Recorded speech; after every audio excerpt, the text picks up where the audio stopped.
Mayor Curtis, would you confirm your microphone's on? I'd like to call to order this council meeting of June 16, 2026. Before I ask the clerk to call the roll for tonight's meeting, I'd like to note that Councilmember Pascal will be absent from our meeting tonight to celebrate his son's high school graduation. Yay. So congratulations, Grady. Is there a motion to excuse Councilmember Pascal? So moved. Second. All right, it's been moved by Councilmember Falcone, second by Deputy Mayor Black. On the question, excuse Councilmember Pascal. All those in favor, please say aye. Aye. Aye. Any opposed? Motion carries 6-0. City Clerk, will you please call the roll? Yes, Councilmember Tim Chizen. Here. Councilmember Arnold. Here. Councilmember Prem. Here. Councilmember Falcone. Here. Deputy Mayor Black. Here. Mayor Curtis. Here. Our study session tonight is on 2 items. First, we will have a follow-up briefing from the Cascade Water Alliance on preliminary rates and Cascade Supply Plan. Second, the council will consider alternative delivery for the Peter Kirk Pool project. We expect to reconvene our meeting at 7:30. City Manager. All right. Thank you, Madam Mayor, Deputy Mayor, members of the council. So we're excited. We have a special guest, our very first official visit from the new Chief Executive Officer of the Cascade Water Alliance. John Taylor is here, so welcome, John. And then also Andy Baker, who's the economist for Cascade Water Alliance. They're going to give you an overview of our projected rates and follow up on the discussion you had at the last council meeting. Grant Raup, our senior financial analyst, is also here to give us some insight as to what it might mean for Kirkland ratepayers. So with that, I will go ahead and kick it off to Mr. Taylor. Got it. Good evening, council. Thanks for having me here. Thanks, Kurt, for the kind introduction. You are my official first city council briefing, so in this role, not in my career. I wish I could say that, but that is not the case. So thanks for having us. So John Taylor, new CEO. This is week 3 for me. I started on May 29th, just kind of getting my arms wrapped around the organization. And I think saying that probably means that Andy's going to be doing the lion's share of the actual meaningful talking, but I will try to chime in where I can to be helpful. So, we're here to do a couple of things tonight, but I think the big message that I want to deliver to all of you is, and Kurt and I had this conversation the other day, Cascade, and I particularly am very committed to transparency. You are a ratepayer. We want to be available to you to answer any questions that we can anytime there are issues or concerns. So thanks for making the time available for us. And we look forward to just being here as much as you want us here to have dialogue about what we have planned, what's going on at Cascade. There's a lot of really big, ambitious things that are going to be unfolding over the next several years, and we want to be keeping you apprised of all of that as it goes along. Thank you. So with that, I think we have a PowerPoint that we're going to be going through here as soon as it's up and running. There we go. Awesome. And, you can go to the second slide. And that's just what we're going to be covering. And then this is our mission, which I'm not going to read to you because I don't read missions to people. But I think, again, I just want to emphasize we really are committed to transparency and we want to be available to you anytime we can. And so with that, I'm going to turn it over to Andy and let him do the lion's share of the presenting. All right. Thank you, John. So I also will not read our mission off to you, but I'm going to dive right into first an overview of Cascade. We'll talk about our proposed 27 and 28 budget and rates, and then we'll continue to looking at a longer-term view of what the overall funding outlook looks like for supporting the program that you heard about a month ago.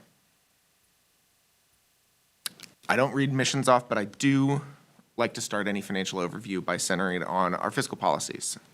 Cascade's code lays out 3 pillars: financial integrity and stability, rate equity, and efficiency and conservation. These policies recognize our unique structure. It's made up of members, not customers. We promote stability through our own budgeting, planning, and charge structure. Talk about all those fun topics.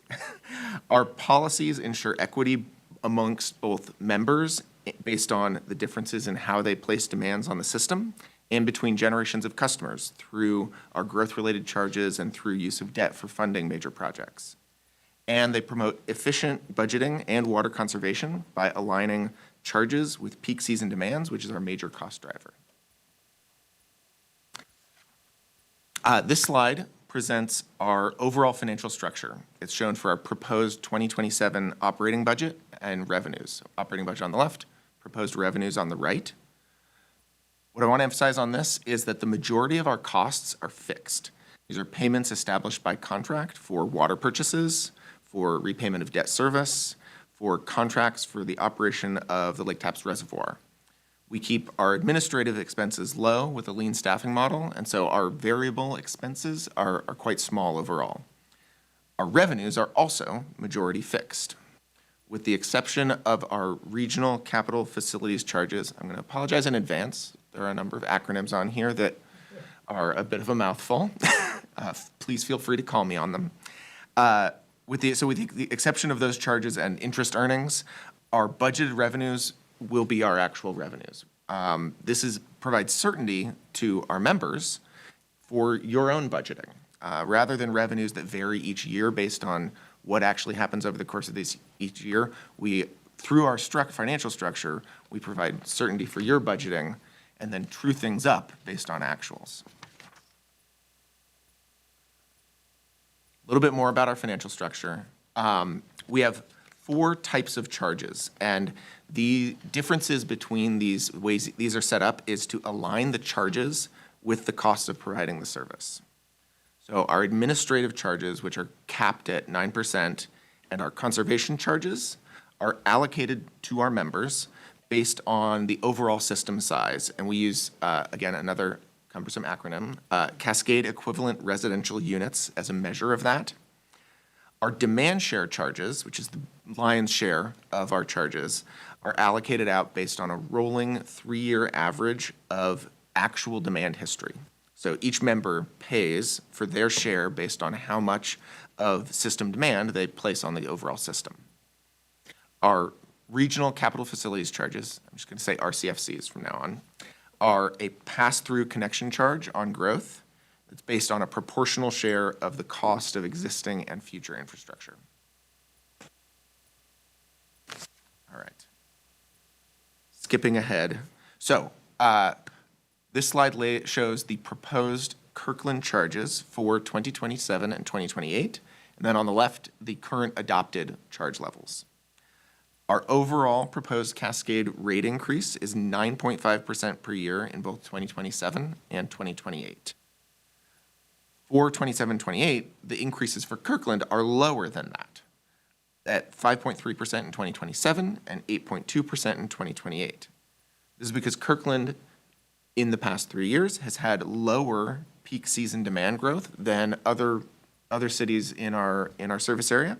And so its overall share of the pie has declined.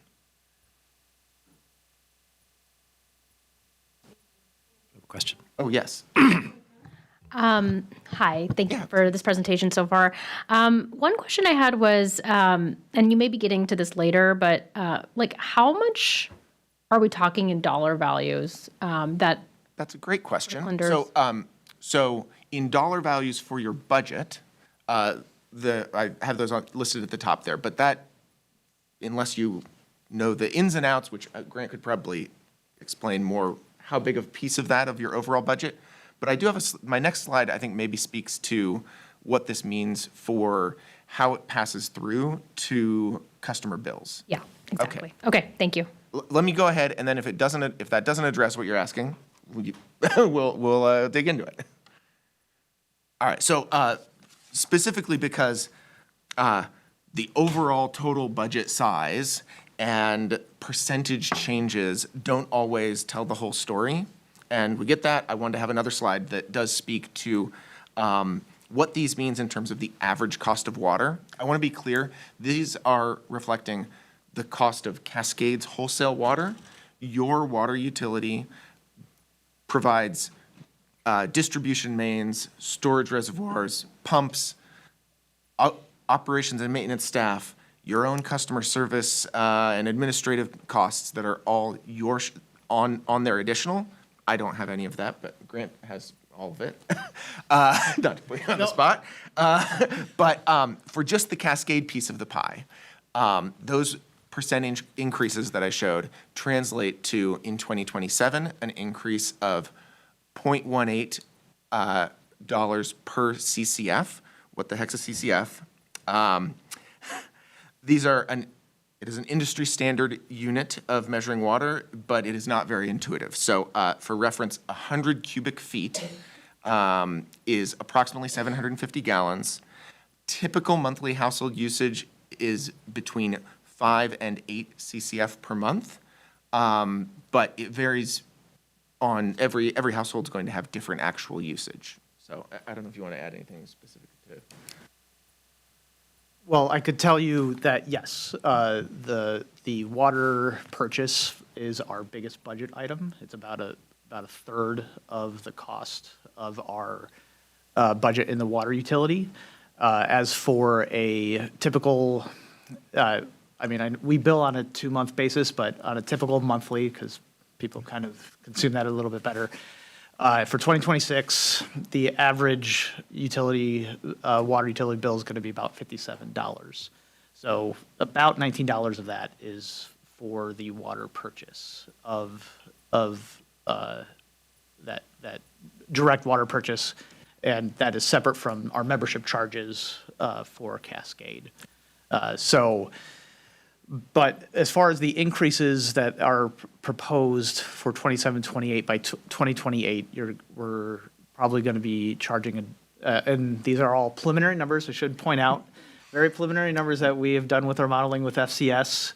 We will be bringing back our preliminary rates in August 5th, I believe, for your further review. But preliminarily, that will be about $1.75 extra by 2028 on that bill. Now, I think it's worth noting, and Andy, I'm sorry if you're going to get to this, that we did get a bigger projection from CWA on what our rates are going to be. So while immediately we have some lower than expected percentages compared to what their overall increase is, due to the rolling 3-year average on how it's based on our demand. In 29 and 30, respectively, it's supposed to go up, and forgive me if I'm remembering incorrectly, but I believe it's 11 and 12% more. So while we have some immediate savings comparatively to the overall increase, the projection is further out that there would be a bigger increase. So I did, just so we have an idea of what that is, I did look out to 2035. Again, all preliminary numbers, et cetera. But because Cascade's overall increase, and again, correct me if I'm wrong, through 2030 is 9.5%, and then until 2039 is 8.5%. I looked out to 2035 to see what the overall increase, just so we had an understanding of what that means for our customers. And ultimately, that 33% portion of the bill goes up to about 43%. So our biggest portion of our cost is increasing proportionately, because obviously 9.5% every year increases, followed by 8.5% increases on multiple years, equals a large increase for us overall. With that being said, the 2035 projected cost will be about $93 a month. So again, from $57 a month to $93. And Cascade, of that $36 increase, Cascade is about, water demand itself is about 60% of that increase, about $21. Sorry if my math isn't exactly right, but it is the biggest driving force of our cost increases. The second half of my presentation is focused on the longer-term view, and it's exactly because of what Grant said, is that we are looking at a very significant undertaking, and so we want to be transparent about what our forecast is for the rates to deliver that. Okay, thank you. I so need to see what you just said in a graph, a chart, visual. So we had a lot of discussion about this and about whether we should bring it tonight, but I Yeah. think it would have been a little bit cart before the horse before we bring the Exactly. preliminary rates. Next presentation. Yes, so. Visual learner here, yeah. Yes, so there will be graphs. There was just a discussion about getting a little bit too ahead of ourselves when we're talking about the rates, because again, all these are preliminary, and we didn't want to lose sight of the discussion of CWA's charges and budget. Thank you. Deputy Mayor? Actually, the mayor covered what I was going to cover, which only economists and financial analysts are safe doing math in public. Everyone else should not. Deputy City Manager has confirmed that on many occasions. So, so seeing the math in a graph next time we talk about this topic would be super helpful, especially each year between now and that 2035 grant that you're focused on, seeing visually, thanks, how that's going up and what the percentages are. Anyone else? Go ahead, Councilor. And to add mitigations as well and thoughts around how to reduce those rates. Yeah, thank you. Okay, back to you. All right. Yeah, no, I mean, as we said, the point of us coming here is to address your questions. So happy to take the time needed to do that.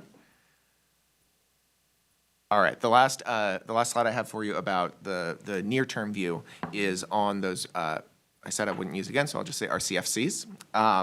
So this is the last component of our charges. And as I mentioned, this is a charge on growth that is based on a proportional share of both existing and future infrastructure costs.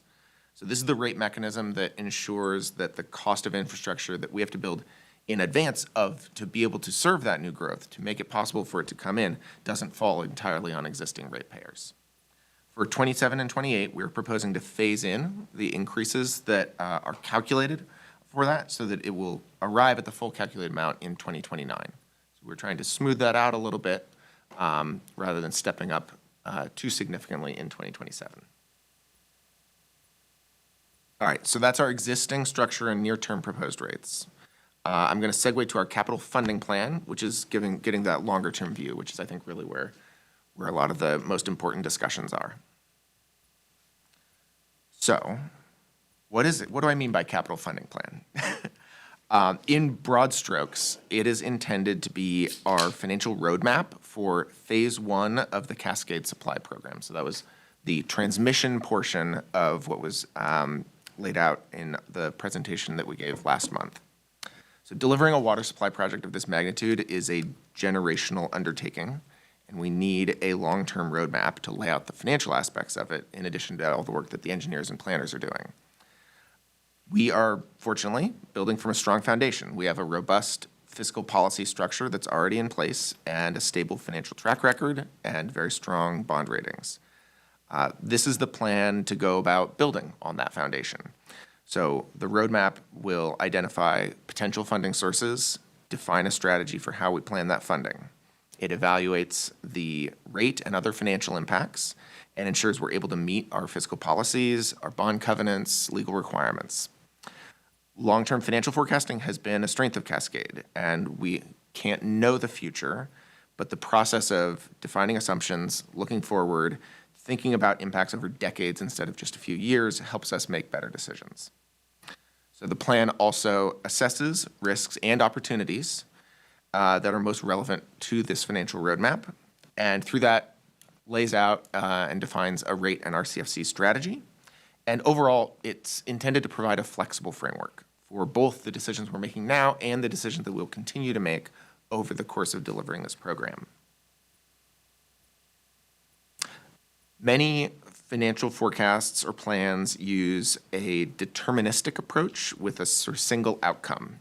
And for this, what we do know, we know enough to know that we have uncertainty across many different areas, that uncertainty on things that really matter to the outcomes, enough that a simple deterministic approach isn't enough.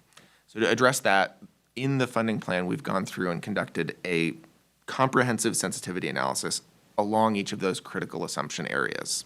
So this slide lays out the key areas of uncertainty that we evaluated in the course of this plan. To evaluate it, we have a financial forecasting model that includes not just what we're doing for this plan, but the totality of Cascade's financial outlook. It looks out to the end of the century. That doesn't mean we know what is going to be happening in 2100, but when we are delivering this, it looks out not just at the phase one piece of the pie, but also the steps that need to come after, so that we don't end this first phase overburdened and not ready to continue what we need to do. And it also looks at all of our operating costs, so not just the capital piece of the picture, both current and what we will bring online as we bring this infrastructure into service. Obviously, going out that far, uncertainty gets higher the longer you go, but we think that there's value in going through the process of laying out these assumptions, considering what could happen, even though we don't know what will happen.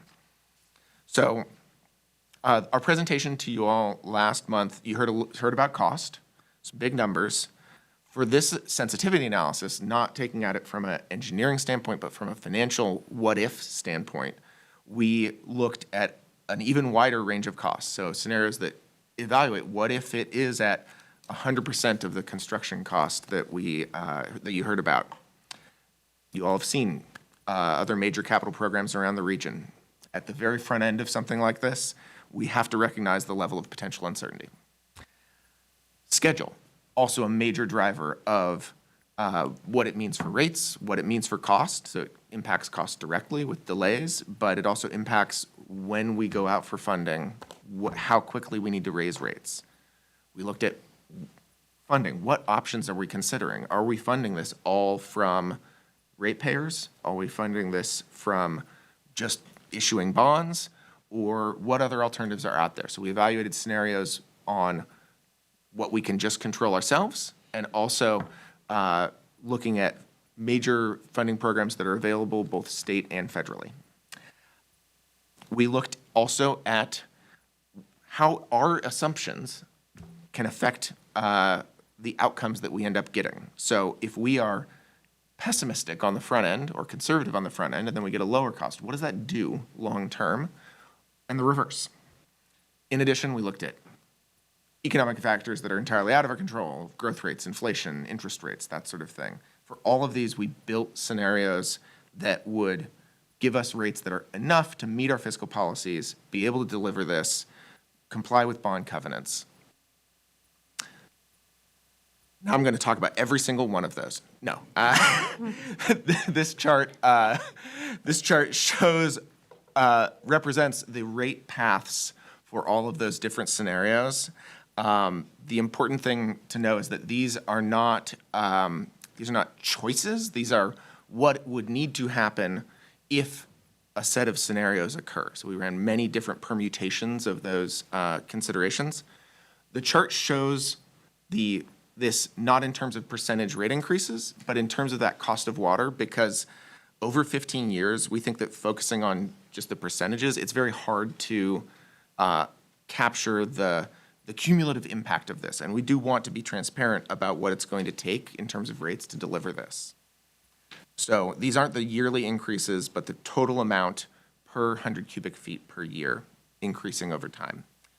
So first off, takeaways on this. We're looking at significant increases. Well above inflation, the dotted line at the bottom there is just the effect of inflation, in even the most optimistic scenarios evaluated. As you can see, if you look all the way to out in 2040, most of the scenarios have a relatively tight grouping in terms of the 2040 cost. In green is our recommended rate path based on this, which takes us to a moderately conservative end of that grouping. One other important finding that we had from going through this analysis is that higher rate increases today lead to lower ultimate rates because they reduce the amount that we need to debt finance to be able to deliver this.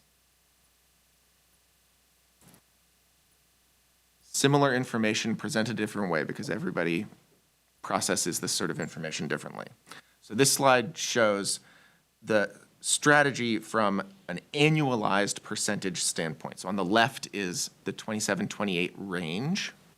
So the gray bars show the high and the low range on the early end of things. And then on the right is the long-term average. So we have a lot of uncertainty in the range of scenarios in the very near term. But fortunately, because it makes my job easier. In the longer term, there's a tighter grouping of where we need to go over time. And this is how we got to our recommended strategy. So the recommended strategy of starting with 9.5% rate increases and then reducing down over time, we believe puts Cascade on the right path to mitigate the uncertainty that we know exists in where we need to, in what it will take long term. It's not, I want to be clear, it's not high enough to cover every possible outcome. We believe it's the right balance, though, of conservatism and risk that we ask our members and your ratepayers to begin paying up front. So the specific recommendations that we have in this funding plan are, first, to aggressively pursue outside funding assistance, particularly through, there's one federal program, yet another acronym, I apologize, Water Infrastructure Finance and Innovation Act, or just WIFIA. It's a loan program. Securing WIFIA assistance for the construction portion of our program makes a meaningful difference in the rate path. It can lower it just over 1% per year overall. And this is a program that is of regional importance that will enhance resiliency for hundreds of thousands of people. And so we want to be doing everything we can to secure this outside funding assistance. Second set of recommendations is to take meaningful first steps to begin mitigating the risks and uncertainty that we know we have. So this recommendation informed the proposed rates that I told you about earlier. And third is to ensure that the plan fulfills that vision that I said of being a flexible tool. It's not enough to just make a plan once. It needs to be kept useful through consistent updates.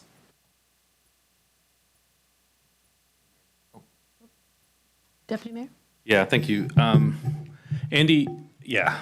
So one thing that was in the materials that you provided us, but it's not up there, is $60 million in bond funding. Yes.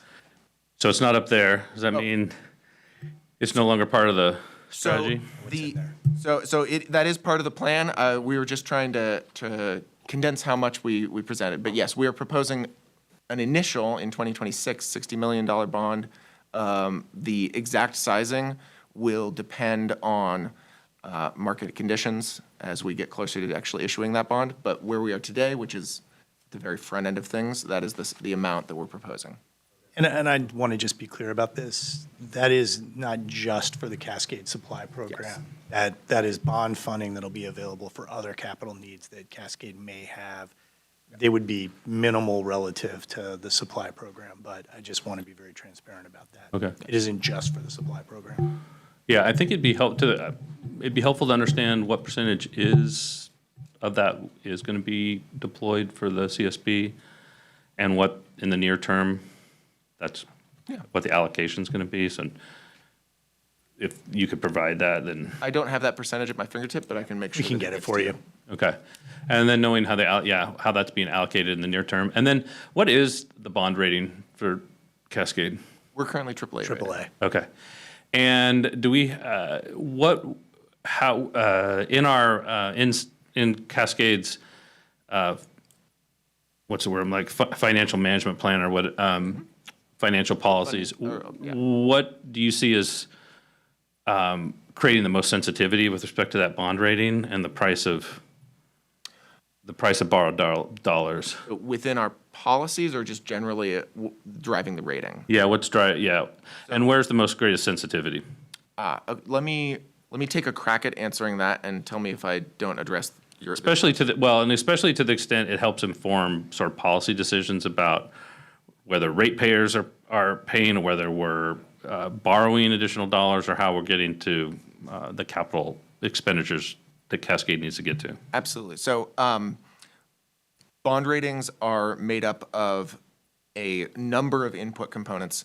Many of them are down to just what the numbers work out to, of how much, what is your overall size, what is the structure of the agency that is issuing the bond, and how is it going to look when you issue that. However, there are also components that look at the specifics of the agency that is issuing the bond. Cascade benefits from a somewhat unique structure. And I mentioned at the front end that we are not a standalone agency and you are all customers. Cascade is made up of its members, and that is written into its foundational, the founding agreements and it is reflected in the way that our bonds are structured. And so as a result, we are stronger because all of our members are strong. So that has been a major indicator that has been recognized by the rating agencies, is the strength of our members is part of what gives us that AAA rating. Okay, that's helpful, thanks. Councilmember Arnold? Thank you. As the deputy mayor has brought up bonds, it made me think of several other regional conversations that are happening with long-term infrastructure and debt, including the length of bond terms. What does Cascade project as far as the length of the bond terms? And is any proposed legislation to allow things like 75-year bonds of benefit to Cascade if this was part of a legislative conversation? It's a great question. So we have traditionally issued 30-year revenue bonds. The WIFIA loan program that I referenced provides for 35-year term. For us, we don't see at this time a need to issue significantly longer bonding than that. And the reason that it wouldn't significantly change how we are approaching the funding plan for this phase 1 is that we have a phase 2 and a phase 3 that will be coming after this. And so if we bond for too long of a period at the very front end, we will still be paying for this project when we are in the 2080s and building out our treatment plant. And so it is something that we've considered, but it's not something that we are looking for at this time. Yeah, Councilmember Arnold, if I may, I think that one of the things that we need to be really mindful of is that tension between intergenerational equity and crushing future ratepayers and reducing all of our flexibility. So, I think they've done I've been, had my arms around this for a little over 2 weeks, so I don't want to speak too forcefully, but based on the time that I've spent with the finance team and the team working on CSP, they've done a good job with that. I think the other point I want to make really quickly, if I may, is,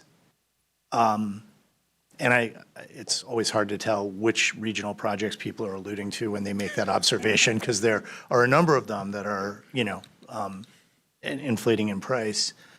But, from my last roost, and I probably should have just said this for those who don't know me, when I came in, I served for the last several years as the director of the Department of Natural Resources and Parks for King County, and then before that for several years was a department director.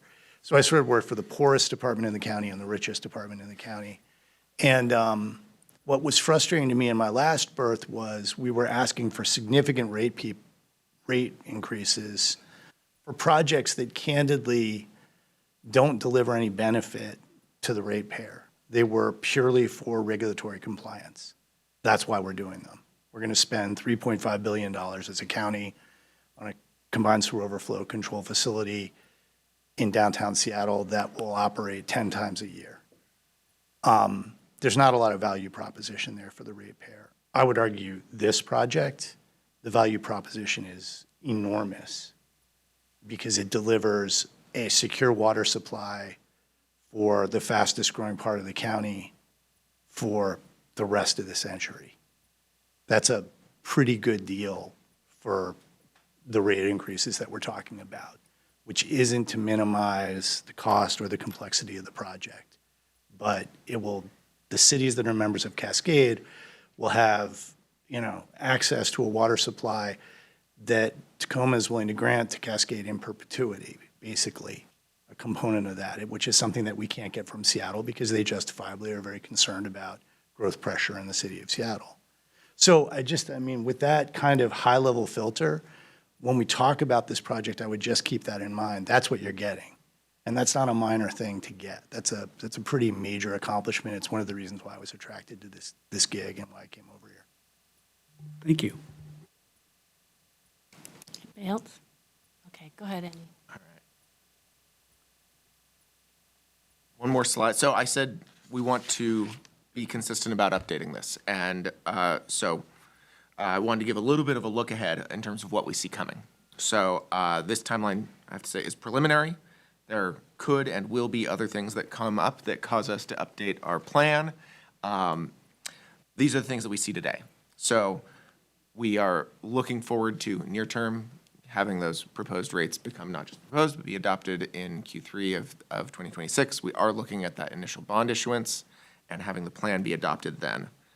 In 2028 and each biennium after that, we would be, at a minimum on that sequence, be updating the plan to reflect each biennium's updated budget and rates, rolling in whatever we do with future bonding, that sort of thing. 2029, 2030 is when we next see major changes in reducing the uncertainty that we have around, I think most particularly cost and schedule. And that's because in 2029, 2030, we'll be into design far enough to, instead of having a pre-planning cost projection, we'll have a design, we'll have it be at a design milestone where we will be able to have an actual formal cost estimate, a cost-loaded schedule to baseline everything against. So at that time, that'll be the first big trigger that lets us start to reduce that band of uncertainty around what cost will be. That's also the trigger we need to get to in order to apply for WIFIA funding for the construction portion of our project. And so that's the other big piece of, so how much money we need and where we're going to get it from. 2029, 2030 is going to be busy time. The next after that is in 2032 is when we are currently anticipating going to construction. And you don't know what things will truly cost at the beginning of construction, but you have a lot better idea. You don't really know what's going to cost until you get to the end of construction and it's all sorted out. But that'll be the next major milestone that we see at this point of when we would further reduce the uncertainty around cost and schedule. And with that, I would be happy to address any other questions that you may have. Thank you. Council, questions? Deputy Mayor. Well, thank you. And just thank you across the board for the presentation, the last two presentations, and the information you provided. I don't know why my mic is so sensitive today, but I need to stop touching it, clearly. I probably should know this, and this might be a question for the city manager more than it is. If Councilmember Pascal's here, maybe the mayor knows this. If our former mayor Penny Sweet were here, she would certainly know it. But I actually would benefit from a quick reminder of how the governance of, how our membership flows up to like governance of Cascade Water, and how does that differ from North Shore? If there's even an analog, if there are even analogs for each other. Well, so better than making maybe the North Shore. This is somewhat for maybe the benefit of the public. Its own district with its own elected officials. That's like the executive director. But oh, sorry, I interrupted you. no. So you select your Cascade Board voting member, and the voting board member votes according to the bylaws of Cascade. So the authority the city council has is to pick that member. Yeah. Then that member has the responsibility to actually take the votes. Yeah. And then you also have a alternate, right? Which is Okay. And remind me what rises the level of a membership vote. Members of our public may be wondering, like, we're having all this conversation, and they may be wondering what degree of control the city council actually has over some of the decisions. Well, thank you, Jim. And so the Cascade Board votes on the Cascade rates, which then comes to the city council. The city council makes a decision about your own water rates, which includes that Cascade numbers Grant was talking about. So you get to vote on your rates, the city water rates, but you don't get to vote on Cascade's rates, but your board member does. Okay. And on a major capital project like the CSP, So my thought on that, and again, I'll turn over, is, what the council has the opportunity to do is provide instruction to your board member, all right? However, that person is empowered to vote as a board member, not as a representative of the city. But by getting these kinds of briefings and having your own questions and concerns, you can ask your own staff to look into things. You can ask your board member to look into things as the city of Kirkland. But in the end, the decision that they make is as a board member. and of course, I remember many, many times over the course of the last 7 years that Penny, as our representative, asked for support for votes that she took on many of these decisions that we're talking about now. So I just never had sort of a comprehensive rundown of exactly We can bring that back to how it all works. Only thing that I would add, which again, the board member represents the council. The board member has support of city staff. The only thing I would add, if you guys could talk about the weighted voting of the board members? Sure. Go ahead and talk about weighted voting, and then I just want to very quickly touch on what I'm aware of from talking to board members about how they're wrestling with decision-making around this large capital project. But go ahead. Yeah. So Cascade's governance and voting structure uses what's called a dual majority vote. So we have both, each member has one vote, but additionally, members have a weight that is based on their demand shares, so that rolling average of demand. So that by that, we need to have both of those be achieved for votes. There are some matters that I won't get too more into the weeds. And There's- Andy, do you want to talk about the weight? Because where Kirkland fits in the weighted vote? Oh, 'Cause I don't goodness. know it off the top of my head. I also don't know it off the top of my okay. head. I apologize, but we can make sure we provide Yeah, that. and again, we Grant may can Yeah, have we'll at get its it for you. fingertips. revisit that. Yeah, go ahead.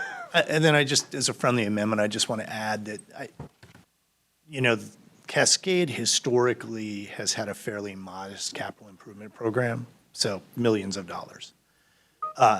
This project takes it into a whole next level. And I think that in the past, correct me if I'm wrong, board authority for the CEO to make decisions is capped at $50,000. That is correct. So we're trying to figure out an oversight plan for the board to deal with moving this project forward with alacrity, but with appropriate board oversight. Because when you're signing work orders for $5 or $6 million, and there are components in there that may be hundreds of thousands of dollars, you don't really want the board to have to wrestle with that all the time. But you want them to be able to wrestle with it enough so that they feel comfortable with how decisions are being made. And for the uninitiated and for the public, something important to understand about Cascade Water Alliance is there are only 16, 17 full-time employees at the entire enterprise. So we really operate through contracts. So we have standing contracts that have operational staff who do work at Lake Taps. We have new contracts for this project for design and permitting that are going to have dozens of people working for us basically full-time, but they aren't Cascade employees. And so I think your point is an excellent one, Deputy Mayor, which is the board's going to want to be able to understand how to manage that tension between appropriate flexibility for the contractors and appropriate oversight for the board so we know money's being spent wisely. And I'm very committed to that. The only thing I would add is that this is a very timely topic. The board held a full workshop on board oversight for this program a couple months ago. It is something that the board has been putting a lot of work into figuring out, as well as staff and the program team to developing that. And it is something that is going to, I'm confident, is going to be a continued topic as we transition into later phase of this program. What oversight looks like when you're in construction is going to look a lot different than where we are now in planning. Councilmember Arnold. Thank you, and appreciate you being here. Especially appreciate you sharing the candid discussion of things that are going into the future. If you could go back one slide, there are a number of points where you're going to be updating the funding plan in the next 2 years. Part of the regional conversations that John and I were alluding to is the fact that cities right now are looking at rates for sewer, rates for solid waste going into the 2030s that we know are increasing. We know Cascade is increasing. One of the things that is a challenge is the official increases are only for the next budget. Really appreciate the fact that you're willing to share the information with the best projections you have now to help in that decision-making. And it's one of the things that we are grappling as elected officials to say, how can we help bend the curve on the trend when you've got increases approaching 9.5%, other utilities are in double digits, and we're looking to say, how do we keep things affordable overall? So I really appreciate the candid information sharing as we try to tackle that process. Thank you. Thank you. Go ahead, Grant. Full credit to Gina, but. I saw it's- her over yeah, there yeah, typing quickly. But our share is about 15%. Okay. Yeah. And I just wanted to thank Kirkland's leadership on the rate summit that occurred last fall. I know that Kirkland was instrumental in making that happen. Cascade was happy to participate in that. And we very much, we're very aware that we are a piece of a broader picture. And so we're equally committed to looking for ways to bend that curve long term. Thank you for that. Anyone else? Thank you both. Thank you. For coming. We appreciate it. City Manager, are we going to see them again anytime soon? We probably will, yes. All right. More to come, Look forward to it. Thank you very much. especially the context of our own rates. Thank you all. Thank you all. Thank you, gentlemen. All right, we're going to swap out and also conduct a sensitivity analysis on the deputy mayor's microphone. See how that. Am I the only one that feels like it's particularly loud? No, we're all. So our next topic is alternative delivery, and Thank you, Grant. you and your team here. Okay, phew. I was going to say, where did everybody go? So, All right. So go ahead, City Manager. You were introducing the next topic. yeah. So our next topic is a discussion of alternative delivery for the Peter Kirk Pool project. As we covered in the memo, we have never done a project like this before, so we're looking for council's questions and feedback. The ask today is really that if there's no objection to take this to the state board, so I want to explain what that means, and then explain the potential pros and cons of this method. And we have some special guests from the school district, Lake Washington School District, who have used this methodology multiple times, and so they've been advising us on this journey. But I'm going to go ahead and start off with Julie Underwood, our Public Works Director, and she can introduce the team and the topic. Council, I'm really excited to bring this topic to you. I introduced this topic in 2023 to our staff by holding a half-day workshop. That's where Laura came and really shared her journey working with the school district. And she has been my mentor in this whole process. So she has been incredible advisor.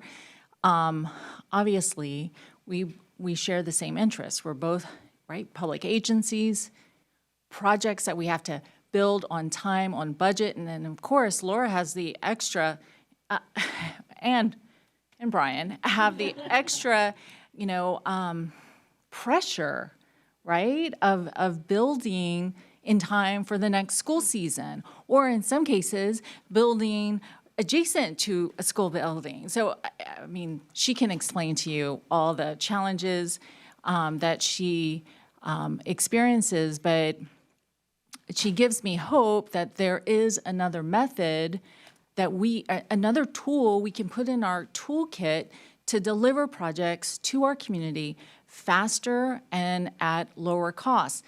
And something else I've learned in this journey many times, we've had to embarrassingly come back to you, ask for your grace, your funding. So I don't want to make this sound like this is a way to prevent risk. I mean, what I've learned is it's a way to manage risk in a more transparent way, in a more collaborative way. And I'm hoping Laura and Brian can share some of their examples of that.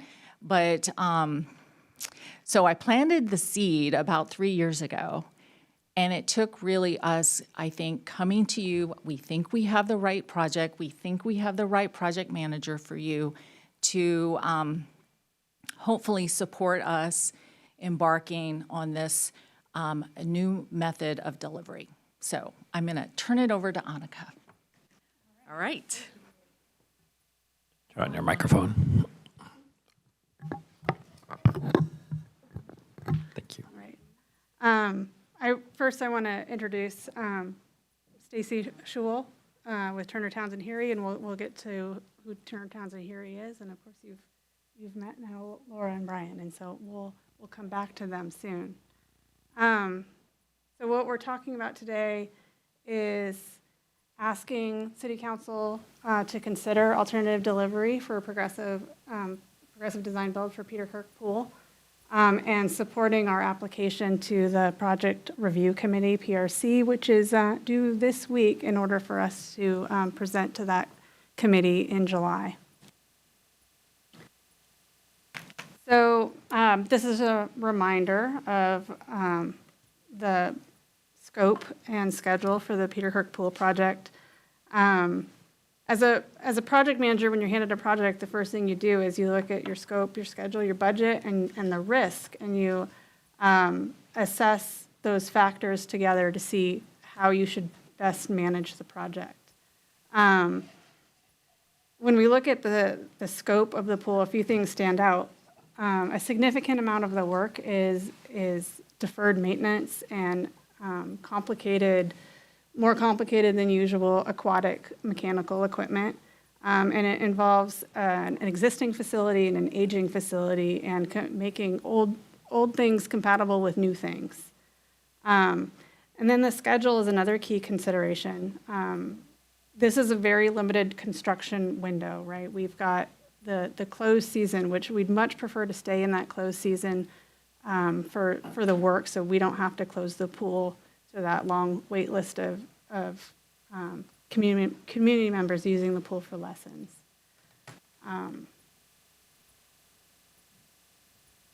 So if we think about what these risks are, they're not, when we think about where they are, they're not going to be best addressed in architectural design, right? They're all about constructability and resolving unknown existing conditions, integrating new work with old work or an aging facility, and sequencing the construction and managing a really tight site and schedule. I mentioned schedule earlier, but if you think about the site, we're right next to a parking garage and a library and a senior center and a park. There's very confined conditions that are going to make it very difficult for a contractor to do their work. So while architecture and engineering are super important and we need them on the team, what we really need is to be able to mitigate risk with a contractor on our team early. So there are several delivery methods that do this, well, a few, but after evaluating the project's needs, we really feel that progressive design build is the best way to approach the Peter Kirk Pool project. So what is progressive design build? So this is just a very simple overview of design bid build on the left. Vast majority of the projects coming out of CIP are managed with design bid build. We're very familiar with this system. In this case, we have a scope and a budget, and we contract with a designer, which is, for vertical projects, that's an architect. For horizontal projects, that's an engineer. We take the project to 100% design. We're trying to meet the owner's scope, right, and the budget and mitigate project risk, all within the specifications and plan documents.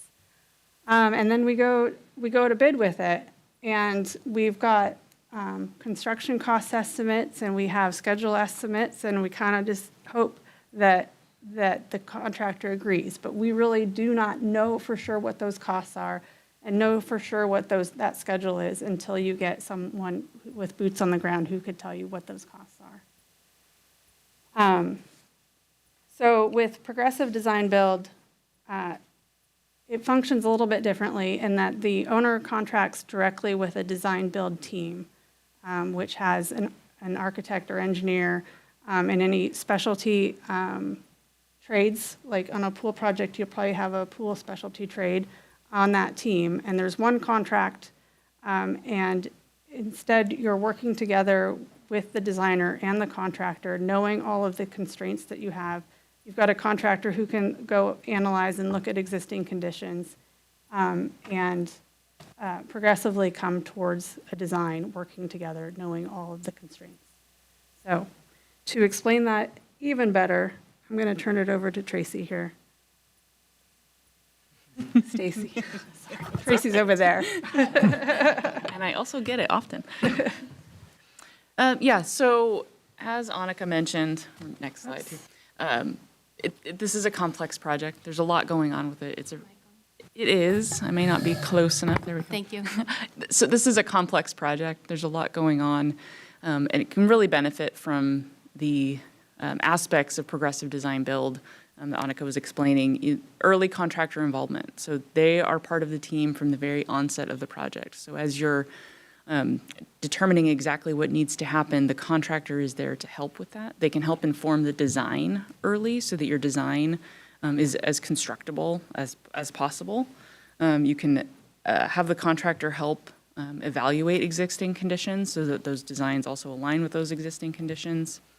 And real-time cost validation. In design bid build, you do have a third-party estimator involved to do an engineer's estimate. Sometimes those are not extremely reliable. It's really great to have contractor input. They are in the market bidding projects day in, day out, and they have cost data readily available to them. So they have a really good pulse on what the costs are looking like right now and an understanding of the market. And so the cost information that you're getting early from that contractor who's involved is very reliable, or as reliable as it can be. And then transparency and owner control. So it's an open book process.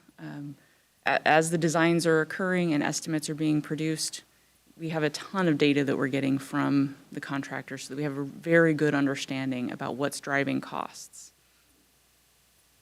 And the city's really involved throughout with all the decisions and understanding what's occurring through the design process. So in addition, there's schedule advantages. So with design build, you can overlap your design and your construction. So while some things may need to be advancing with design, some things may be able to go out earlier and you can get going with those things. Great example on this project is there's some things that may need to happen in order to pass health inspections next summer. That's totally something that can be done with progressive design build. You can do what's called an early GMP. You can have that design builder help to identify what work is feasible to occur on that timeline and then contract for it early to have that performed.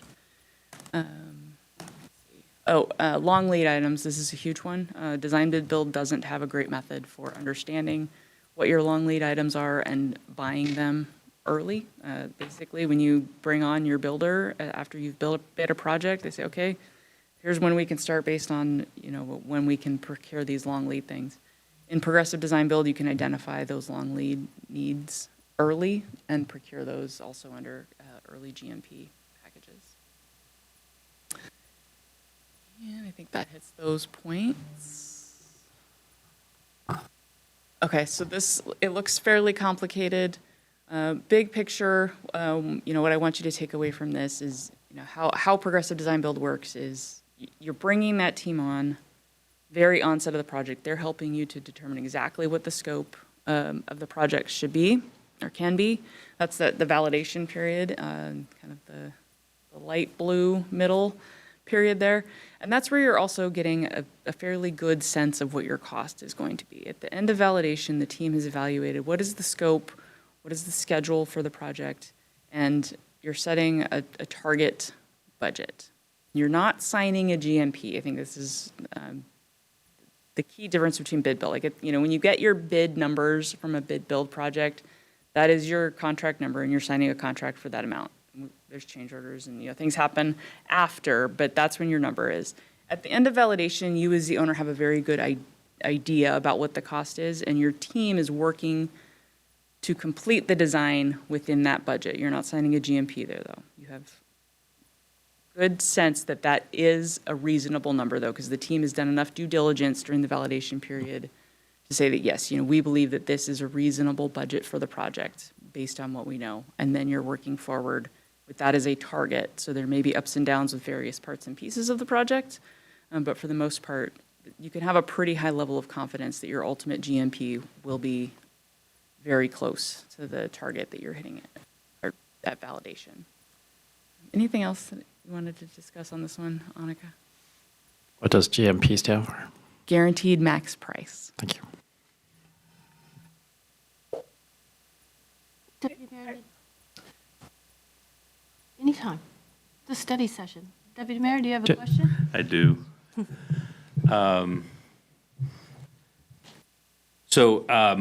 In the materials that we read, it was made clear, and a little bit this might be for the public, but also just to sort of make sure I've got a clear understanding. Oh, before I proceed, I just want to say, we have Annika here. I don't know if we've had a chance to congratulate you on delivering the Fire Prop 1 station construction and renovations, multiple fire stations.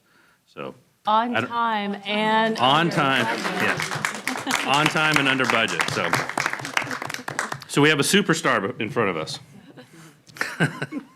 So congratulations on that.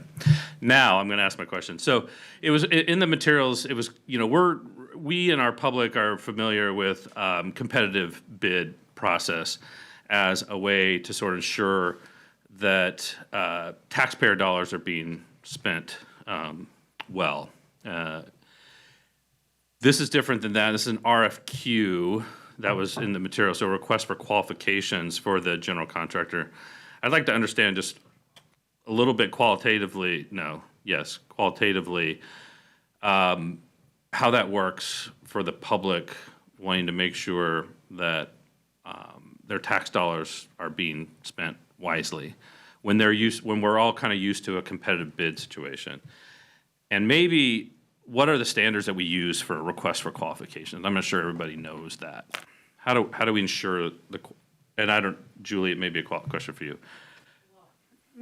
How do we ensure the qualifications of the general contractor that we hire for this progressive design build process? Well, let's back up the truck. Okay. Stacy is our owner's advisor. So one of the requirements is for, since we are not a certified agency, like Washington School District is, and they can explain that a little bit more, we need to have an owner's advisor that walks us through this entire process. So we will lean heavily on Stacy to guide us in that process and help really, I think, kind of reduce our risks. Also, when we do present at PRC, she has to be there. She has to really hold our hand through this process, and we want her there. We need her advice and her consultation. So I'm going to lean on her to help answer that question. Yeah, so at the most basic level, there's RCW that governs use of design build. The RFQ will absolutely meet the requirements of the RCW. That's basic. There's a lot of best practices that we follow in the industry and when we're delivering these projects. Design Build Institute of America also has best practices that they recommend, and those are woven into what we do also. So the qualifications are written to attract the best of the best, and in this market, they truly do. We see all of the key players show up to these procurements. So specifically to ask your question, what I think that I'm hearing is, how can we be sure that we're getting a great contractor and team based on qualifications? And so that comes down to what we're asking them to provide in that RFQ. And so we're looking for their experience using the delivery method. We're looking for their experience in the industry, their technical expertise. A whole array of background is what we look for from these teams at the RFQ stage. And there is a second step where then we're looking for their approach to delivering this project. So you're learning at the first stage, who do they propose to do this work and why are they qualified? And then how will they execute that work for you? What is their approach to doing the work? No design or anything like that. And then also per the RCW, there is a cost component, and typically that cost component is the general contractor's fee on the work. So the percent fee that will be applied to the ultimate cost of work. So it's not the budget, but it is their profit on the work. And so since it's the contractors who's actually helping us develop the budget, develop the forecasted cost, it's their qualifications that ensure that the number we ultimately get is a number we can trust and the public can trust. And in fact, based on what I've heard and read, we would expect it to be a better number in so many ways because of the type of project we're talking about here. Now, the timing of getting that number is going to be later in the process than the city manager would be used to. So usually you'd have an engineer's estimate somewhere earlier in the process. You would probably build that into your budget and your model for funding. So tell us about your comfort with, I mean, as far as you're concerned, you're going to get the number soon enough to include it in the 27-28 budget. And That is the direction I provided the Public Works Director, who's excited about this opportunity. So, yes, I mean, that's part of the reason why I experiment with this is to see. But yes, we need to know in order to make sure it's in the budget. And you'll have a number at validation that you can count on, like you could count on an engineer's estimate. I would say maybe even a little more. So you're not necessarily getting a number later, you're signing a contract to the number later. okay. Well, actually, if you're comparing it to bid build, you're still signing the contract about the same time. Well, the fact the city manager is confident he's going to have the number Well- soon enough gives me confidence. So I would say the cost estimates we have in the budget now are the same in either path, right? So we do our normal CIP projection of what we think it costs. The council sees that in the budget, the $11.2 million. So we sort of hold serve in either way. What happens next is how that number gets refined, which is why I definitely want to hear from the school district on how they do it as well. So okay. All right. Well, that's helpful. Thank you. So we do think we'll know enough to build the budget around it. Thank you. And again, Annika, great job. If that's an important milestone for the city, I'd recommend you add that into your RFQ and let the contracting community know that that's a milestone that is important to you. And so that when you're selecting, you can talk to them about how confident they might be in getting to that schedule. That is an opportunity you have to share that information ahead of time.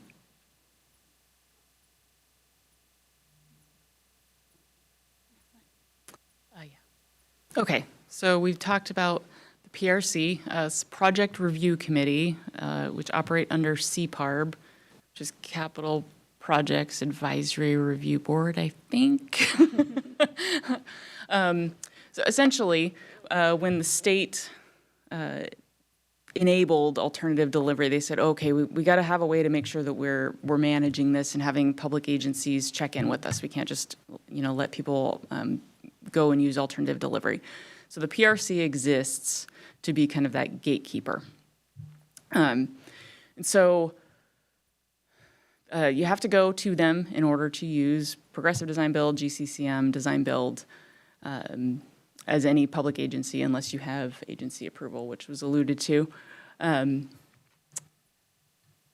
their job is to basically evaluate, does the project qualify for the delivery method? And there's several things outlined in the RCW that tell you what it needs to be, and we'll get into that next slide, I think. Is it in the public's interest to use alternative delivery, and is the agency who's requesting ready, and do they have the expertise that they need to be successful? So it starts with an application. As Annika mentioned, that's due this week, 20th Saturday, so we're actually going to try to get that in before the holiday. Should receive approval to do so, and then a presentation to the committee in July. So this one is scheduled for July 23rd, and it's a pretty quick process. It's a 1-hour meeting where we give overview of what the project is, qualifications. They do some Q&A, and then ultimately, actually, they give direction in that meeting as to whether they're approving or not. All right. So the PRC criteria, or I guess the appropriateness for this project, I will say that when I got the RFQ for our services, I'm like, oh yes, like this, no question, this is a project that qualifies for use of Progressive Design Build. It's complex. It's going to absolutely benefit from having contractor involved early to help with all of the logistics that Annika mentioned. In fact, I think it'd be a really hard project to do using Design Bid Build. Anything else? Yeah, I think I Hit those bullets. Hold on, Annika. Councilmember Prem. First of all, I want to commend Julie for thinking about like alternative approaches and being creative to get projects done on time. Thinking outside of the box is awesome. So awesome job on that. And thank you for bringing this to us. So a couple of questions I had. I guess first question is, how much is there a charge to apply for this at all? Or is it free? No charge to the PRC. Oh, there's no charge to the PRC. Okay, interesting. Okay, and then the second question I had was the estimated cost difference between running this project through the design bid build process versus the progressive design build approach. Like, and maybe this is an extension of what Neil was asking, or sorry, Deputy Mayor was asking. The traditional process requires like the lowest responsive bid, right? And we're required to use that bid. In this process, I guess, in what time period would we know whether we are completely off? And then can we then back up and say, all right, maybe we should do it the traditional way and go for the lowest bid? So what are your thoughts around that? So I'll say the point you would know that you're off is that validation period, and that's very early on. So you bring the design builder on, and that's the first thing they do. And on a project of this scale, it's probably no more than 2 months. Like, it's going to be quick. They're going to dive in, evaluate what's going on, say, okay, yeah, we think this can be done, or we think maybe not. I think if they think that it can't be done for the budget, hard bidding the project wouldn't result in a number that fit the budget either, because they're looking at the same project. So if the same project is being bid, you probably still have a budget problem. Usually what you have to look at that point is scope. And you can still do that in the design build project or process. Right? We say, okay, so you think that what we're asking for is too much. What could we get for the number that we have? And that's still a path that is fully available to you in progressive design build. Got it. Okay, thank you. I'm hoping Laura can give an example too of like when you were able to work with, a design build team and there is some money on the table and kind of how that actually works too. Not that I'm implying that in this case, but that's an appeal to me as well as for us to look into alternative delivery. Sure. I can share that we have a very fixed budget on our projects, but what we're always looking for is enrichments in part of that, because the list is long. The list is always long. We want more than what we typically can afford. And so our alternative delivery partners have been able to provide us with enrichment opportunities in our projects without increasing our budget. And part of it is because of this process of which they are working together with industry professionals and experts in their trades. And they're actually able to look at our standards and our processes and say, hey, if we could consider this type of innovation, you might be able to save X amount of dollars. And so we're having conversations with engineers, sub-consultants, trade partners early on to say, where is it that we're not looking, that we can find places of value? And how do we align that with your goals as a school district? I don't know if Brian wants to add. Yeah. I would also add that you can lock into GMP along that scale wherever you want. If your budget is locked, you can lock in very early, and then it fluctuates depending on the scope. So you can fluctuate scope instead of budget. What we've been able to do with our partners is really avoid the iteration of design and estimate that we do with some of our GCCM projects, because the contractor's there to advise, but they got to get a set of plans, and then they price it out, and then the owner revises, and so there's a bit of challenge in the schedule. So the progressive design build can shrink that schedule, and when it's complex like a pool, and that's where you can streamline your project. They also negotiate with the sub. So if they know who the right sub is, and they have experience with them, and they know that they work well together and can do it quickly, they can negotiate with the sub. There's also the benefit of underutilized business enterprise and meeting some of those goals and participation requirements because they are negotiating with UBE that they've used before as subcontractors. That's helpful. Councilmember Falcone? Thank you, Madam Mayor. Well, thank you to our guests all for being here today. We appreciate your support on this. I have a few questions that may be for Brian and Laura, maybe a little bit Stacy as well. You've done a really good job talking about the benefits of progressive design build. Can you talk a little bit more about the downsides and some of the cons, maybe in your experience? That's my first question. I'll just run down my few questions. You can answer them whatever order works for you. The second is you talked about, obviously, it being a pool, and I know that you've done some renovations on Juanita High School pool. Did you use this type of bid process for that? And if so, how did that go? And then my third question is, how attractive is this contract modeling to contractors? Like, I know, obviously, I have much more experience in federal government contracting, but where obviously, like, you're always, choosing between and negotiating between what type of contract you want to do based on where the risk lies, and things of that nature. So how attractive is this as far as getting the best contractors to bid on this project? I'll start. Yeah. So I'd say one disadvantage immediately is that the architectural costs and engineering costs are subject to tax because the contractor is providing the design services. In a GCCM and or a design bid bill, there is no tax on that. So that's a cost that you're paying to do this model. For the Juanita High School pool modernization, we did it in multiple phases, and so we did not do it with progressive design build. We currently have a modernization project to finish that, and that's a GCCM project. Prior to that, we were doing multiple different things with the envelope in the pool. The pool work we performed with an ESCO contract, which is an energy services company that was doing the mechanical work. And then, was there another? Third one was, how attractive is this type of contract to contractors? Laura can answer. I'll answer that one.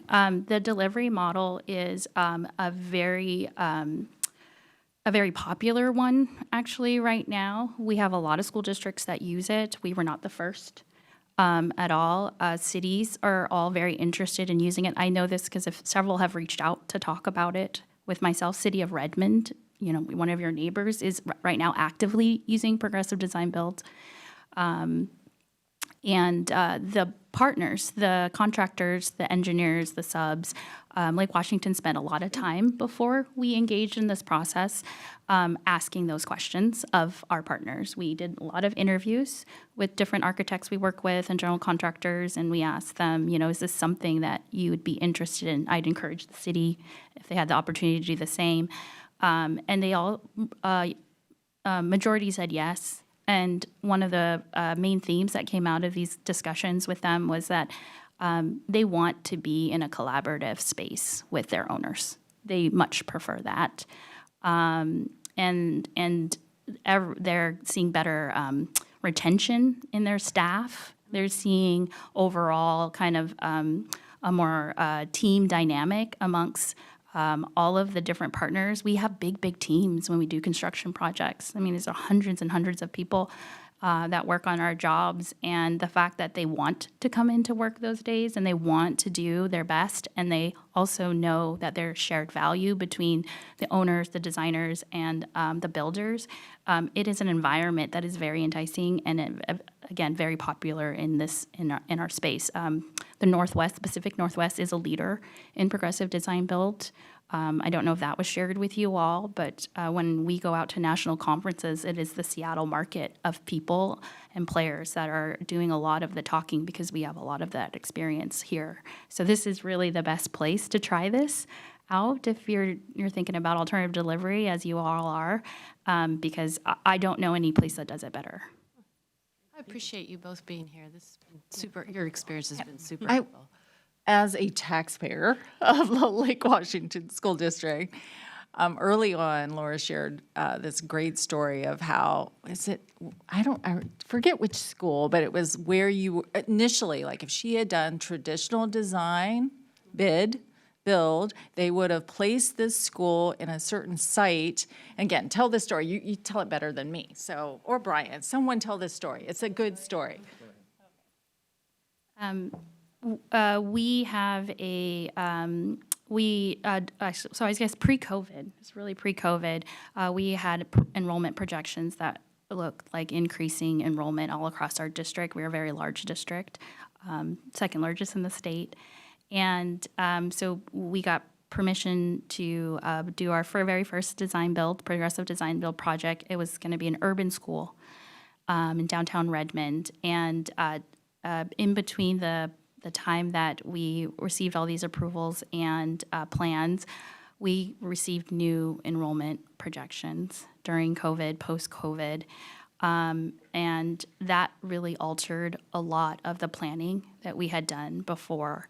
That type of pivot coming to our district was incredibly challenging and hard. And one of the things that we looked at was we still had a handful of aging schools in our district. And our leadership and our board decided that it was very important that we pivot and address these aging facilities. And so our project team transferred from this original site in downtown Redmond to a neighboring site in northern Redmond. And we were able to facilitate that because we had selected progressive design build. We did not lose any time in procuring a new contractor. You had mentioned a plan B. This ended up being our plan B, and there was no way for us to predict that. But that is honestly the crux of this delivery method, is it allows you to adjust for all these unknowns. You think about a pool project and what is there and what isn't there. I don't know anything a little maybe more complex than that. And that is why this works so well, because you have the best people talking to you about what our options are and having those conversations out loud, and we call them big rooms, like very similar to this, enables us to be able to make those adjustments, especially when it's things we cannot predict. And there was no way for us to know that. That is probably the most extreme example of why this delivery was very beneficial for us as a school district in this area. I would just add, with progressive design build and GCCM, getting the contractor in early is important because they're the ones that are actually building the building. So there's very quick, especially with progressive design build, there's no hidden architectural grand staircases or roof lines. The contractor is trying to meet your budget and your needs. And so it helps to unearth some of the hidden architectural complexities by having your contractor in there early. Thank you. Monica, I have to do a time check. We have about 8 minutes. Okay. I'd want to jump back to the question about the industry and market, and just want to second what Laura said. What I see, the best of the best show up for these procurements.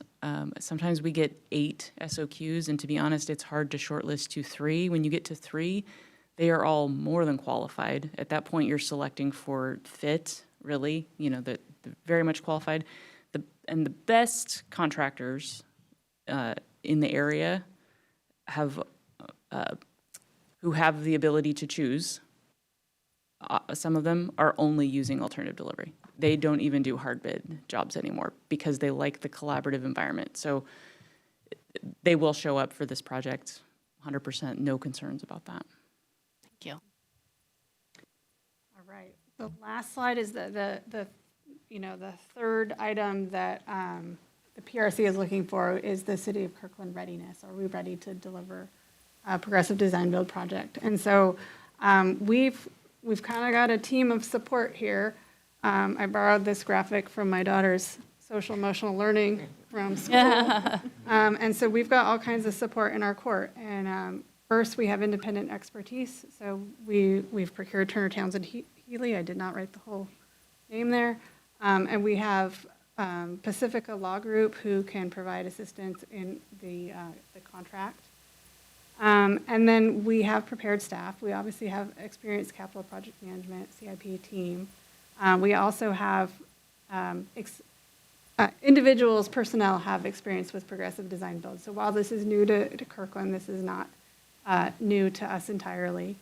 And then we've got training opportunities and networking opportunities with DBIA and AGC, which for years now our staff has taken advantage of with the encouragement of Julie. And then we have our peer network, which first we've got City of Bellevue, City of Redmond, who are both working on progressive design build projects right now. They're both new to it. And City of Issaquah is thinking about it as well. So there's other peers out there who are trying to do the same thing. And then we have Lake Washington School District. I was going to say that they show up for our meeting, so. They get their own On a really circle. nice night. So, and I just have to say that I have known Brian and Laura now since working on the Fire Station 24 project back in 2020. They were my stakeholders for Juanita Elementary across the street. And they knocked my socks off then, and they really take the slogan, building excellence, to heart. And then I've had the pleasure of working with them as a community member on the Facilities Advisory Committee. So I get to meet with them once a month and tour their schools and tour their construction sites, and I've learned so much from them, and I know that they're willing to show up for us and help us out if we have questions, as you can see. Thank you, guys. I think that wraps it up. All right, so go ahead. Do you want to tell us what staff recommendation? So staff recommendation, please support our application to the PRC. So that's free. We just submit that, and then that'll allow us to present at the PRC meeting on July 23rd. And then I've got some options here of either meeting ahead of that to discuss, progressive design build ahead of that meeting, or in the meeting, the council meeting after that. We can talk about how it went. Yeah, okay. But just before anyone makes a choice, let me remind you, we can't make decisions in study sessions. So the goal was under a city manager report. I was going to ask the council, you saw the presentation, the study session. Are you supportive of us going ahead with an application? So that'll happen at the end of the meeting. I was going to ask council if there's any more questions. Any more questions? All right. We will talk about it later, but thank you. Thank you both for coming. And Thank you, too, guys. Thank you Stacy. so I much. appreciate it. So, and nice job. Thank you. Another fun project. Thanks, everybody. That concludes our study session for the evening. We'll be back at 7:30 for our regular meeting.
That's pretty fast.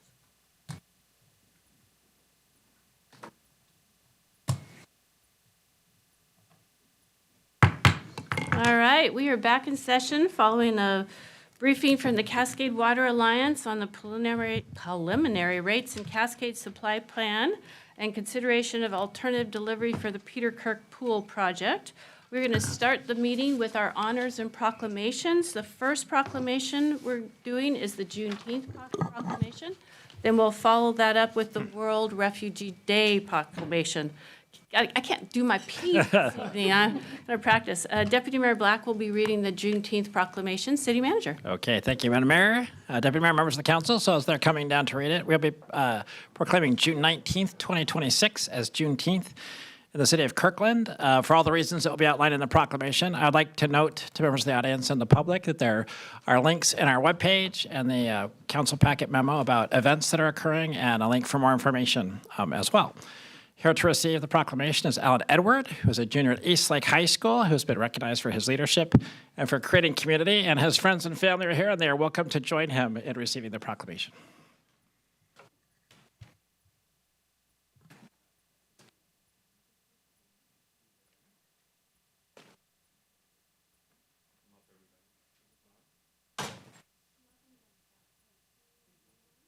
It's on now. Well, welcome, everybody.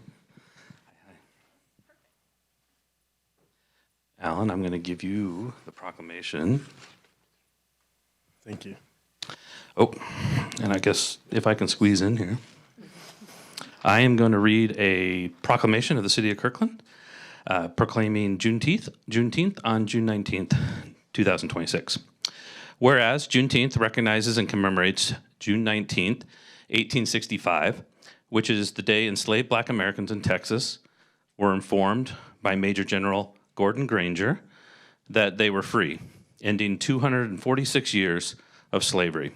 And whereas in 1866, 1 year after Major Granger's announcement, freed Black people in Texas held the first Juneteenth, or African American Independence Day celebration. And Juneteenth celebrations would later spread to all corners of the country.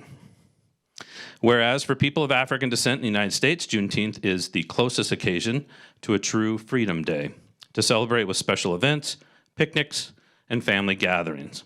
And whereas, despite that over 160 years have passed since slavery officially ended in the United States, the nation continues to struggle with inequities and injustices, which provides us with an opportunity to make meaningful change in dismantling the lingering effects of discriminatory systems and structural racism in our country. And whereas learning and acknowledging that Black slavery is a large part of our country's history is of the utmost importance in dismantling systems that negatively impact Black people in our country. And whereas the City Council strives to create a Kirkland where Black people feel safe and respected, and interpersonal, institutional, and structural racism no longer exists. And in 2020, the City Council passed Resolution 5434 to examine and dismantle institutional and structural racism in Kirkland.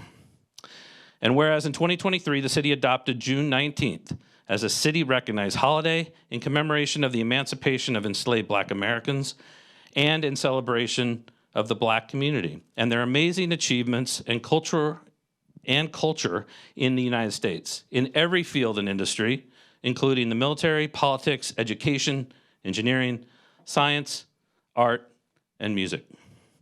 Now, therefore, Mayor Kelly Curtis, on behalf of the City Council, does hereby proclaim June 19th, 2026 as Juneteenth in Kirkland, recognizing its historical importance and calling on our community to join us in listening, reflecting, and acting so that we can celebrate achievements and continue to make progress on the arduous journey toward achieving racial justice for all.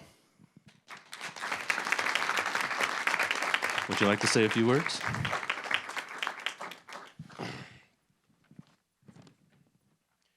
First off, I want to thank the City Council and the Mayor for giving me this proclamation. I really appreciate it, and I want to thank my family and friends for pushing me to be a better leader, my teachers. And it's an honor to have such a meaningful holiday as Juneteenth to be placed upon me like this. Like Councilman said, it marks June 19th, 1865, where enslaved people in Galveston, Texas were told by the governor that they were freed people. But what I always found most interesting about the holiday is that it came 2 years after the Emancipation Proclamation, which is what freed enslaved people throughout the U.S. It seems that liberty and freedom can't come without delay, especially in the Black community. But through this, a beautiful culture has come to life through music, storytelling, dance, food, or tradition. Juneteenth doesn't only remind us of what was taken, but what was made through Black continuance and excellence. For me, that's what makes Juneteenth so powerful. It shows how Black people have always found a way to protect joy and create meaning even in the face of injustice. And that's something that I carry with me as a leader, a student, and someone who's still trying to better my community. I see Juneteenth as a day to celebrate these accomplishments and commemorate those who fought for them in our past. As a young Black leader, I take this proclamation and holiday as motivation to keep making the world a better place and strive for those goals set by those before me. Thank you guys so much.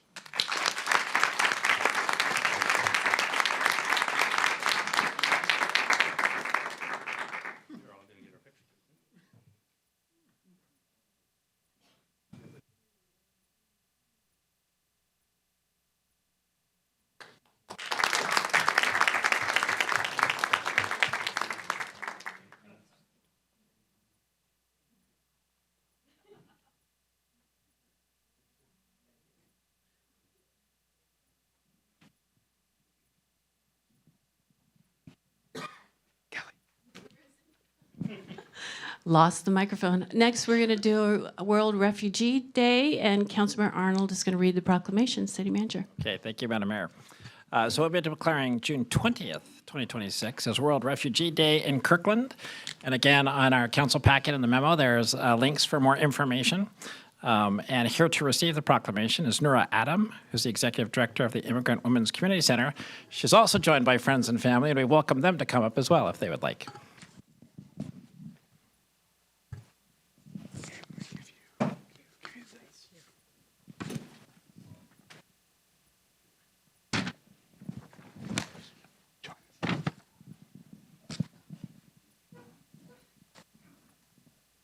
Whereas World Refugee Day was first proclaimed by the United Nations in 2001 to commemorate the 50th anniversary of the 1951 Convention relating to the status of refugees. And whereas World Refugee Day shines a light on the rights, needs, and dreams of refugees, helping to mobilize political will and resources so refugees will not only survive, but also thrive. And whereas asylum seekers face numerous challenges, including not being able to work for an average of 18 months after arriving in the United States and having limited or no access to many federal benefits, which results in them being vulnerable to food insecurity and homelessness. And whereas current federal actions related to admittance to and deportation from the United States are deeply impacting the refugee community and exacerbating individual, institutional, and systemic racism, stirring up fear, anger, and grief. And these actions can result in harmful disparities in education, employment, income, housing, criminal justice, and quality of life. And whereas the city of Kirkland supports several nonprofit organizations that provide services to immigrants and refugees in this community, including organizations providing assistance to individuals who have endured the unimaginable in their journey to our community and who arrive with very little. And whereas Kirkland believes that those who come to the United States in search of a better life, bringing with them hope, resilience, and a commitment to positively contribute to their new community, deserve the opportunity to achieve economic stability, liberty, and happiness. Now, therefore, Mayor Kelly Curtis, on behalf of the City Council, does hereby proclaim June 20th, 2026 as World Refugee Day in Kirkland and invites all community members to explore opportunities to uplift refugees in Kirkland and through individual actions or by supporting organizations that help refugees survive and thrive.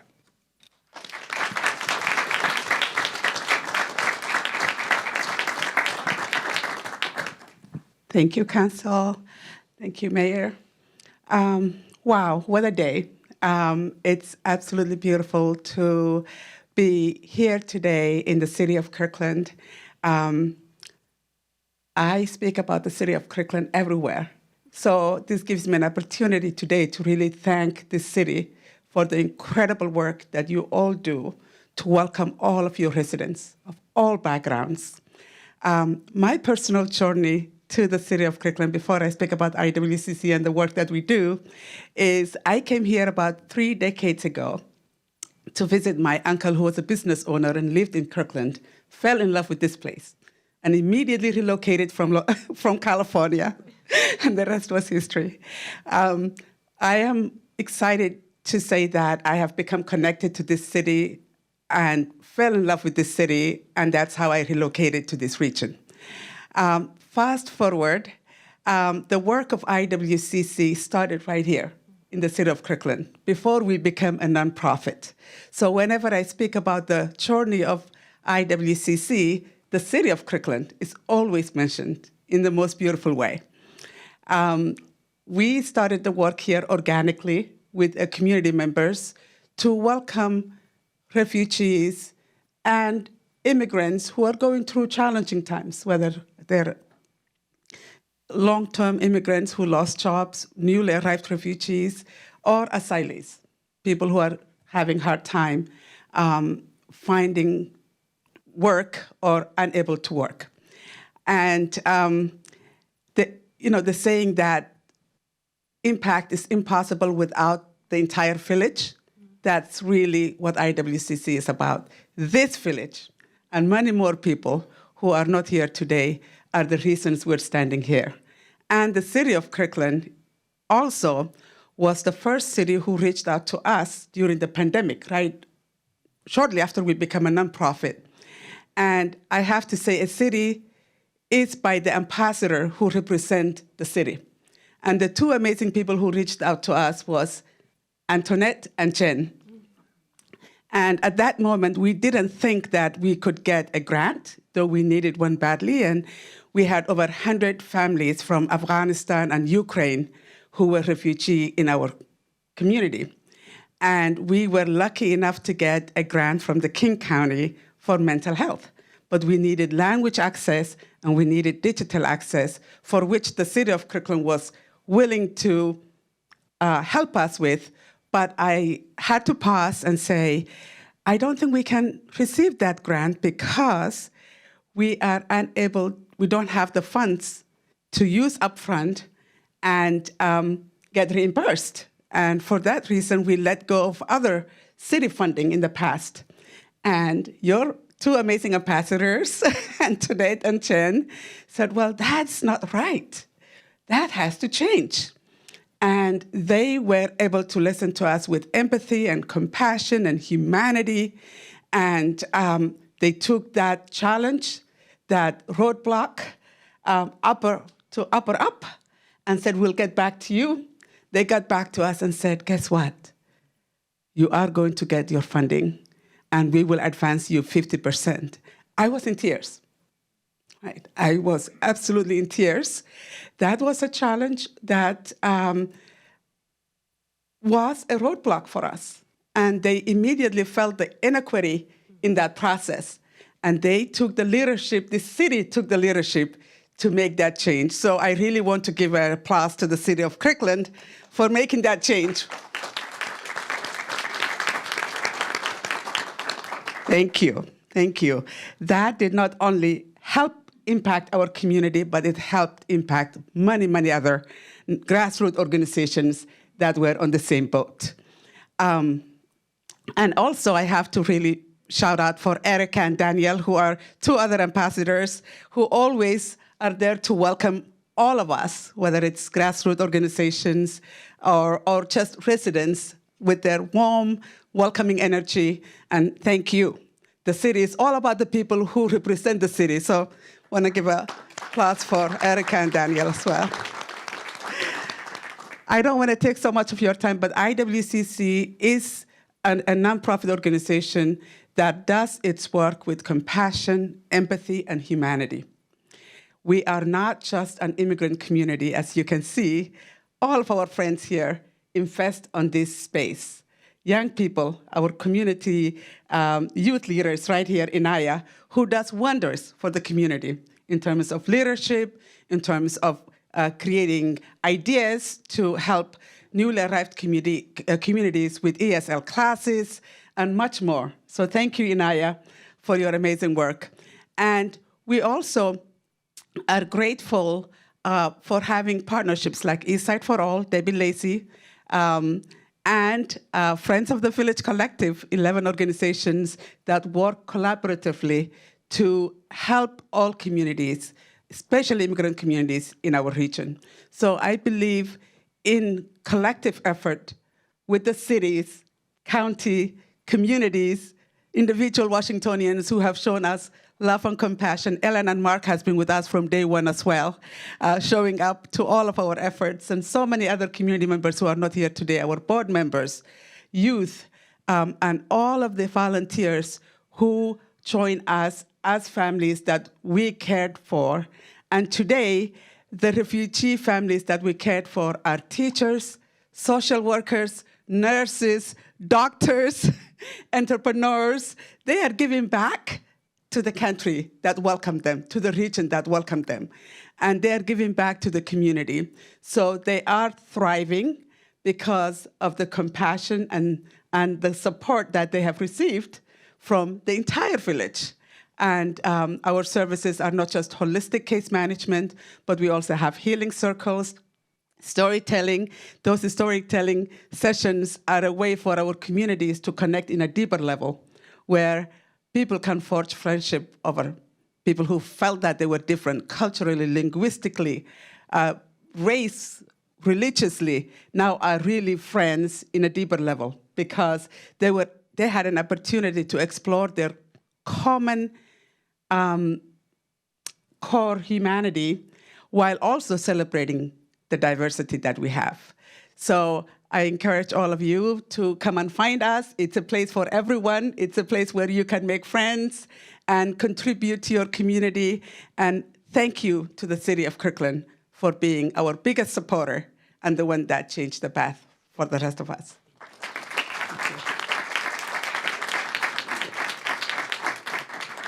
Oops. Photo.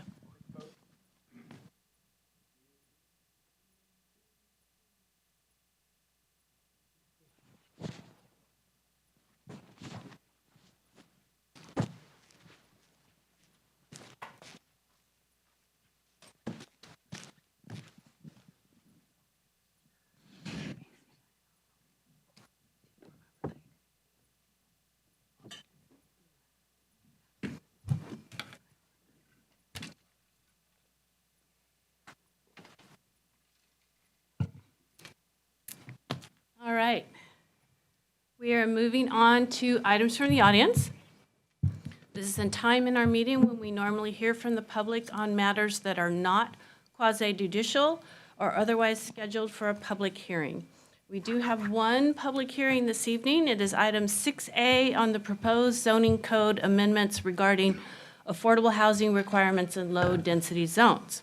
On all other matters, please limit your remarks to 3 minutes. We will provide up to 45 minutes for our items for the audience, with no more than 6 speakers on a subject, regardless of their position on the subject.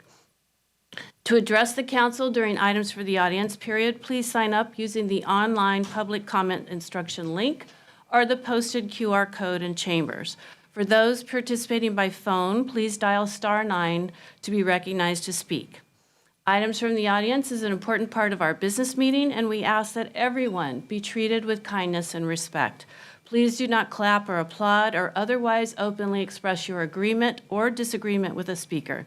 When that happens, even when we're supporting a speaker, it can be disruptive of the meeting and discourage others from sharing a different viewpoint. We discourage people from using obscenities and making personal attacks against others. And we ask that you direct your comments to council, not to staff or audience members. In addition, because they can be disruptive, signs and placards are not allowed in council chambers during our meetings, regardless of their content. As a reminder, state law does not allow items from the audience to be used for promoting, opposing, or discussing a candidate's campaign or ballot proposition. Kirkland prides itself on being a respectful, welcoming community. We want everyone to feel like they belong in council chambers expressing their viewpoints. Thank you, everyone. City Clerk, who do we have signed up to speak? Thank you, Madam Mayor. We have two guests, both on site, wishing to speak. Karina O'Malley, followed by Alex Timmerman. Karina, welcome.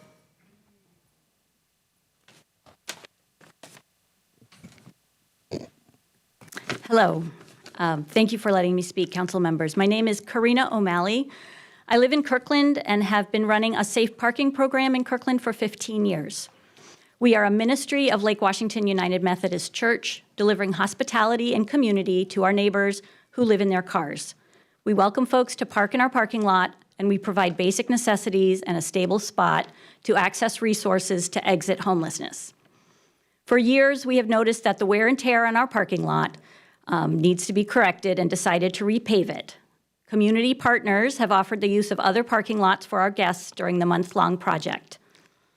We had $200,000 raised from the congregation already in our capital budget. As costs grew, as they do during construction, it was a good time to broaden the invitation to participate in this project. So I posted an appeal on my personal Facebook page and asked folks to share it. Soon after, Mayor Curtis reached out to me asking me if I'd be open to having the city consider supporting this important community resource. And in fact, I am. Your city homeless outreach folks refer qualified people into our program, and we have partnered with the city to offer some of our amenities to other city clients so they have access to showers while they are homeless and household goods and furniture when they move into an apartment. We work well together. We've served over 400 people last year, and these folks would have otherwise been parking on public streets alone and vulnerable, struggling to get basic needs met. Our 2025 spending for safe parking was about $175,000, primarily funded through community individuals giving directly to safe parking. We operate from an account kept separate from church finances. We leverage hundreds of volunteer hours and in-kind donations so that more than half of last year's budget was actually direct support to guests in food, gas cards, car repair, help getting IDs or other things necessary for work, but most significantly for move-in costs, moving 28 families into housing. We're in a privileged position to be able to move dollars to low-income people where it might make the greatest impact in improving their lives. The more dollars we have, the more we can help. We appreciate the city's partnership in responding to the horror of homelessness and look forward to being part of a robust response of neighbors helping neighbors for many years to come. Thank you. Thank you, Karina. Next, we have Alex.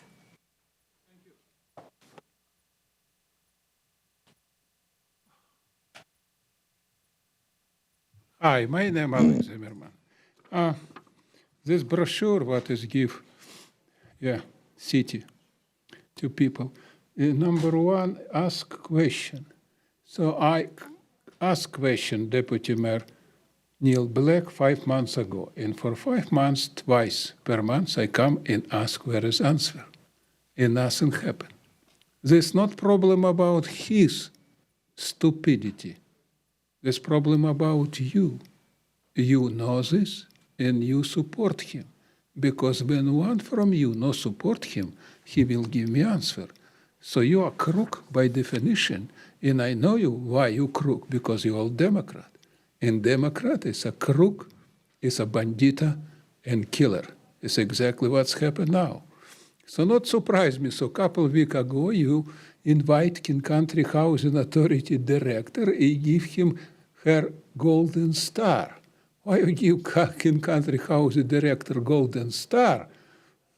for spend a dozen and dozen $1 million for thousand and thousand not legal immigrant, and people like me, senior citizen, American, cannot have a place for living? I'm totally confused. Who are you? Are you a real bandita? What are you doing here? And why you all absolutely identical? How is this possible?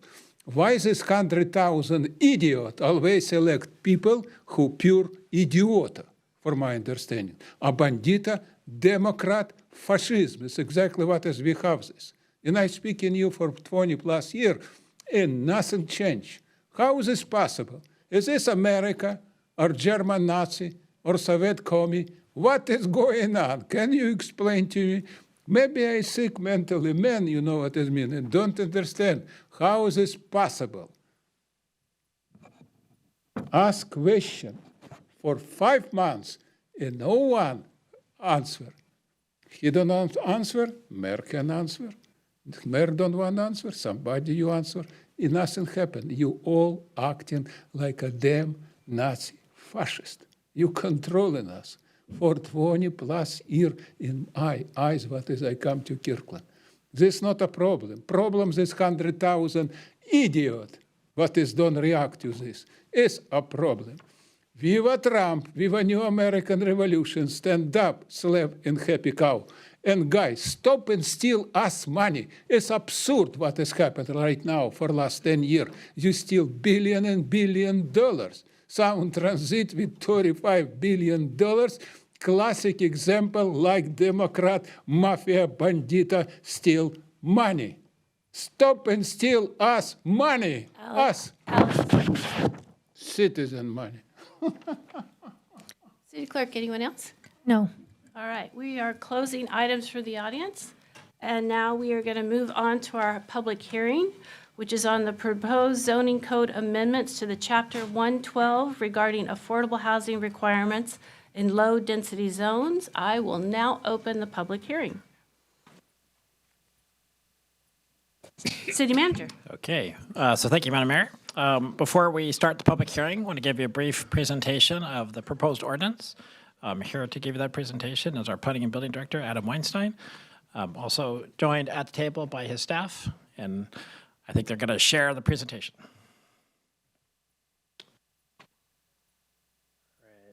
Sorry. There it is. All right. Okay. Thanks. Good evening, Mayor Curtis and Deputy Mayor Black and council members. Good to be here tonight. So I just have a 10-slide presentation for you. I think this is not a regurgitation of the staff report, obviously. This is just really highlighting a couple of things that can help you sort of think through the decision-making tonight. Just to start off, this is a slide from the last presentation, actually, but I thought it was a good place to start. These are the guiding principles that we use for the development of the new affordable housing standards for the lower density zones. There's 3 key ones. One is that, right now we have a little bit of an unequal system for affordable housing requirements in the city. We have had for many years, actually, affordable housing requirements in medium density, high density, mixed use commercial zones that are fairly robust. They're not size limited, so regardless of how many square feet your unit is, you pay affordable housing fees or you set aside an actual unit. The second principle is related to the fact that we implemented pretty substantial state legislation back in 2025. In doing so, we granted a pretty substantial upzone to our lower density areas. Under state law, that is the time when we are allowed to require new affordable housing. And that's why we took that opportunity in 2025 to adopt these new regulations. The last principle is about not impeding middle housing production. I think you all know that we have a really good track record for middle housing in Kirkland. Back in 2020, we produced 34 units of middle housing. Over the last year, we produced 166 units of middle housing in Kirkland. That, I think, compares really favorably to other cities in the region. So what we're talking about with middle housing is it's entry-level home ownership, or what counts for entry-level home ownership in the city. That's the type of housing that we want to protect and support in the city. So we sought to design our new affordable housing program to protect middle housing. That was the third principle. And then, again, you've probably seen this graphic 100 times maybe, right? We showed it a lot during the comprehensive plan process, but I thought this was also good context. These are the housing targets that we have to meet in our comprehensive plan. This is the capacity that we have to achieve over the next 20 years. I hope it reminds us of why we're here in the first place. We have to have capacity for 13,200 housing units.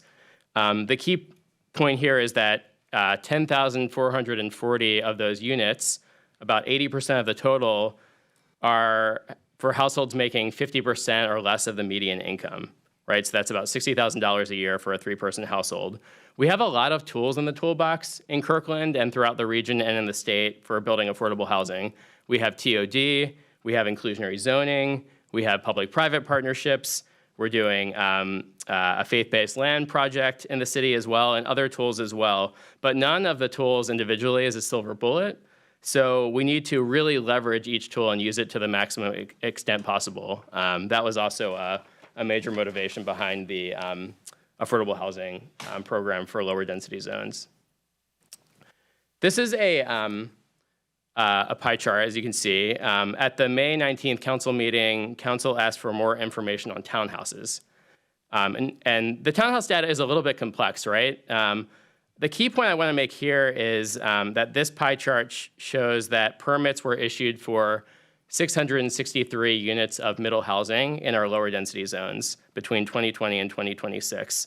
The tiny little slice of the pie, the little orange slice of the pie is shows that less than 5% of the total of middle housing units built in our lower density zones here in Kirkland were townhouses, duplexes and triplexes. So although townhouses are built in sort of a widespread fashion in other zoning districts, they are not really built in large numbers in our lower density zones for a variety of reasons. Height limitations is one, lot coverage requirements is another, and there are other reasons as well. And that also means that the vast majority of these 663 units are less than 2,000 square feet in size. So again, we designed this program and the thresholds to really not interfere with middle housing production in the city. All right, this is table 1 from the staff memo. It's showing average townhouse sizes across different zoning districts. This is what I just referred to. So what we're really here tonight to focus on is our lower density zones. And as shown in the previous slide, there are not a lot of townhouses that get built in our lower density zones. I would also note that the townhouses in the medium density zones, the high density zones, the commercial zones, the mixed use zones are already subject to inclusionary zoning, right? So that's a really good principle to keep in mind. And again, just to reemphasize the point, that inclusionary zoning program does not exclude smaller units. It applies to all units in those zones, in most of those zones, I would say, whether you're building 1,000 square foot units or 1,200 square foot units or 3,000 square foot units. Those are all subject to affordable housing requirements, unlike what we designed for the lower density zones. The other thing I want to mention on this slide is that if you look at the average size, right, what we're seeing is that across the zones, the average size is generally in the mid-2,000 range, but basically, every zone has units that are small or smaller than 2,000 square feet, meaning that you really can accommodate family-size units in 2,000 square feet or less. And this next slide is a sort of an illustration of that. I have a little bit of a Redfin and Zillow addiction, so I got to dig this up on Redfin a day or two ago. But this is just an example of one of the townhouses that gets built that is currently for sale in Kirkland that is less than 2,000 square feet, that has 4 bedrooms and 3.5 bathrooms and a bedroom suite with a bathroom on the ground level to allow for things like aging in place. It has also walk-in closets. You can see from the picture a really, really nice kitchen as well. And again, this is all built within a 2,000 square foot envelope. So that's the point I want to make, right? You can really get good family size units for 2,000 square feet and 2,000 square feet units. But there are lots of incentives to build bigger, right? Generally speaking, people will pay more for bigger units, right? So there's a sort of perverse incentive to build bigger and bigger units. All right, so this is another table from your staff report. This looks at the impacts of fees under the two scenarios, the 2,000 square foot scenario and the 2,500 square foot scenario. And again, we're not seeing a lot of townhouses in lower density zones. But even under a 2,000 square foot threshold, the fee on the average size townhouse, duplex, triplex that's built in lower density zones is really modest, right? It's about $6,675. That's probably less than the monthly mortgage that somebody will pay for that housing unit. So it's very, very modest in comparison, especially to the fees that are imposed on other housing units and other zoning districts. And then cottages and ADUs, always below 2,000 square feet under our code, are completely exempt from fees, regardless of which threshold you choose, whether it's 2,000 square feet or 2,500 square feet. You could build 40 cottages in the city under our affordable housing threshold and not pay a cent of affordable housing fee. All right, this is another slide I think that I shared at the last meeting. That May 19th staff report for the previous meeting, it compared our current fees that we currently have adopted to recently adopted fees in our peer cities. And I think I said this last time, but in every single case in our peer cities, our fees in Kirkland are more lenient than in those other cities. So again, not to go through these in minute detail, but Redmond requires 12.5% set aside compared to our 10% set aside. $30 a square foot starting in 2027 in Redmond. That's double our fee. Sammamish, they're only exempting units smaller than 1,500 square feet. They have a $30 per square foot fee, again, double ours. And then Bellevue has a very, very stringent fee as well. Basically, if you want to build 6 units in certain districts, 2 of the units, so about 30% of the units have to be affordable. If you're not providing affordable housing units on site, you pay $150,000 per unit. So that's, again, very, very substantial compared to our fees. We spent a lot of time, you'll recall, last spring designing these affordable housing regulations, especially, I think, to respond to master builders' feedback and other feedback that we heard from the building community. I do think we addressed every one of their concerns. This chart compares where we started with the code to where we ended up. So again, we talked about a delayed effective date initially. We have a very delayed effective date that was ultimately adopted January 1st of next year. The square footage threshold, there was discussion about where that should be. We set it fairly high, relatively high, 2,000 square feet. Exempting almost all middle housing. So again, this should not have any impact on middle housing. We talked about exempting small rebuilds when we started. We ultimately ended up exempting very, very major rebuilds. You can basically double your square footage if you're rebuilding and not pay any fees whatsoever. We have a very complicated in lieu fee methodology that we use in our medium density and high density zones. It's calculated on a case-by-case basis. You take into account the land value and the cost of construction on a specific site. We created a much more simplified methodology here of $15 per square foot so that it's easy for developers to figure out how much fee they're going to be paying. And then we also identified a couple of council check-ins. We're at one of those right now. All right, and I think this is the last slide that I have. This is just our recommendation to start the public hearing. We're just recommending that you hold the public hearing on this matter. And again, it's about whether you want to change the affordable housing threshold from 2,000 to 2,500 feet. And happy to answer questions. Thank you, Adam. Council, any questions? I see none. All right, so Deputy Mayor, were you flagging me down? No, Madam Mayor, thank you. Is this the time in our meeting where we have time in our business meeting for more substantive? Okay, thank you. Correct. This is just questions to the presentation. Okay, thank you all. I'm going to now call on members of the public who have signed up to address the council.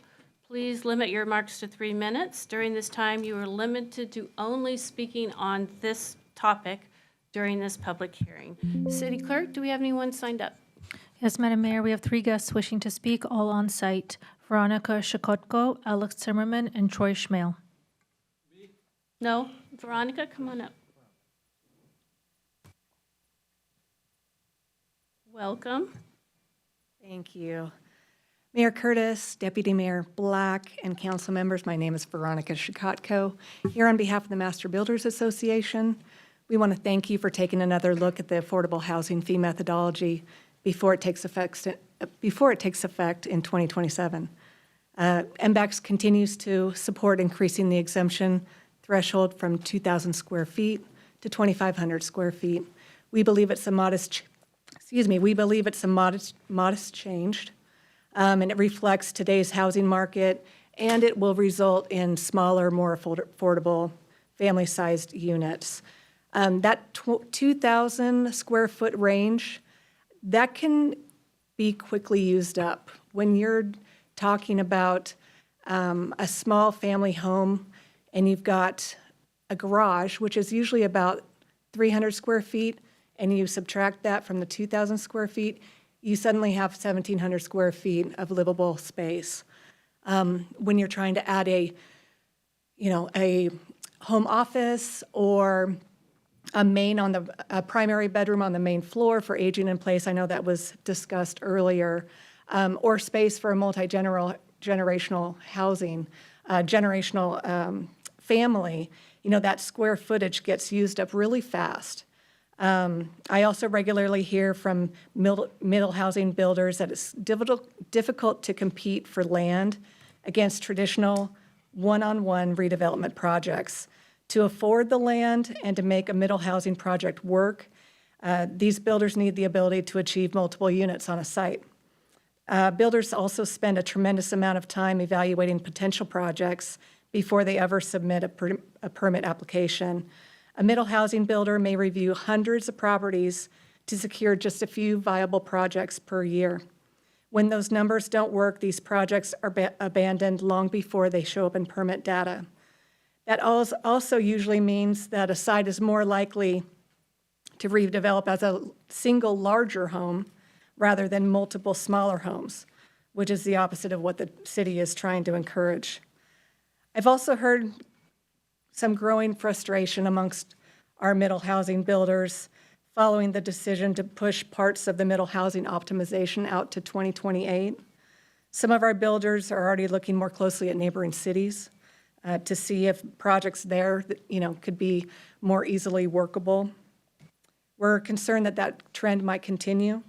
The reality here is that builders are already having a hard time making projects work in today's market. And unfortunately, many of them are dangerously close to shutting their doors.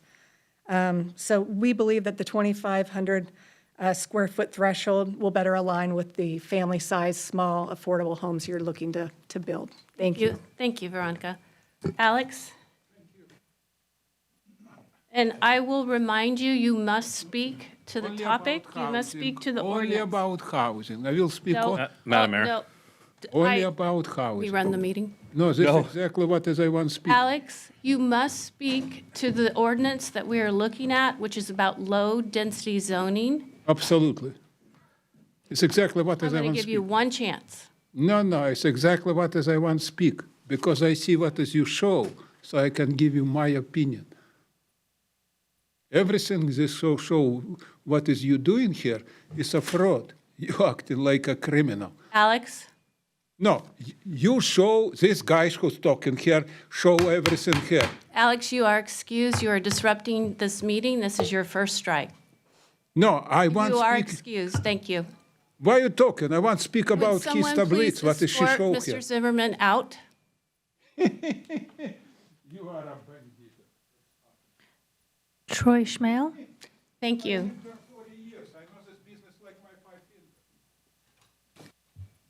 Troy, welcome.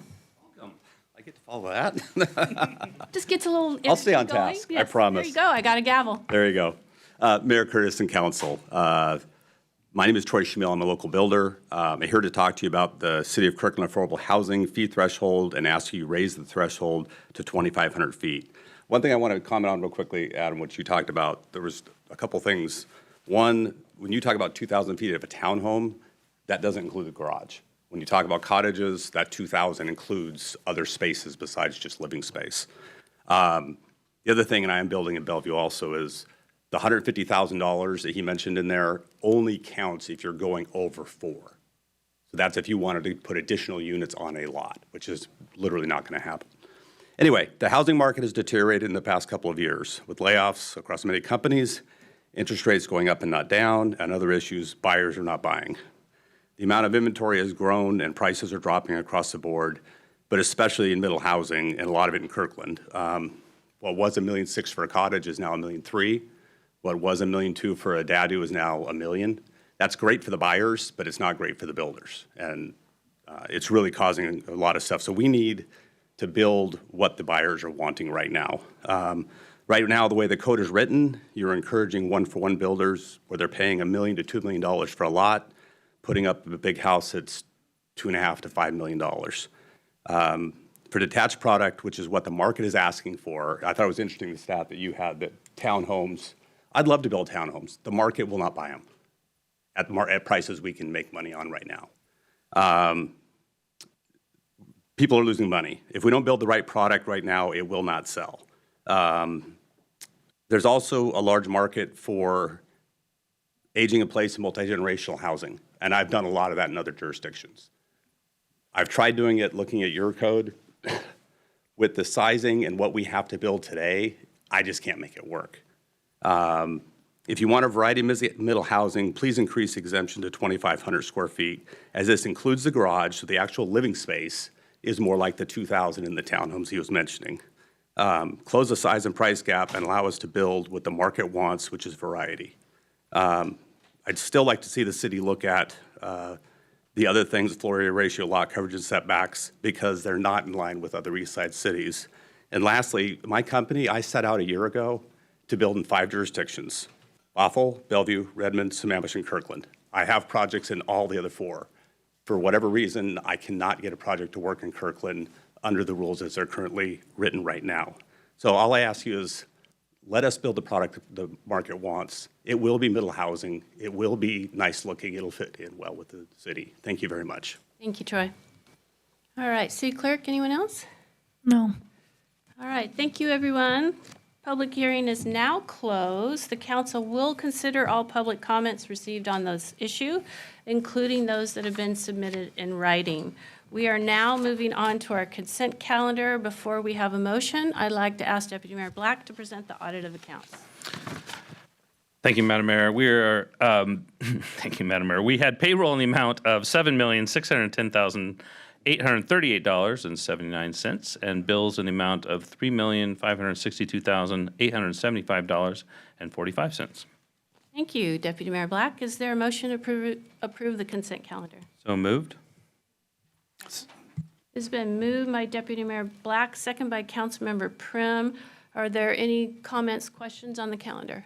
It was seconded by Councilmember Falcone. Oh, you guys are sitting too close to each other.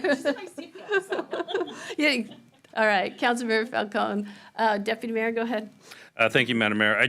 There was just one item for the public I want to highlight on the consent calendar. It included our latest report from our police department on their work and crime statistics. I just want to highlight some of the really good work that our department has done and the reductions in crime that we've seen.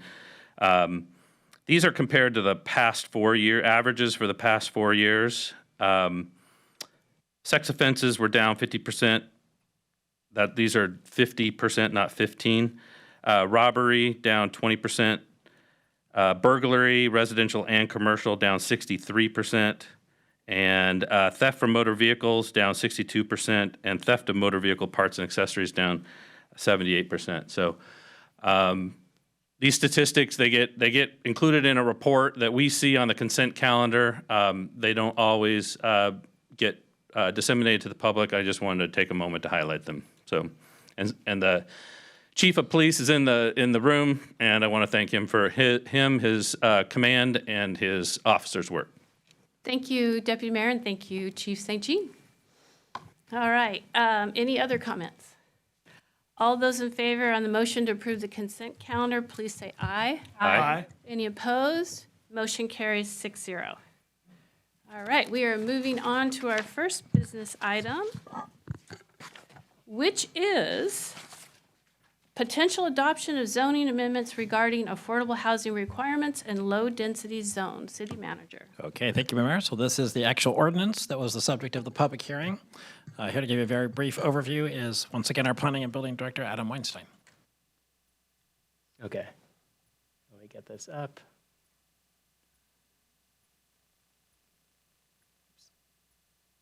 Cassie, are you getting it up? Yeah, it is. Okay, great. Let me scroll to the right. Yeah, there it is.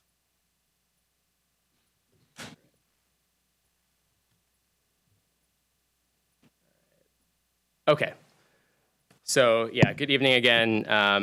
Again, we're back for consideration of the ordinance. This is our staff recommendation. This is just one slide, this part of the presentation. So we're asking you to consider the ordinance that's in front of you. Our staff recommendation is to retain the existing 2,000 square foot threshold by not adopting the ordinance. As you know, we have a lot of work to do left in the housing realm. We have it programmed into the planning work program.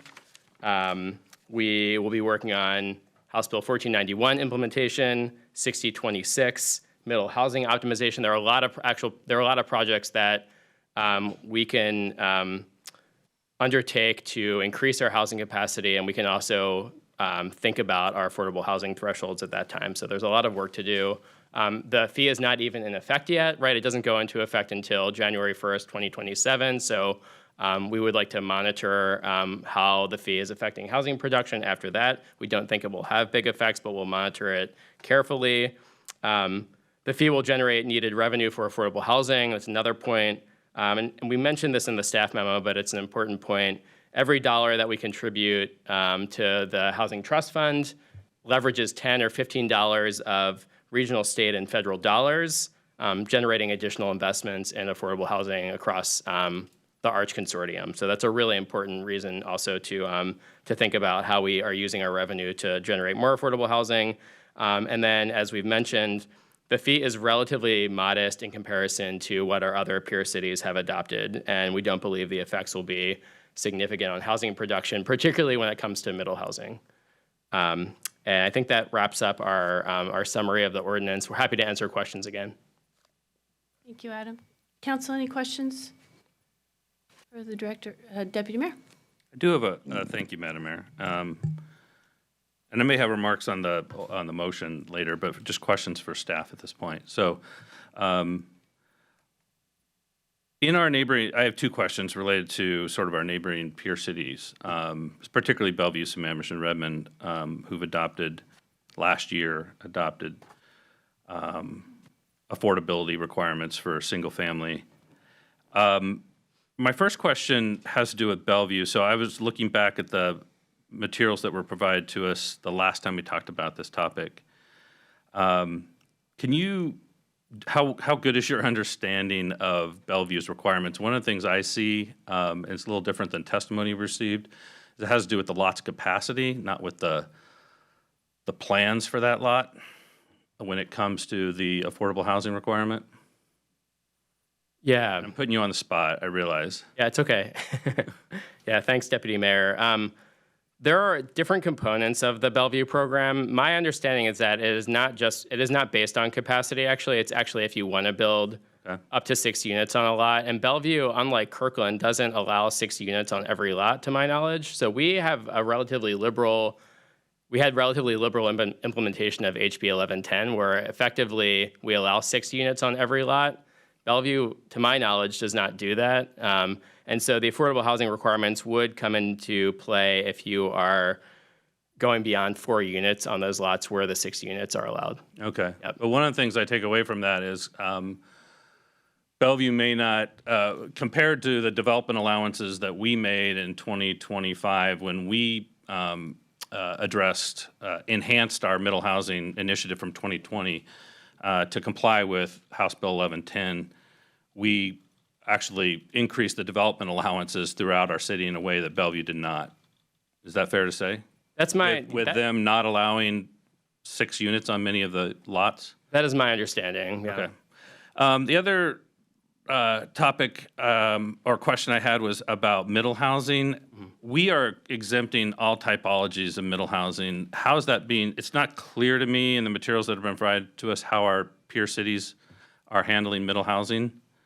Yeah. For example, if Sammamish is charging $34.45 per square foot, if Redmond starting next year is charging $30 per square foot, does that include middle housing typologies? Yes, so they're not exempting, those two cities are not exempting middle housing, right? And in Redmond in particular, there's literally no exemption for housing units, regardless of how small they are. So you could build a 500 square foot unit, an ADU, for instance, in Redmond, that would be subject to the fees. In Sammamish, if you're building anything above 1,500 square feet, whether it's a middle housing unit or not, I mean, if it's 1,500 or 1,600 square feet, we'd probably consider it a middle housing unit. That would garner fees in Sammamish as well.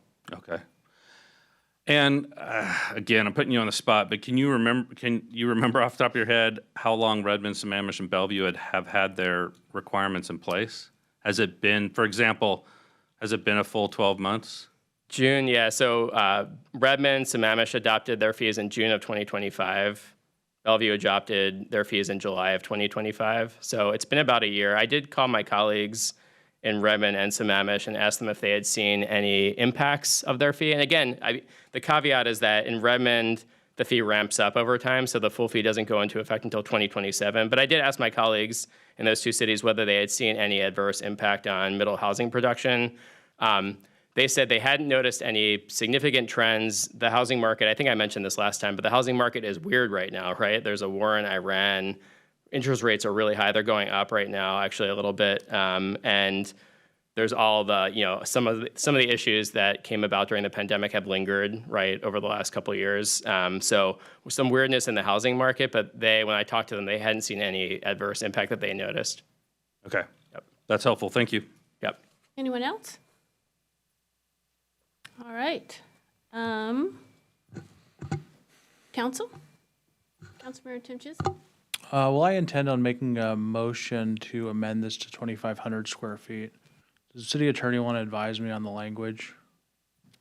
You could just move the ordinance. Okay, I'll move the ordinance.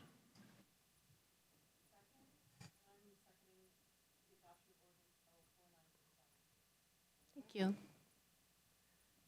All right, it has been moved by Councilmember Tim Chisholm, and a second by Councilmember Falcone to move forward Ordinance 4937. Is there any discussion? Do I need to, may I ask her, do I need to amend anything, or is this ordinance at 2,500? This ordinance contains the language that would move it to 2,500 from the current 2,000. Okay, thank you. Councilmember Tim Chisholm, since you make the motion, would you like to speak to your motion? I would. I understand there's people on both sides of this issue that think this will lead to more housing and more affordable housing. But I don't think additional taxes and fees on housing at this time will lead to more affordable housing. I think it'll lead to less project feasibility and less things happening in Kirkland. Both the master builders and our City of Kirkland Planning Commission have made recommendations for 2,500 square feet. And based on their recommendations, I'll be supporting 2,500 square feet. Thank you. Thank you. Councilmember Falcone? Thank you, Madam Mayor, and thank you, Councilmember Tim Chisholm, for making this motion. This is a seemingly simple change that has complex potential implications, right? You might think just 2,000 versus 2,500 square feet is just a tiny little thing, but sometimes the devil is in the details, and that can make a really big difference. For those that are just catching up on this discussion, that may be listening either here in person or at home, and didn't listen to our meeting last year, the lens that I've had in this, and that the purpose in my mind for this is twofold: to incentivize missing middle housing as opposed to large single-family homes, and to increase funding for income-restricted, low-income housing, right? Those are two that in this discussion are a little bit in conflict with one another. So it's important for us to be thoughtful about what the right balance is here. So that's my lens in the purpose of this. We've also can see that in the really thoughtful input that we received. We both from testimony here tonight, but also email communication and other communication that we've had leading up to tonight. We've had really thoughtful input of various perspectives on this, right? So I just want to say I understand both sides of it, and I get kind of the pros and cons, and that this is a lever that we need to be mindful of, again, striking that right balance. We talked about townhomes earlier. They've been discussed a little bit tonight, and I know that's not a lot of what we've seen in the permit pipeline yet to date, and there are various economic factors at play there and market factors, but that's the type of housing that I want to see more of in our community, that our community needs more of, right? And missing middle housing in general, townhomes being one important part of that. Adam mentioned kind of some of the early successes that we've had in missing middle housing since our revisions that we've made in recent years. And what I think is really important is I do not want to stifle what we've seen, right? We already know that there are a lot of economic factors that's stifling housing production, and I want to be really mindful that I don't want to add to that stifling of housing. As was mentioned last year, the Planning Commission had a really thoughtful discussion on this, and they put forth their proposal. Their recommendation was 2,500 feet, because they were considering a lot of the things that we've heard about even tonight, like aging in place and the factor of, having a garage and how that's often important, especially in today's economy, to attracting buyers for the home. And also to our community, right? That as the state has mandated that we've changed some of our parking minimums, that, that builders are able to build what the market demands for some of that parking on site, right? And that they're not blocked from doing that. When the council discussed this last year, we decided to adopt the 2,000 square foot due to time constraints. We knew that we could increase that threshold and not decrease it. So we said, okay, let's just put 2,000 in there for now, knowing that a year from now we can check in and we can increase it at that point to the recommendation of the Planning Commission. In my mind, that was the intent all along. We just wanted to take this year to be thoughtful and learn more about it and have a more thoughtful approach to making that decision. And I know that $7,000, as was mentioned as an example for the increased, 400-something feet of what might be an example of a townhome or another missing middle housing fee in lieu.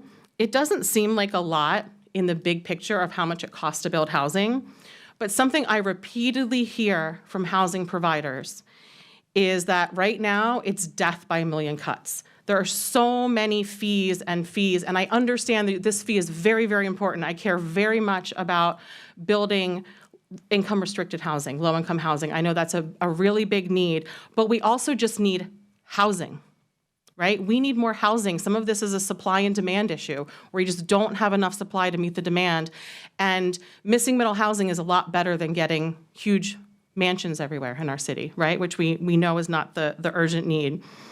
There's not a lot that we can control as a city in building price factors, right? A lot of that, as was mentioned earlier, is interest rates and labor costs and material costs and things that are not under our control. But little decisions like this are things that we can control, that not only could make the difference to make something more feasible to pencil out to get more housing built, but also signals to housing providers that we want to work with housing providers, that we want them to build in our city. When they're making a decision between building in our city versus another city, that $7,000 could make the difference, right? Or even the perspective that the city has on wanting to work with developers. I think it sends a message, it sends a signal as to how much we welcome housing development in our city. My understanding as well is that we're seeing a decline in the housing permits submitted in the pipeline in our city, and we don't want to have a huge, period. It takes years, from the time that, an application is submitted until people are actually moving into those homes. We have an urgent need for homes, right? What I don't want to see happen is that we're only thinking long-term and we forget about the short-term. Obviously, we don't want to just think about the short-term and not think long-term, but again, it's about striking that balance. So for all of those reasons, and probably more, I am supporting I'll be supporting this ordinance and increasing the threshold from 2,000 to 2,500 square feet. Thank you. Thank you. Councilmember Prim? Yeah, I struggled with this one quite a bit. Went back and forth until literally just, I would say, an hour ago, where I ended up landing. And I have to say, I do agree with a lot of what Councilmember Falcone has said here. I support increasing the affordable housing fee threshold from 2,000 square feet to 2,500 because my primary goal is to really ensure that we are not unintentionally hindering construction of much needed housing in Kirkland. Every additional fee imposed on a project can affect whether a project gets built, how many units get built, and what type of housing ultimately reaches the market. Applying affordability fees to homes above 2,000 square feet may create a disincentive for builders, like we heard from some of the builders today. And at a time when housing supply remains one of our biggest challenges, I really don't want to create an additional barrier to that production. And what was interesting is in the packet, and the table was shown today, the attached housing analysis that evaluated 300 attached housing units throughout Kirkland showed that the average size of these attached units are 2,350 square feet. That means that a 2,000 square foot threshold would affect many of the homes that are currently being built today. If our goal is to encourage more housing production while still capturing larger homes for affordability contributions, a 2,500 square foot threshold is a more balanced and data-driven approach in my mind. And this is particularly important. I do understand that that graph or that chart represented homes that were in many different zones, including the low density zone. But if you look at even just the low density zone, there were, I think, 15 units there. And even within those, the average size was 2,400 square feet. So what the market wants, they want homes that are that include those within the scope of 2,000 and 2,500. So bottom line, more housing supply remains one of the most effective long-term tools we have for improving affordability. And frankly, I don't want to hinder that. I want to provide as much flexibility for various options for housing to get onto the market. And that's the reason why I will be supporting this ordinance. Thank you. Thank you. I have Deputy Mayor next. Thank you, Madam Mayor. So I want to share where I'm at on this and sort of what my touchstones are and how I'm thinking about this, just so my colleagues understand and also the members of the public understand, and also those who've come before us and advocated understand. So, one thing that I think is important for me is that the city took an extra year to do this analysis from the get-go. That was in response to the advocacy that we got primarily from the building community. That was an attempt to really demonstrate to builders that we care about housing and we care about builders building in Kirkland.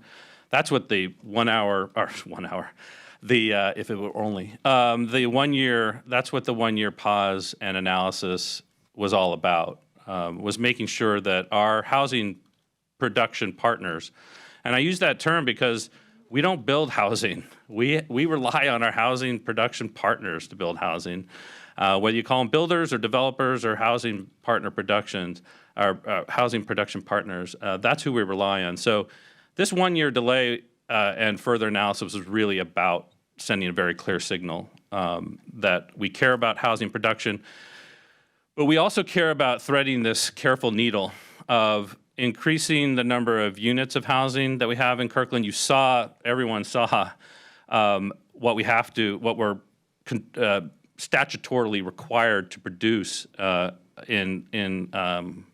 at least plan for in the city of Kirkland. So we absolutely statutorily have to provide for additional housing units. We need those housing units to be a greater mix of smaller housing units. And we also know that there are huge segments of that housing production that we're not going to get without government subsidized housing. That means we are relying very heavily on the Housing Trust Fund and ARCH and the multiplier of 10x, 15x that we get for every dollar that goes into ARCH. We're threading a needle here. While we do not want to have a chilling effect on housing production, we also absolutely need that housing production to be a greater mix of smaller homes. And so I ask myself as I'm analyzing this, which of these two options, 2,000 or 2,500, is more likely to produce a greater mix of affordable homes?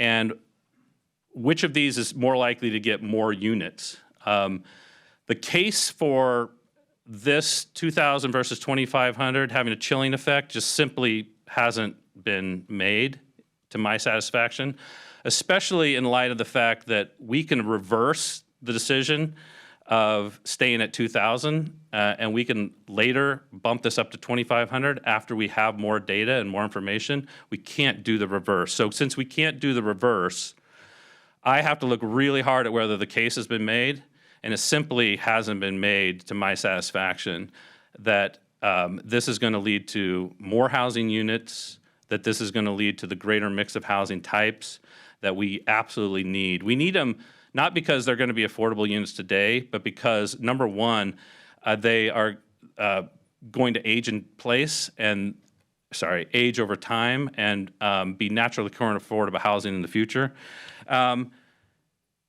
And one of the reasons I say that the case really hasn't been made is we've heard from many different parties. We've heard from master builders. We've heard from the Housing Development Consortium, which is equally interested in making sure that housing is built in our region. We've heard from residents. We've heard from the chair of our planning commission in his individual capacity. And we've heard from our staff who've done the analysis. And every single time I look at the numbers, what it shows is that a very traditional housing product in Kirkland is of this type is between 2,300 and 2,500 square foot. I'm not interested in further fostering the traditional housing product. I'm incredibly interested in trying to figure out a way, threading this needle, to incentivize the greater mix of smaller housing types, the non-traditional housing types. If 30 people walk through one of these units that's 2,000 square foot and 29 of them say it's not the product for me, that's fully what I expect. It's the 30th person that walks through it and says, this is just the product for me. And the impact that house has on housing throughout the city of Kirkland when there's a new unit of housing, when there's a new construction of housing, and someone who, you saw the numbers, someone who can afford a $1.1 million townhouse, they're not overbidding on one of our naturally current affordable homes elsewhere in our city. It has a waterfall effect. So for all those reasons, one thing I also want to emphasize is I've consistently heard, in connection with this idea that I'm not interested in the traditional housing product, I'm interested in trying to thread this needle to foster a unique type of housing product. That's why there's no fees on middle housing, and that's why I would like to hold this down to 2,000. I've heard consistently from our older residents that they would like to age in place in Kirkland. They'd like to take the equity they have in their existing home that's 4 bedrooms. They only use one of them. They have 3 available. They'd like to downsize into something that's a reasonable that they can pay, that they can buy, and there's no product being built in the market. If the case had been made for the fact that this was going to have a chilling effect on housing production, I might have a different take on this, but it simply hasn't been made, and we also have time to look at actual data and judge, and then we can make an adjustment in the future. So for that reason, I'm voting no on this ordinance. Thank you. Next, we have Councilmember Arnold. Thank you, Mayor. Looking at the goals of what we are doing with this affordable housing fee on single-family homes. First is we want single-family homes to contribute to affordable housing. Attached homes today contribute through inclusionary zoning. Anytime you have a multi-unit home, you already have a requirement here. We don't for single-family homes. That's why we're looking at this originally. We also have, as you look at that graph of our housing needs, We need funding for that housing that requires a subsidy, and I think that's why we are wanting single-family homes to help contribute to that. In addition, for what we've heard about what this impacts to the market, we're talking about perhaps, and I share the goal with the deputy mayor, an incentive for a more affordable 2,000 square foot home that complements our middle housing work on cottages and ADUs today. For that reason, I am against this ordinance. And I would also note that this fee itself hasn't taken effect yet. Its effective date today, doing nothing, is 2027. The cost that we're talking about through this debate is $7,500 on a home that is going for more than $1 million in the market rate today. The fees that we're looking at are significantly less than what our neighboring cities are doing. And if I'm wrong, and the 2,000 square foot threshold negatively impacts production, we have that ability to change that in the future. As the deputy mayor noted, if we were to adopt this ordinance and set the threshold at 2,500, and we weren't getting the results that we wanted regarding regarding affordability, we wouldn't have the option to reduce the threshold in the future. And for that reason, I'll be voting against ordinance 4937. Thank you. Thank you. I'm going to keep my remarks brief because everything I had written down has been already shared. I will be voting against this ordinance for the very clear reason that what you have heard from my colleagues is that we are trying to incent smaller housing at a lower price point so that we can meet our goals of providing housing for our community members. And this is not something that we need to do now. So I will be voting no. And City Clerk, will you please call the roll? Thank you, Madam Mayor. On ordinance 4937 relating to affordable housing requirements and amending Chapter 112 of the Kirkland Zoning Code, Councilmember Tim Chizen. Yes. Councilmember Arnold. No. Councilmember Prem. Yes. Councilmember Falcone. Yes. Deputy Mayor Black. No. Mayor Curtis. No.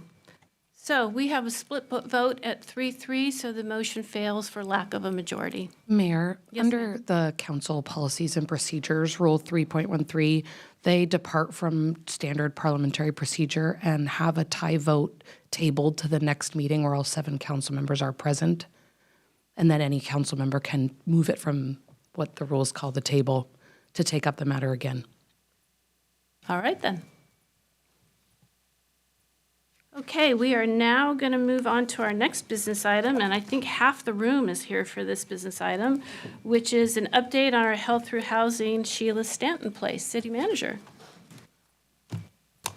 Okay, thank you, Madam Mayor.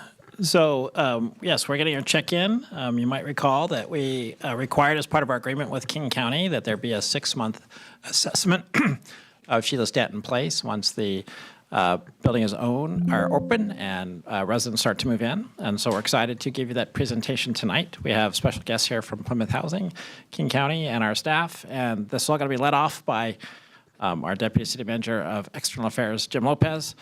I would like to comment for him and everyone on this table how much hard work has happened over the last 2 years to make this happen. Been an incredible number of meetings and so forth. And Mr. Lopez actually said to me he's met more times on this issue than he has on the Seattle Kraken facility. So that's how much his commitment has been to making this go well. So with that, I'll turn it over to Mr. Lopez. Thank you, City Manager. Good evening, Madam Mayor, Deputy Mayor, and Council. It's my privilege to be here tonight with this wonderful group. We're going to talk about what is now called the Sheila Stanton Place update. This is the Health Through Housing project in the city, originally at the La Quinta Hotel. It seems not too long ago that the council approved in Resolution 5583 a document that was innovative enough that we had to think of a name for it, and we called it the Permanent Supportive Housing Agreement. And in that agreement, it had several requirements that we come back to you and report on our work. And this team in this meeting is part of that promise, and we're very pleased to be here tonight to do that. So moving forward, I'll give a brief overview of what we're going to talk about. And I am joined here at the table by Amanda Judd from the city, Sarah Dickmeyer from Plymouth Housing, Shanna Clinton from the county, King County, and Krista Wood from the county. We do meet a lot. We do meet a lot. So we're going to talk from Plymouth Housing's perspective about the engagement work that we've done with the community, the wonderful story of, well, heartbreaking story of the site name, but a wonderful human being, the namesake of the facility, and the resident experiences. You can ask about our resident experiences. We have several in the facility now. King County will talk about facility updates and some reporting data and referral and screening processes. And all of this kind of was envisioned in our original partnership agreement with the county. I'm going to go back to my seat, but I'll be here to answer questions as well as we move through the presentation. And I will turn it over to Sarah. You can just Welcome. We're so glad you're here.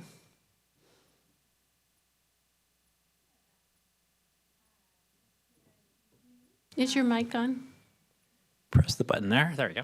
Better? Yeah, that sounds better. All right, thank you. Good evening. As Deputy City Manager said, my name is Sarah Dickmeyer, External Affairs Manager at Plymouth Housing. We're very thrilled to be here tonight because it means we've been open for 6 months, which is something to celebrate.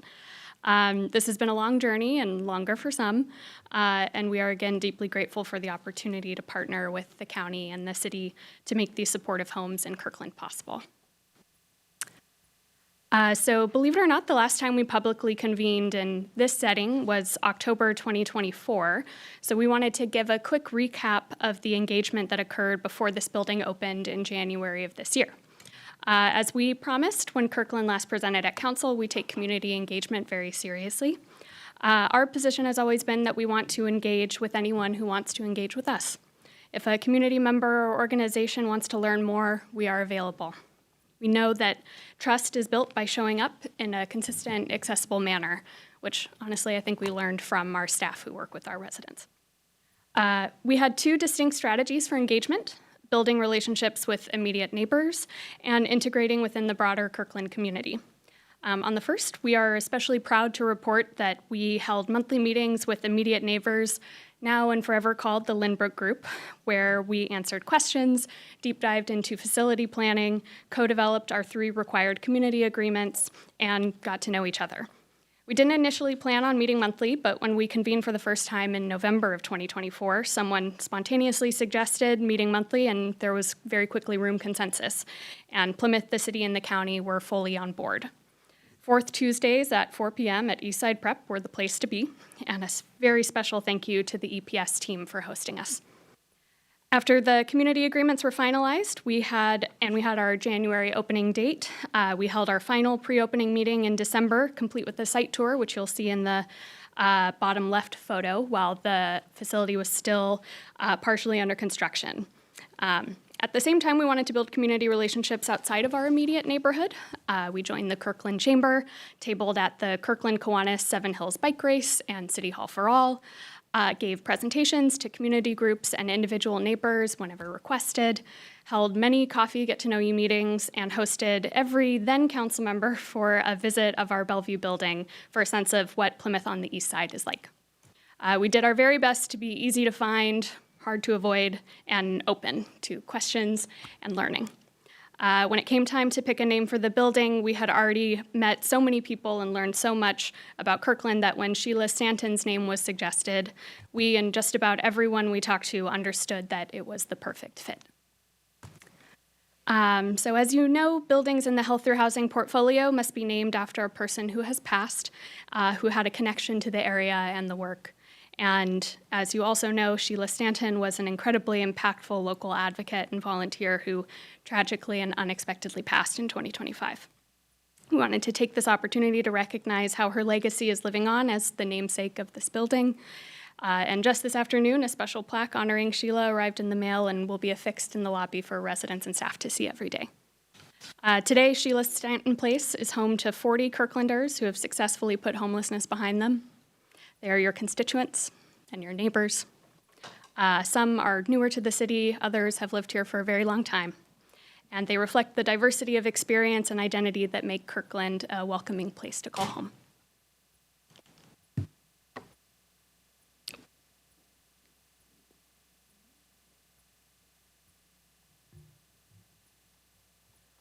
Hello, my name is Krista Wood.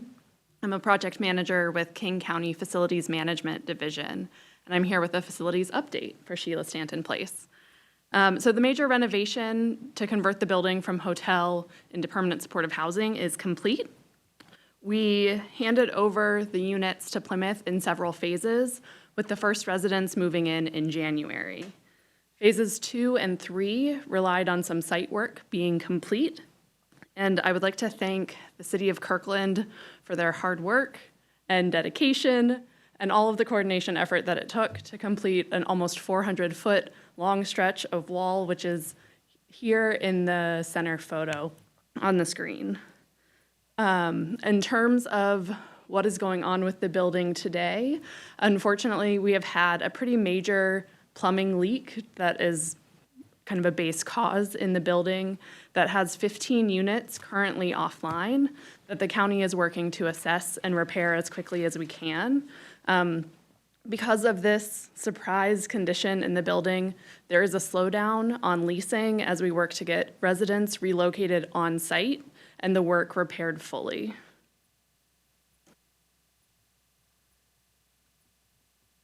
In terms of the overall project, the exterior of the building, you may have noticed that it has been repainted.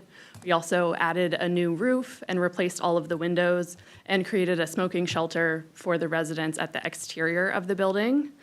At the interior of the building, up on the screen, you'll see a progression of the work throughout construction from hotel room into the final state of it being a new home. The typical work at the interior of the building included extending the sprinkler systems, updating mechanical systems, adding new flooring and lighting to the building, and adding a kitchenette to each unit so that residents can be self-sufficient.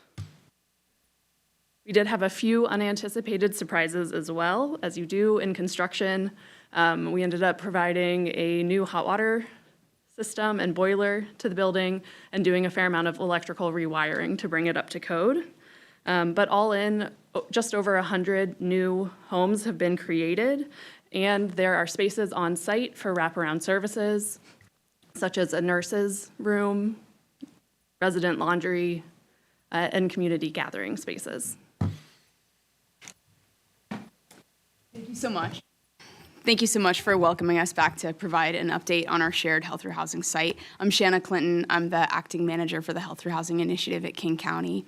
And I'm tasked with the content-heavy slides, so my apologies for the density you're about to experience. I'm fulfilling the county's commitment in to report selected data elements within 6 months of opening, as articulated in the Permanent Supported Housing Agreement.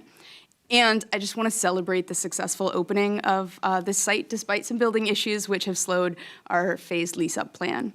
As Sarah mentioned, there are now 40 people living at Sheila Stanton Place, all of whom are receiving services there, and all but one of whom have come through the local referral process exclusively.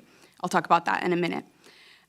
We had demographic and bed night data only for the first 25 residents at the time that we needed to pull the data in order to analyze it and have it available for you today.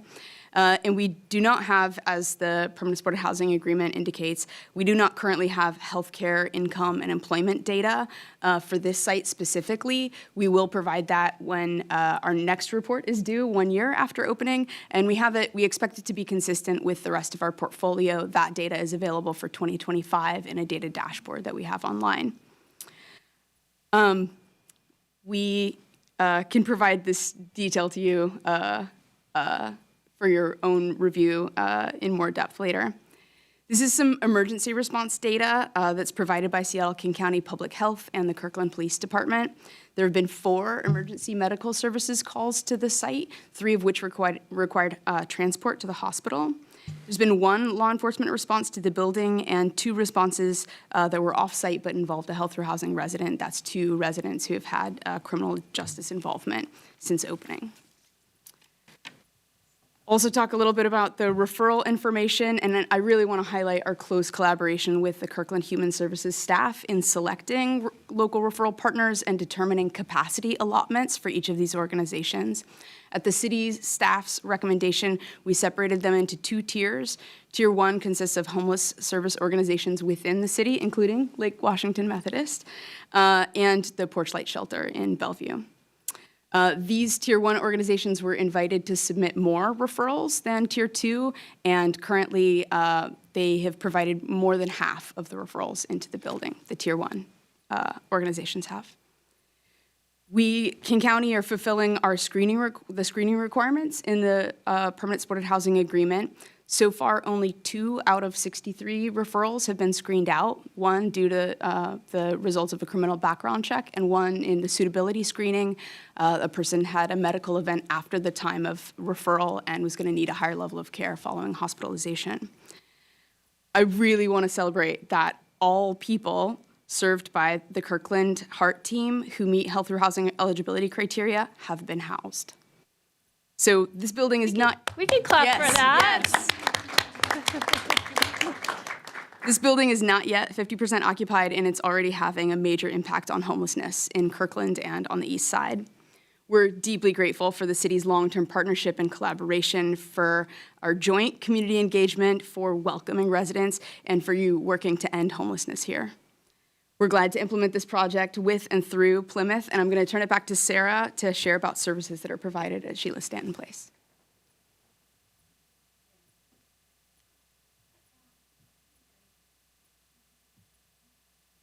It's pretty great.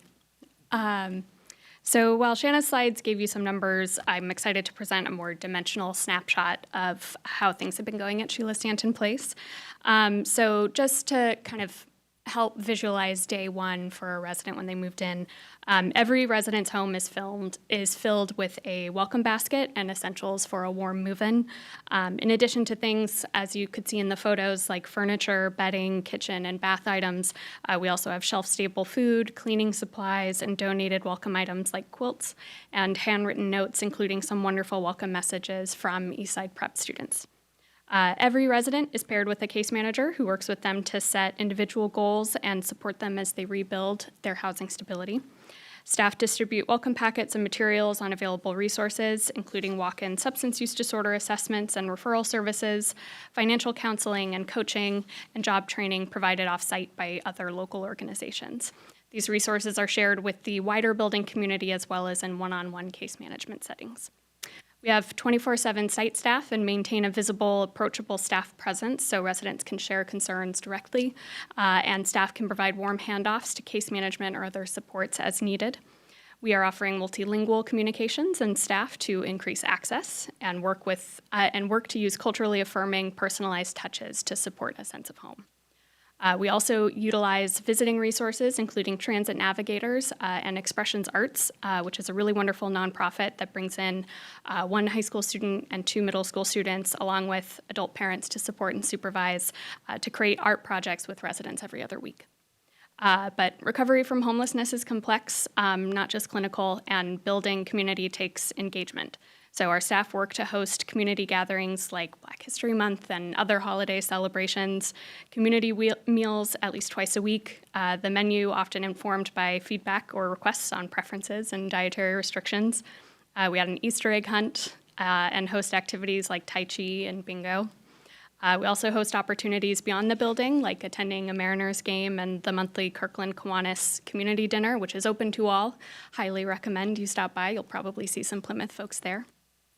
And group outings to the Kirkland waterfront.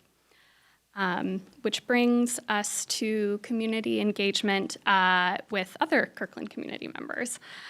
So as part of the PSHA and as finalized in our community relations plan, we'll be hosting quarterly community meetings for the first 2 years of operation or post-opening, co-organized with the city and county.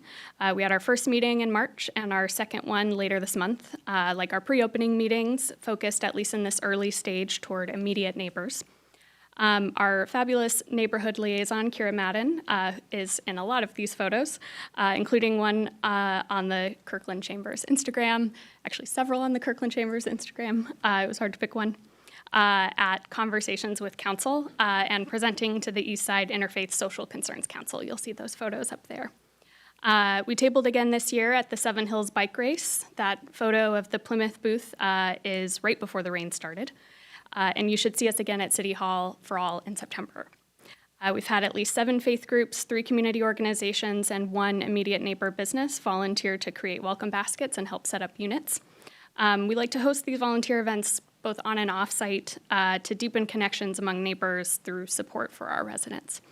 At one presentation last year with a neighboring business, we had one very kind employee come up to us and let us know that she is a prolific knitter and wanted to help, and she ended up donating 3 giant bags of hats and scarves for our residents.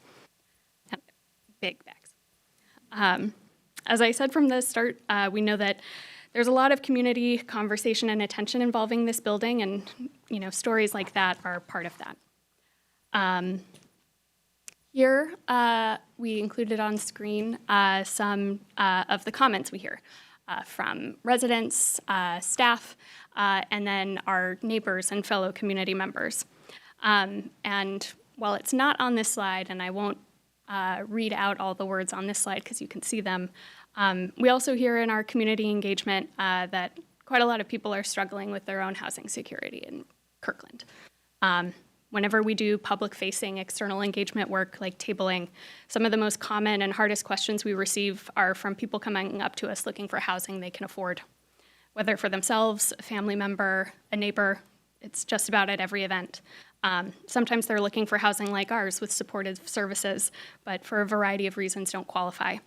The HopeLink 2025 needs assessment recorded that 42% of renters in Kirkland are cost burdened, with about half of that severely cost burdened.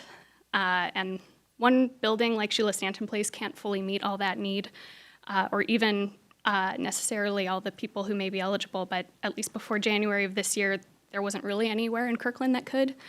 And now there is, and we are very proud to be working with you to create that space and home. And lastly, I wanted to wrap up by sharing these wonderful photos of city leaders and staff who spent half of their day with us preparing and serving a community meal to residents last week, including the wonderful Amanda Judd sitting next to me. Barbecue meatballs, beans, potato salad, fruit salad, mayor and deputy mayor, great job. And thank you so much for joining us and serving up lunch and kindness to our residents. And with that, I think all of us are happy to take any questions. Thank you all. Thank you for inviting us to help serve lunch. It was a great experience, the best potato salad ever. I was on fruit. I wasn't going to take anything hard. But what was really wonderful about it was being able to meet the residents. And I met a couple residents that had known Sheila, and it was so powerful that they were living in a place safe that bared her name. So I encourage all of you to take a chance when you can. But I appreciate you being here. I appreciate this work that you're doing, and congratulations on 40 residents. So, Council, Deputy Mayor? Thank you, Madam Mayor. Well, thank you for being here. Thank you for presenting.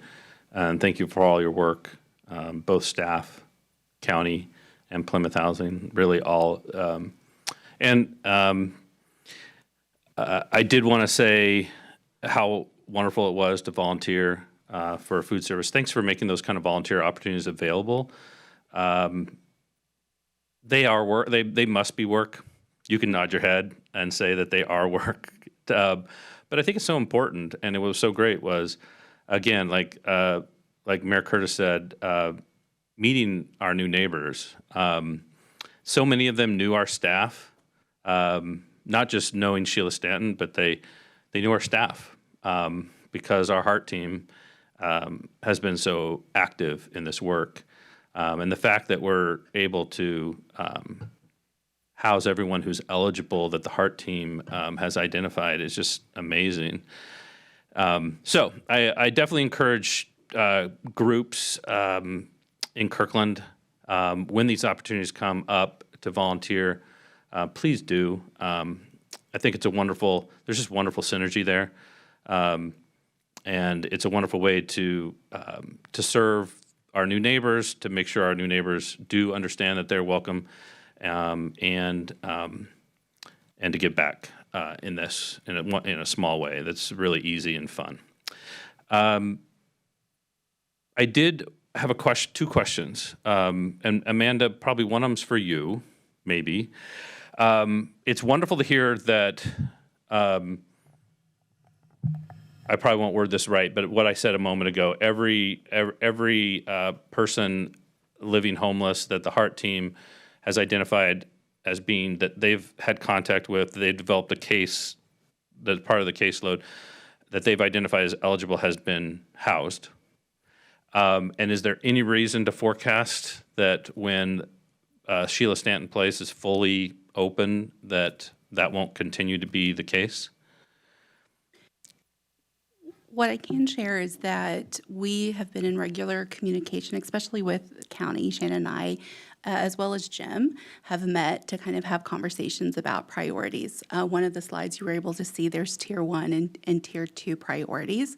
So even though during Phase 2, and that's the phase that we're currently in, we're right on the cusp of opening up Phase 3, from what I understand, that if Alex and Melly, who are our homeless outreach staff currently, as well as any of our HEART team, in the next few weeks up until Phase 3 is closed and the site is fully staffed, if they begin working with folks that are eligible and are interested, they would still have priority to be open. Beyond that, it would depend on availability, depending on how, how long folks are at Sheila Stanton Place and what that turnover rate would look like. But one thing I do know is that we do have regular meetings. As Jim had said, I meet with these folks more than I probably meet with my coworkers on a regular basis. But that's something that's not going to change now that the site is open. So we get to have those continuing conversations and kind of share, like, here's who we are working with and who would be eligible to utilize those spots if one happens to come open after it's already fully staffed up, or fully leased up.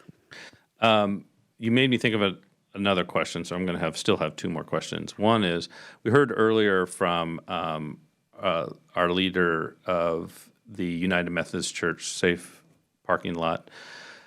Some of the placements have been from the Safe Parking Lot. Do you have a sense of the numbers?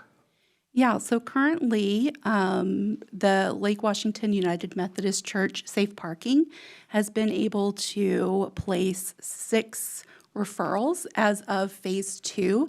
That doesn't count Phase 3 that hasn't opened yet. Okay, that's great. And I would like to point out that I think at least one of the referrals that our city homeless outreach has placed came also from Safe Parking. They were currently residing at the Safe Parking site. Okay.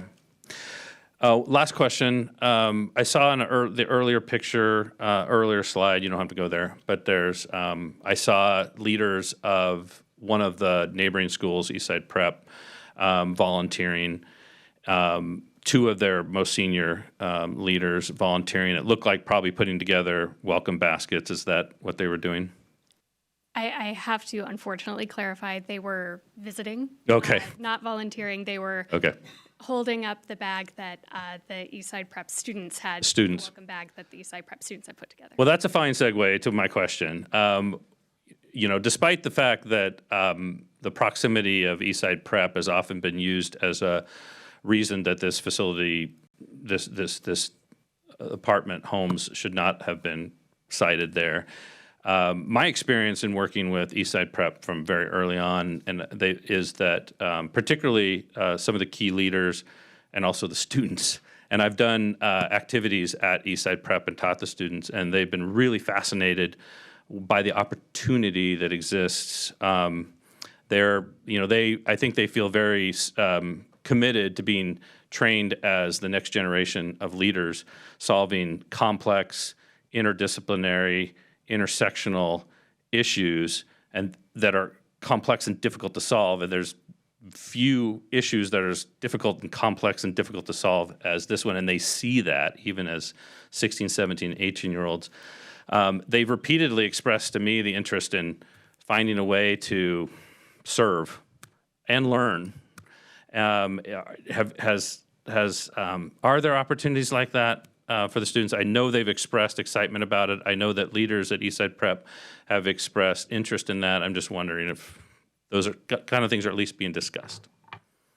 Well, we certainly have already engaged with some Eastside Prep students on class projects. Yeah. Off the top of my head, I want to say it's 3 or 4 Eastside Prep students who reached out to us kind of throughout last year. They had a class project and they wanted to focus on whether it was the issue of housing and housing and homelessness more generally, or this particular building. And so staff worked with those students, and it was really an interview, but had an extensive conversation with them. We don't have a kind of formalized protocol, but we definitely see that the interest is there. I know we had some Eastside Prep students donate menstrual products. In a couple pictures back, you'll see some people carrying some big boxes in front of the building, and that's what was in those boxes. And then just thinking about how we engage students at our other buildings and how we've had a car wash event that some students have hosted at our Bellevue building. We've had schools, I can't remember off the top of my head if they were high school or not, but who put together sandwiches off-site, but then those sandwiches were delivered to our building, and so there's plenty of opportunities. Yeah. Well, thank you, because that takes time and commitment to do that work, but I think it's really important. And of course, I'm only mentioning Eastside Prep because of its proximity. I assume that these opportunities are available to students throughout Kirkland at all schools if they express an interest. And I certainly would encourage our schools, if there are volunteer activities, to volunteer. So I'm again only highlighting Eastside Prep because they are adjacent and they have often, and I would say unfairly, been used as the reason that Sheila Stanton Place doesn't make sense. So I appreciate that. I appreciate their specific engagement, and I hope that there'll be opportunities. I hope there'll be interest and opportunities for students throughout the city of Kirkland. I think that covers. Oh, please. I'd just like to add that I personally did participate in an interview with one of the seniors from Eastside Prep last year who was doing a research project about permanent supported housing, and I was blown away by how much research he had done, how well he understood the model and the issues. It was like an honor of an experience to get to participate with him in that learning. So I'm so glad for the administrators' engagement with us, very long-term, positive engagement with Eastside Prep leadership and with the students as well. Great. Yeah, the kids are all right, as they say. And I remember at the very first monthly meeting, I think it was, when we didn't realize they were going to be monthly meetings in November 2024, the head of school gave a little bit of a welcome address to the room and said, "Our kids are watching," and they absolutely are. Well, with that, I can't top that, so I'm going to sign off. Thank you. Good. Councilmember Falcone. Thank you, Madam Mayor. Ditto to all of that. Thank you so much for not only being here, but all of the work that each of you do. One of the things that I think we've all learned from this is that it takes a really long time to do some of these things, and due to what the Deputy Mayor mentioned about just the complexity of bringing together so many stakeholders and just all of the process, right? But I do remember years ago, I don't even know how many years ago, 4 years ago, 3 years ago, at one of these many meetings we've had over the past several years about this project, hearing from community members, including Karina O'Malley, who's here tonight, and even some King County staff who talked about that folks are living unsheltered and are dying in King County on a regular basis. And we know that to be true, and we know that this is life-saving work that we're doing here. So I just want to remind us of that and the importance of that. And I know we, mentioned that and cited that many times over the years when there were delays, like, hey, people, there's an urgent need here. We also know that there is a much larger need, as I think Sarah, maybe you had mentioned, or Amanda, that there's a much larger need, not only in King County, but here in Kirkland. We know that our housing needs, not only for 0 to 30% AMI, but permanent supportive housing at 0 to 30% is pretty high. It's in the thousands of units that we need. So we know that, and yet I want to say this is a big celebration to have. This is the first of this type of permanent supportive housing in our city. We have multiple other types of permanent supportive housing in the city of Kirkland that I like to remind people, when folks who maybe were a little bit scared about something that's new. We've had permanent supportive housing for a very long time, serving different populations. This is just permanent supportive housing that's serving a population that we haven't served within the city of Kirkland before. So thank you for this being such a great example of what is, the common reality that change can seem really scary, and that change can be hard. But then when the change actually happens, we usually realize that it's not as scary as we thought it was going to be. Right? And so thank you for leading that example, as I know that we have a lot of work to do, to continue to do as we look to the future in replicating this type of housing in many other projects that we are already required to plan for and accommodate. And per our conversation earlier, really need to work towards funding and subsidizing as well as a region, not just as the city of Kirkland. And with that, I just have a question or maybe a suggestion. I'm sure we're already doing this in some part, but I would love to think through in our community, and not just in Kirkland, but some of the other facilities on the east side, what are some of the lessons learned in this process so that we can be even more efficient in future projects? Are there things that we can do? I assume we're having those conversations. I know we're still in the midst of doing a lot of this work.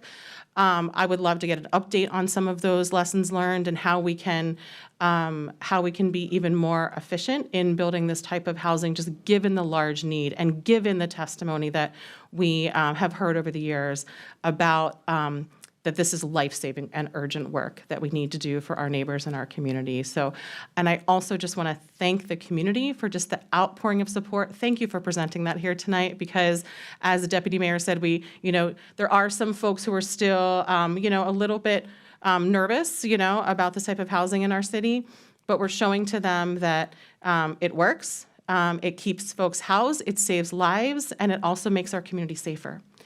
And so thank you for that, and thank you to the community for just the outpouring of support. And I'm sure that's going to continue, knowing our beautiful community here in Kirkland. So thank you. Thank you. Anyone else? I do want to echo one thing that Councilmember Falcone said. You've really made an investment in the community as far as community outreach. And I'm including some people in the back there too, and it's really made a difference. And it's, talking about this and answering questions and telling stories has really made a difference. So thank you. We notice and we appreciate it. So One brief thing.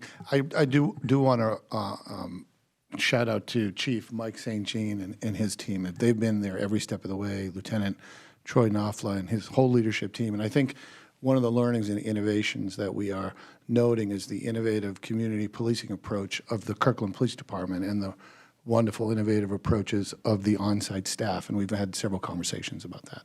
fantastic. Great. Thank you, everyone. Thank you for coming. We'll see you again soon. Oh, Councilmember Tim Chizen has a question. Thank you. I'll forego the introductory thank yous. And two questions. One is related to the condition of your building. You said that it has plumbing issues. My understanding is it was built in 1979 and maybe nearing the end of some. That's my first question about the general condition of your building.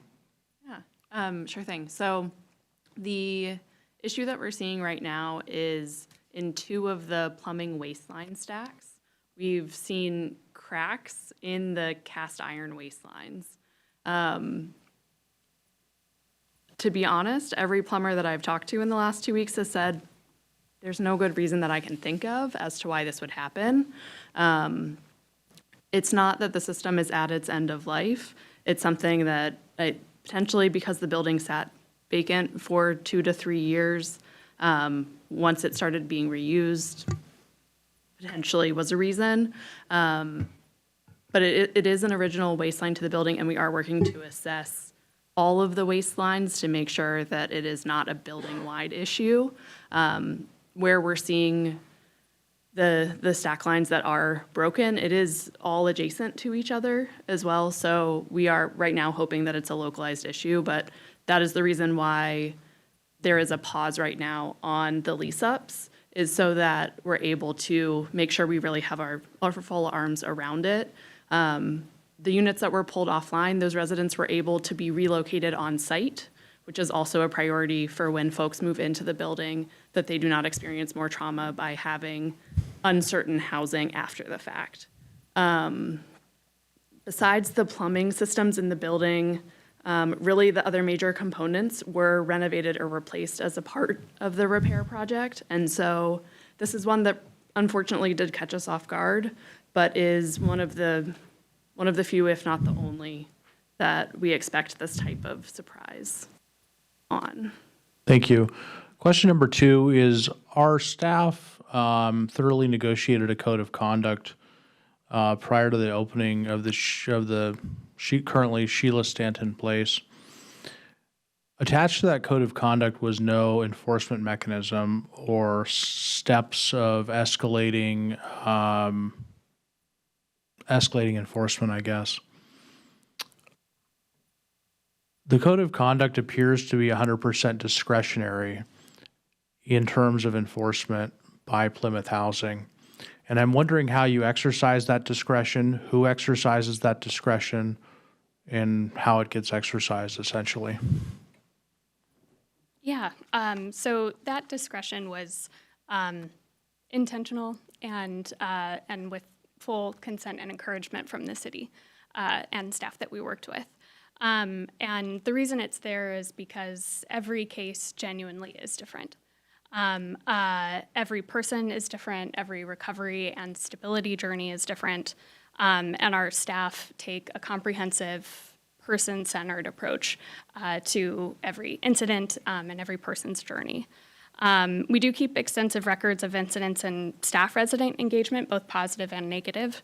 And over time, we develop rapport and trust and familiarity with residents so we can better assess what behavior may signal an underlying issue and how best to determine the right response. And so that there is discretion in there, but that discretion is informed by knowledge and experience and relationships with residents. As far as the process, though, itself, it's not in the code of conduct. I think maybe because the enforcement mechanism or process wasn't in the permanent supportive housing agreement as a required component of the code of conduct. As we were negotiating these agreements, pretty much everyone will tell you, including our immediate neighbors who went to those meetings, that we frequently were juxtaposing the requirements in the permanent supportive housing agreement with the various drafts of the agreements. And so if it's not in there, that's why. But we do have an outline of that process in the safety and security plan. And so it's on page 6 and 7 for anyone listening who wants to check it out. Highly recommend going to kirklandwa.gov/health-through-housing. They are hyperlinked at the very top of that page. Very easy to find, and again, it's in the safety and security plan. But the process is to, if it is an urgent or immediately pressing situation, we will engage an emergency response protocol. But after that, we engage with the resident, we address the incident, as in we let them know what was observed or what happened, and we listen to the resident explanation or response and kind of evaluate potential next steps from there. In situations where it appears that initial engagement with the resident isn't sufficient to either address the underlying issue or there's more to discuss, we may convene a care conference with both the resident and their care provider. So that includes the case management team as well as external service providers, if applicable, to better understand the causes of the behavior and initiate the appropriate interventions. And those can be anything from medical treatment for physical ailments, believe it or not, quite a lot of behavioral quite a lot of disruptive behavior can be a response or consequence to a physical ailment that's unaddressed. It could be behavioral health counseling or medication, substance use disorder treatment, whether it's inpatient or outpatient, connection to peer programming, which we have available and are in the process of ramping up, and could also be more frequent check-ins with their housing case manager. If we need to, we will assess the resident to see if they need either temporary or permanent higher levels of care that we can provide. But to kind of go back to the enforcement question, in certain circumstances, if it, again, is appropriate after going through many of those steps, we'll issue either written or legal notices, identifying the behavior and saying that it needs to cease. And then if in certain situations, if an incident or repeated behavior provides a significant safety risk to either the resident or the building community, we will escalate it to leadership for review. In those instances, we may work with the resident to execute a mutual lease termination. Honestly, in quite a lot of circumstances, just simply the act of engaging the resident or delivering some written notice is enough to remediate the behavior. We also have residents who will work with us to mutually terminate a lease. This is also common and also common in the private rental market as well. But if neither of those routes are sufficient to remedy the situation, then we'll start exploring termination of tenancy. And so for that, the reason I want to explain the long road to get there is because we consider it the responsibility of all Plymouth team members to do everything possible we can do to address what the underlying causes may be and provide whatever support we need to address whatever the behavior is. That is part of our mission. That is part of what we are charged to do, also by the city and the county, and it's what our residents need. But when we seek to pursue termination of tenancy, we have to make sure that the process is transparent, fair, equitable, and has legal merit. And that part is really important. Here we go. We do not have the power to unilaterally evict a tenant. No landlord in the state of Washington does. An eviction must meet a legal standard and be approved by a judge, and again, we strive to make sure that process is transparent and has that legal merit. When a case like that involves, apologies, I'm trying to combine some notes here. In general, when we're considering whether to elevate a case for consideration of pursuing termination of tenancy, we, in general, consider the progressive nature of the behavior, the response to staff engagement, and the severity of the behavior when making that decision. We have an eviction advisory board, which we call our EAB. It regularly convenes and it involves leadership from multiple Plymouth departments, including our service staff, our compliance staff, and executive leadership. That group is about 9 people. The EAB reviews incident logs, staff reports, recommendations, and history of engagement between the resident and staff, that kind of whole history of engagement. And that board will issue a group recommendation, and if the recommendation is to pursue termination of tenancy, staff will initiate that eviction process. And if the board assesses that we cannot likely meet that legal standard, then we may go back to acquire more evidence. But for the most part, that is not usually a challenge for us because of our extensive record keeping. Yep. And I just want to say that Plymouth and the courts consider the same question when it comes to legal merit. Does the remedy, eviction, match the behavior? In other words, does sending someone in all likelihood back into homelessness match the gravity of the underlying lease violation? And the answer to that is always dependent on the particulars of that situation and is not our decision. I want to thank you for your thoughtful answers on this, and thank you for your time. Right. Go ahead. Thank you. Okay. Anyone else? All right. Thank you again. And we'll see you soon. I'm going to call a break. 9:40. We'll come back at 9:47.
City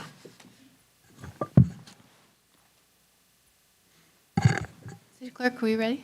Okay. My wife texted me, "Where are you?" Where do you think I am? All right, we are on to our next agenda item after a short break. Thank you, everyone. I did go look at the sunset. We are on item 9C, adoption of state-required municipal code amendments for residential lot splitting. Council, it's 10 o'clock, and we are not even in the halfway of our business agenda, so let's try to do these fairly efficiently, please. City Manager. Okay, thank you, Madam Mayor. So this ordinance is required by state law to update our lot splitting ordinance. So here to give the presentation is our senior planner, Stacy McGregor. It's her first presentation to the council, so we're excited to have her here. And I do think we have an amendment. I was that just might be about offered. to. Welcome. Thank you. Thank you, City Manager. Good evening, Mayor Curtis, Deputy Mayor Black, and council members. I'm Stacy McGregor with the Planning and Building Department. Tonight, I will present 8 brief slides highlighting the proposed amendments to the subdivision code to establish residential lot splitting, a new state-mandated land division process under House Bill 1096.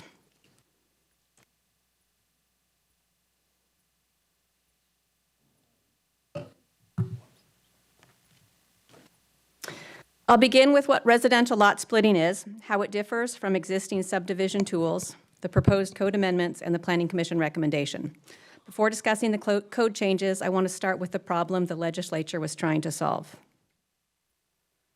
Under a traditional subdivision, required infrastructure improvements are generally completed, and the final plat is recorded before newly created lots can be sold separately.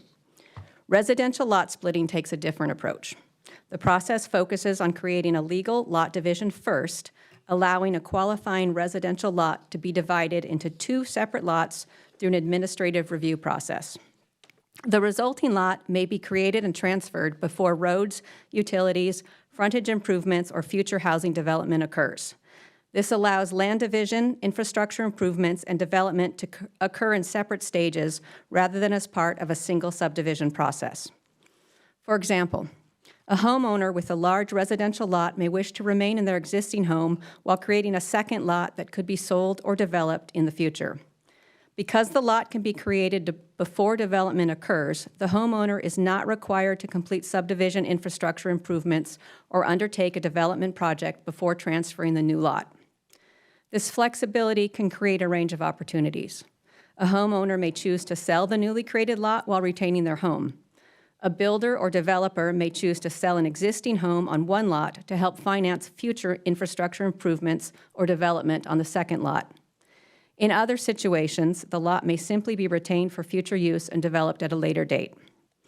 While the lot division process is streamlined, all applicable zoning, environmental, utility, infrastructure, and development regulations continue to apply when either lot is developed.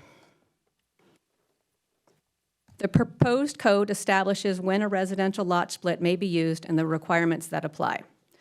To qualify, the property must be located in a residential zone, meet applicable lot standards, and comply with environmental regulations.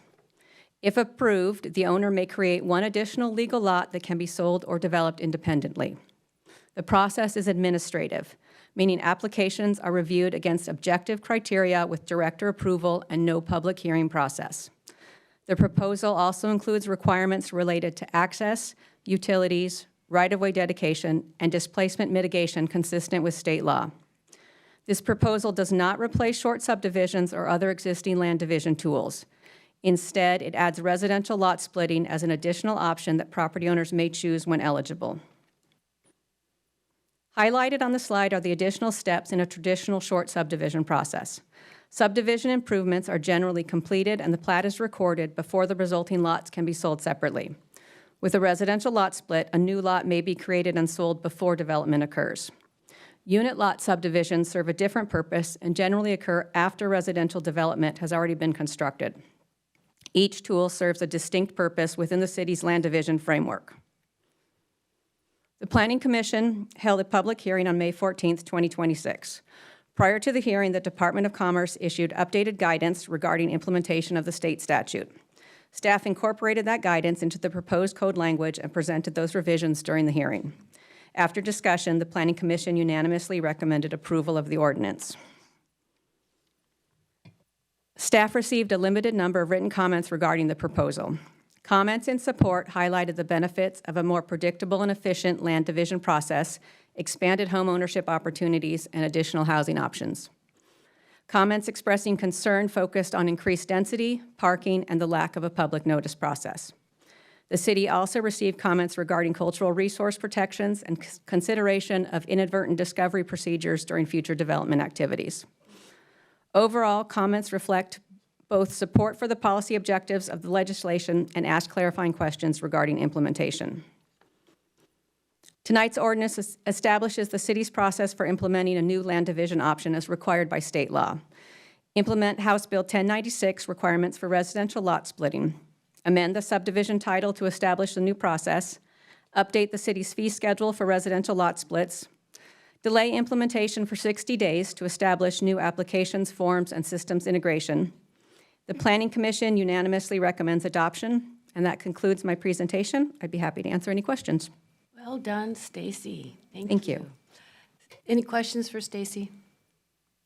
I'll entertain Deputy Mayor.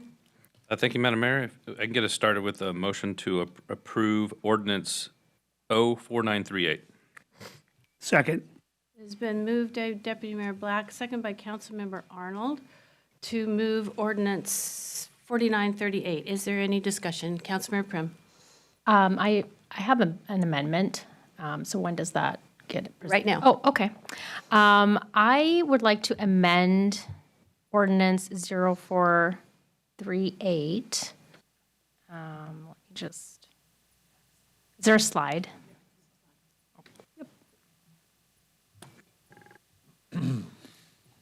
Okay. It's on. I'm proposing this amendment simply to provide greater clarity and certainty for both applicants and the city by explicitly stating that a decision must be issued no later than the maximum time period allowed under state law. We reinforce expectations around timely review and help ensure applicants have a clear understanding of the process and timeline. So it's purely to just increase clarity in the language. Is there a second? Second. It's been moved by Councilmember Prim, second by Councilmember Falcone to amend the ordinance as shown on the screen. Are there any questions for Councilmember Prim? All those in favor, please say aye. Aye. Any opposed? Motion is amended 6-0. The question is on the amended ordinance 4938. Is there any further discussion? City Clerk, will you please call the roll? Sure. On the amended ordinance 4938, Councilmember Tim Chizen. Yes. Councilmember Arnold. Yes. Councilmember Prem. Yes. Councilmember Falcone. Yes. Deputy Mayor Black. Yes. Mayor Curtis. Yes. Ordinance carries 6-0. Thank you, Stacy. Thank you.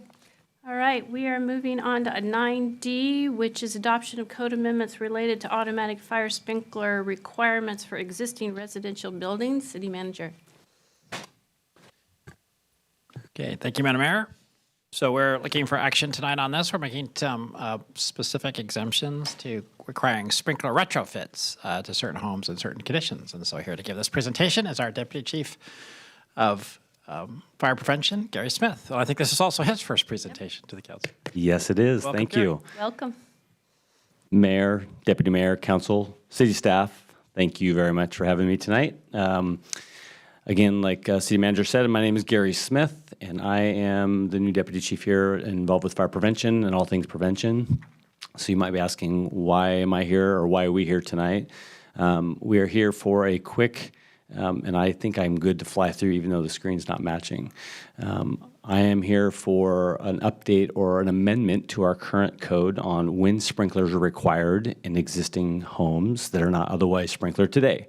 So currently today, there's some pretty stringent rules around that, and we're trying to give some flexibility to that in regards to the exceptions that we are looking to amend. So there are currently, oh, thank you, perfect.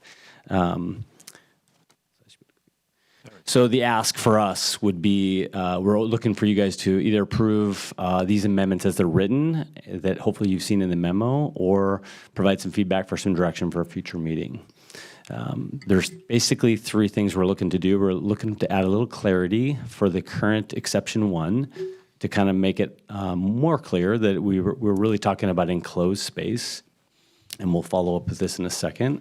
And we're also creating a new exception, an exception 2, that's going to address, basically it's going to give the opportunity for a 500 square foot one-time add of a cover of an outdoor deck or patio area without triggering sprinklers for the rest of the home. So that's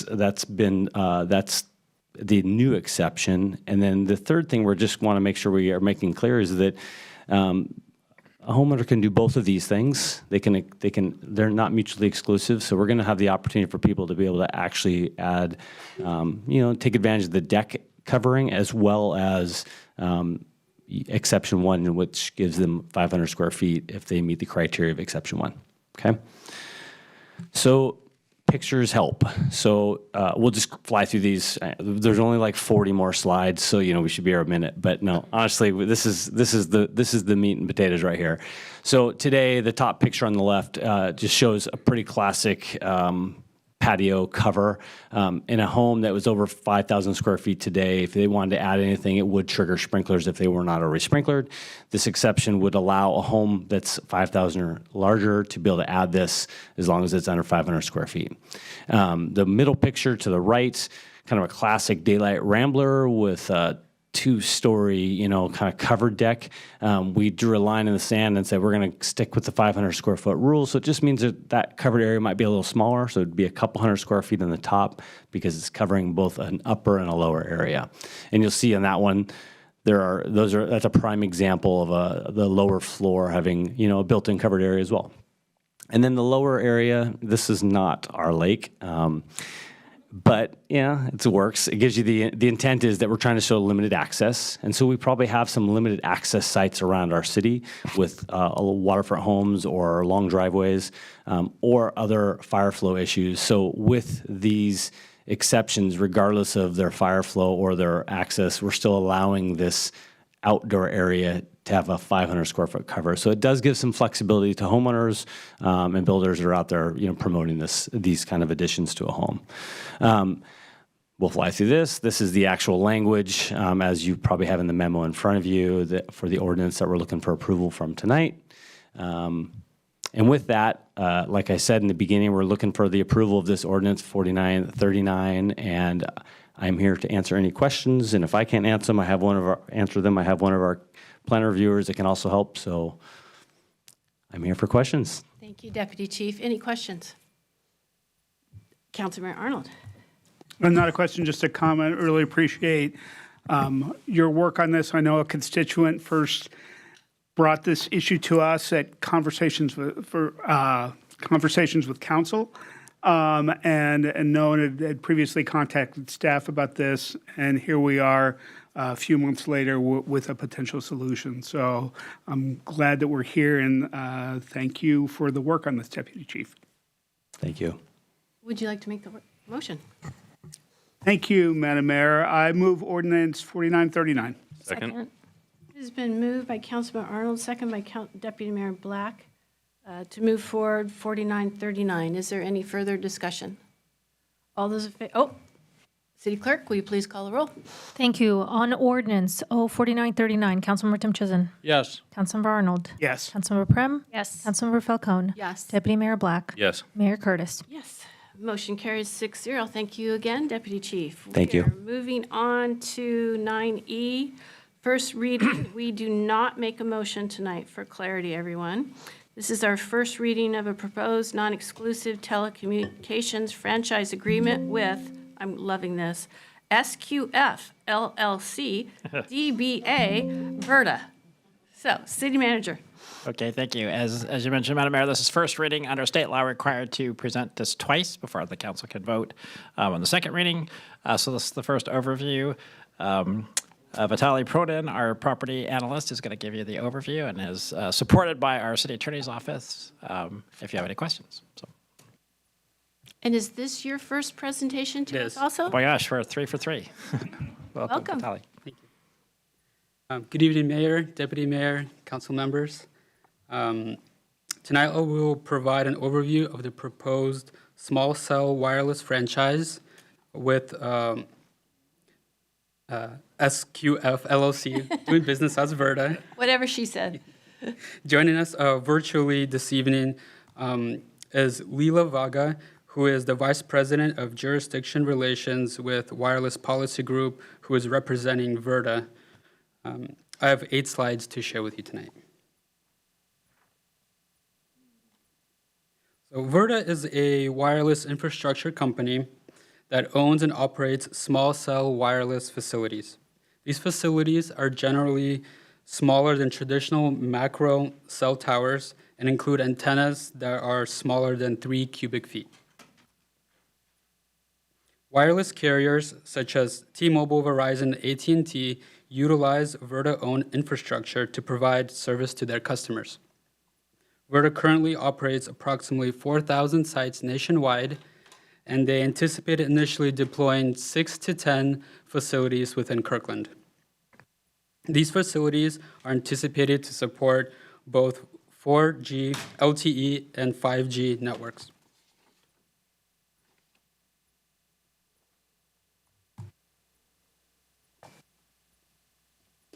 This is the first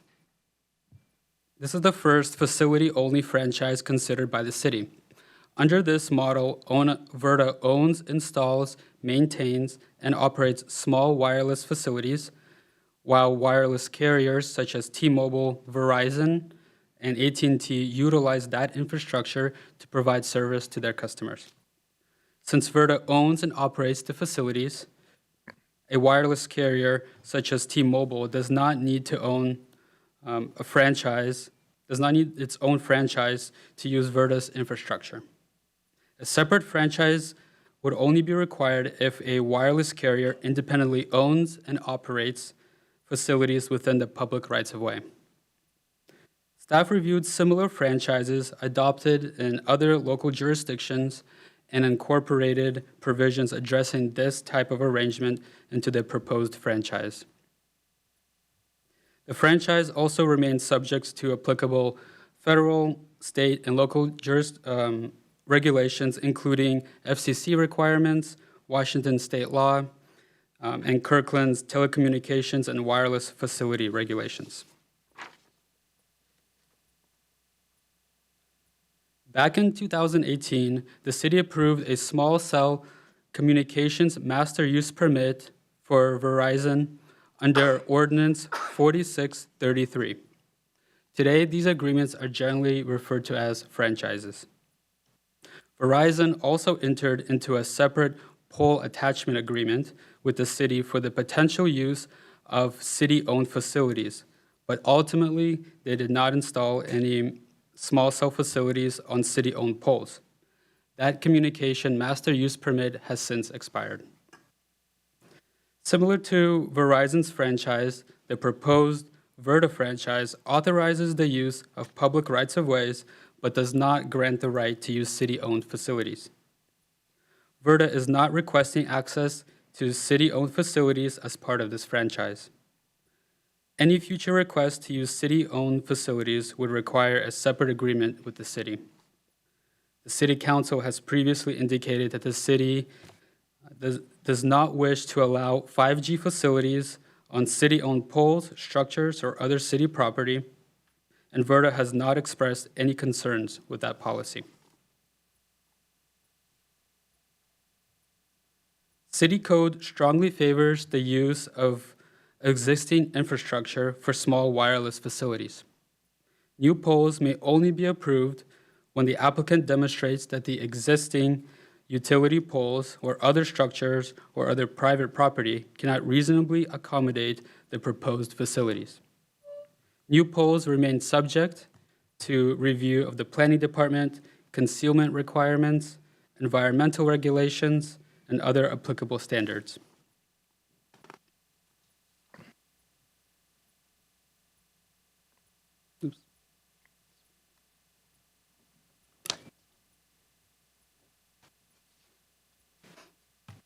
This image provides an example of what a small small wireless facility may look like when installed on a existing light pole. This currently is located in Kirkland or on Market Street.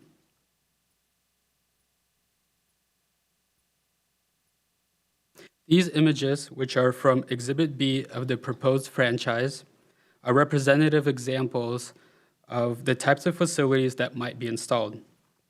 Facilities are expected to be substantially similar to those pictured in Exhibit B or as allowed by law and approved by the city.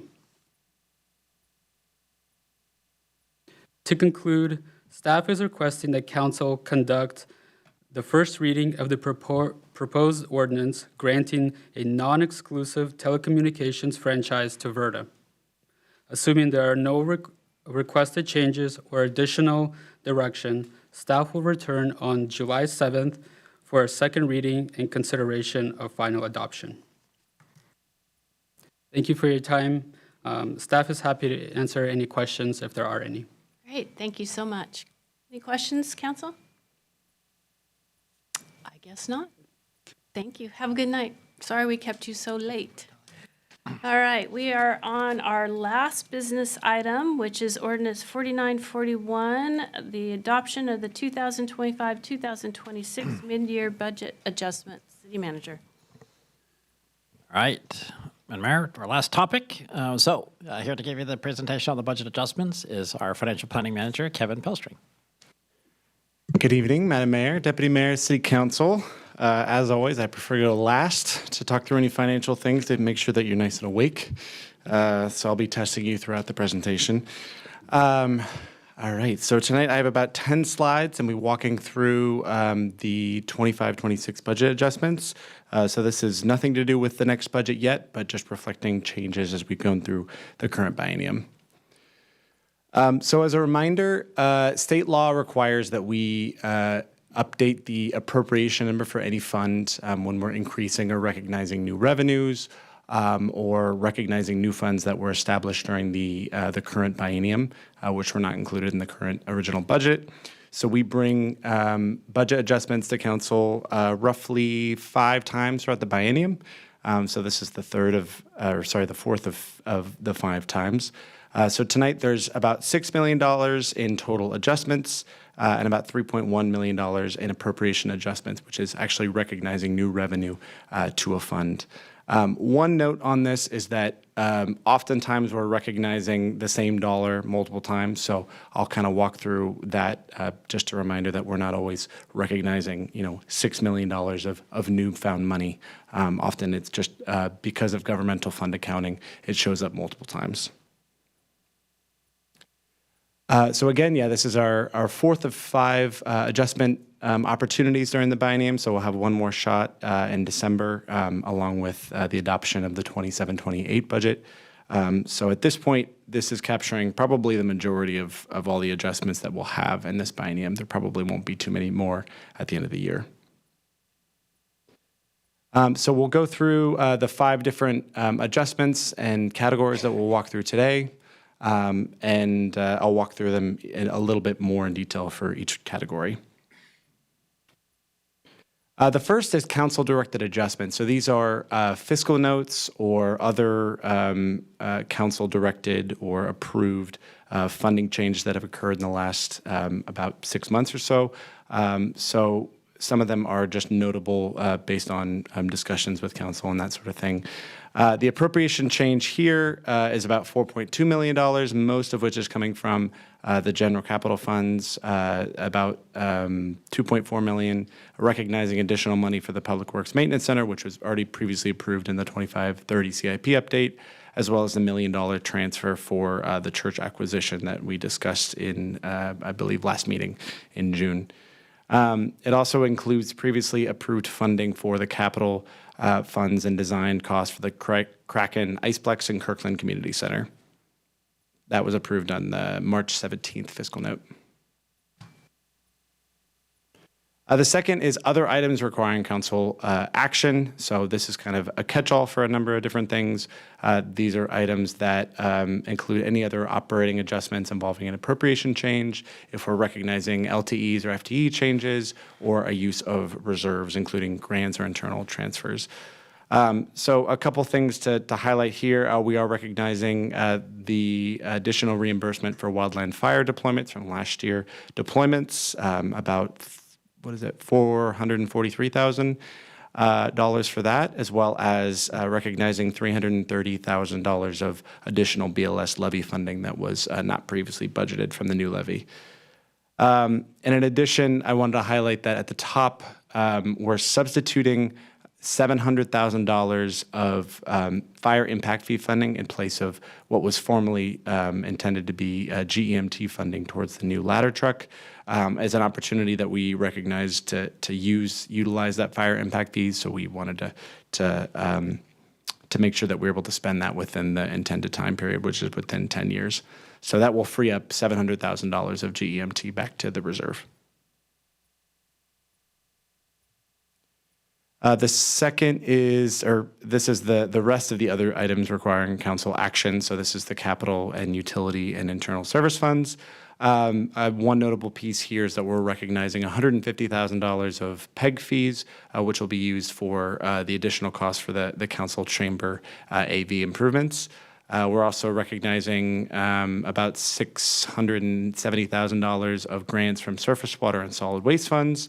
And we're also recognizing 2026 Houghton Village rental revenues that weren't previously budgeted, as those obviously without, while keeping the property on longer, we have tenants in those leases longer, so we're recognizing that revenue and expenses here. So that's about $653,000 for those.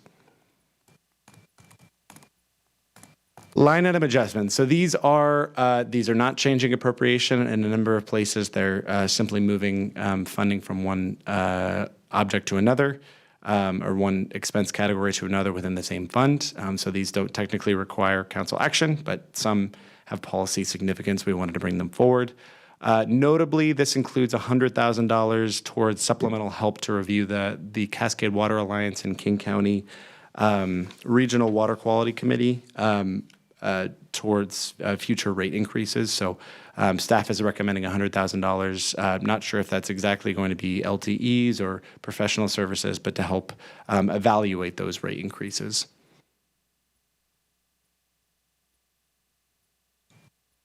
All right. You were told to pause in case they had questions. I had a sense, but seeing no questions. Oh. Council waited for it. I know, I waited too long. Just to comment on that. First, just two comments. One is the Houghton Village revenue stream. I think that's actually really interesting to see that, and it's a pretty decent investment. So kudos, that's great.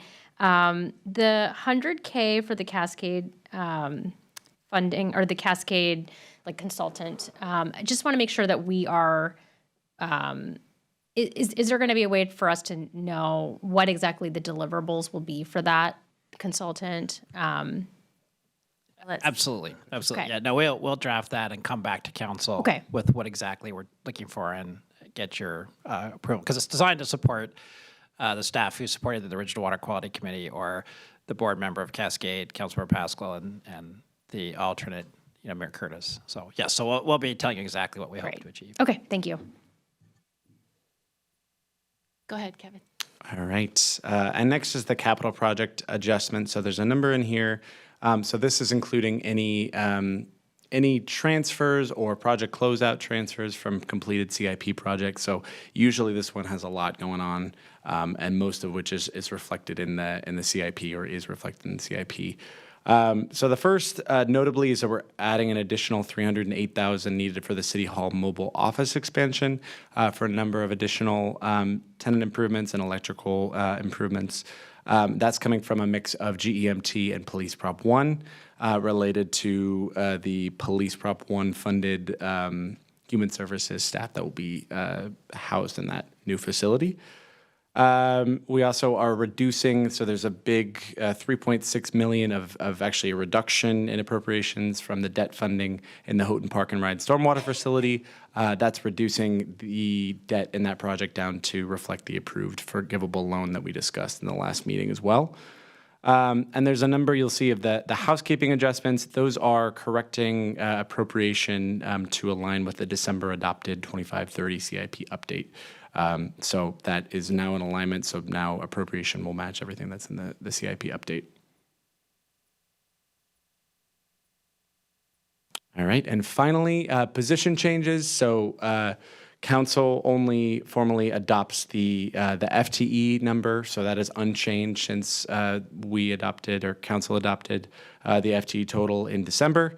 There are a few additions of LTEs, and the reductions here are actually just those LTEs expiring, other LTEs expiring, in some cases actually being converted to FTE, including one firefighter position. But that number remains 781.25. And finally, here's our adjustment summary. So this is just showing what the adopted appropriation number was by type of fund as of December 2025. We have the 3.1 million of appropriation adjustments, including the reduction in surface water related to that debt reduction, and the final amended budget that we're asking council to adopt tonight. So our staff recommendation is to approve Ordinance 4941, amending the biennial budget for 25-26. So back to you, Madam Mayor. Great, thank you. Any questions for Kevin? I will take a motion. Deputy Mayor. Thank you, Madam Mayor. I'll move for adoption of Ordinance 4941. Second. It's been moved by Deputy Mayor Black, second by Councilmember Prim. Any further discussion? City Clerk, will you please call the roll? Sure. On the motion to adopt Ordinance 4941, Councilmember Tim Chizen. Yes. Councilmember Arnold. Yes. Councilmember Prem. Yes. Councilmember Falcone. Yes. Deputy Mayor Black. Yes. Mayor Curtis. Yes. Ordinance passes 6-0. Thank you. Terrific. Thank you. All right, we are moving on to City Council reports. Deputy Mayor, I'll start with you. Just quickly remind everyone that you got a update on the meeting of the East Side Transportation Partnership that Councilmember Arnold and I attended last Friday. That's in your email box. And next week, I'm going to the Association of Washington Cities annual conference, if that's what it's called. Can't remember exactly what it's called. But anyway, it's the annual meeting. It's the conference that includes the annual meeting where City of Kirkland sends a delegate to vote. The reason I'm going is because as you all remember, I was appointed to the Association of Washington Cities Legislative Priorities Committee. I'm going for that meeting, which I just want to note starts at 6:30 a.m. In Spokane. So, but later that same day, I'll still be in Spokane to attend the actual annual meeting. And so I'm just looking for confirmation that the council's okay with me acting as the voting delegate at the Association of Washington Cities. May I have head nods? Majority says yes. Yeah. Thank you. And that's all I have. Thank you. Councilmember Falcone? Well, thank you, Deputy Mayor, for attending that on behalf of the City Council. I also got some personal invites to some specific meetings there that I unfortunately was not able to make, so I'm appreciative that Kirkland will be represented there. Other than that, I have no reports. Thank you. Councilmember Prim? Super quick, met with the head of the More We Love organization. They tackled child trafficking in the area. Heard that they recently also worked with the Bellevue Police Department and the Kirkland Police Department on a very horrible issue that occurred in Bellevue. But incredible organization. Was really impressed. Sound City Association PIC meeting last week. Went to the We Choose Kirkland luncheon held by the Chamber last Friday, I think. Or was it last Friday? I don't even know. The weeks all blend. And then Conversations with Council is coming up on the 26th. So look forward to those who want to meet me there. Thank you. Thank you. Councilmember Arnold? Thank you. 2 East Trail things coming up of note. On Monday at noon, we'll have a ribbon cutting for the crossing of at 132nd of the Cross Kirkland corridor. I know that has been open before, but we get to celebrate it again, and I will be at that. And then on Wednesday, July 8th, East Trail Partners will be starting their Wednesday summer concert series. And I'm proud to announce that Vlad and the Dads is going to be opening that concert series Wednesday, July 8th. Join us at Ferreton Spur Park. We'll be playing from 6 to 8. Councilmember Tim Chizen. I recently umpired the Minors Little League Championship between the Kirkland American Little League and Kirkland National Little League. And both sides were unhappy with me. It was exactly like being on the city council. And just because I'm not at city events doesn't mean I'm not doing nothing for the community.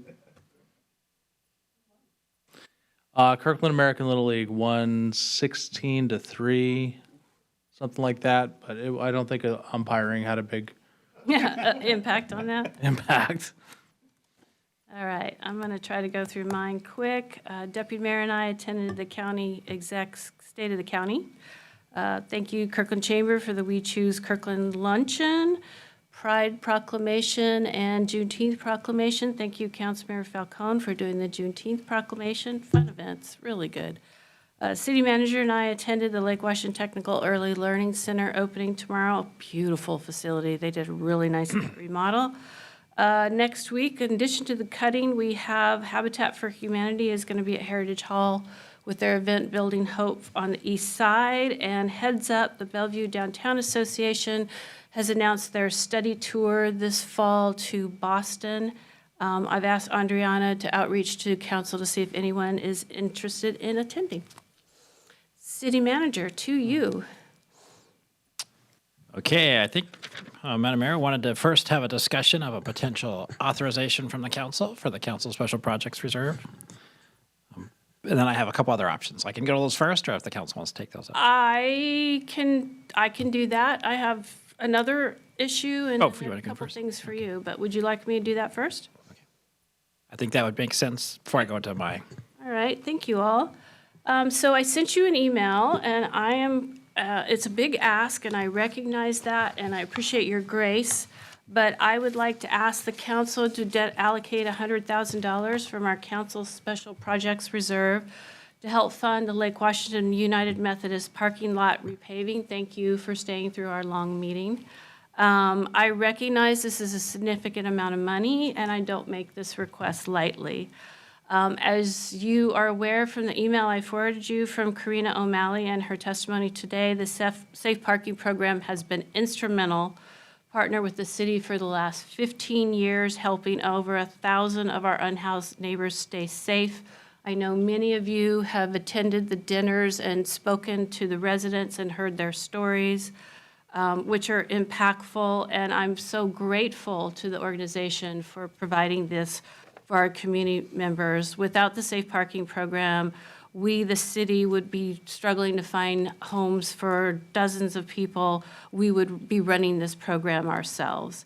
This program, as you heard, serves a real need in the community, and I'm so pleased that some of the guests of the program have been able to find housing in the Sheila Stanton Place. It's a powerful story.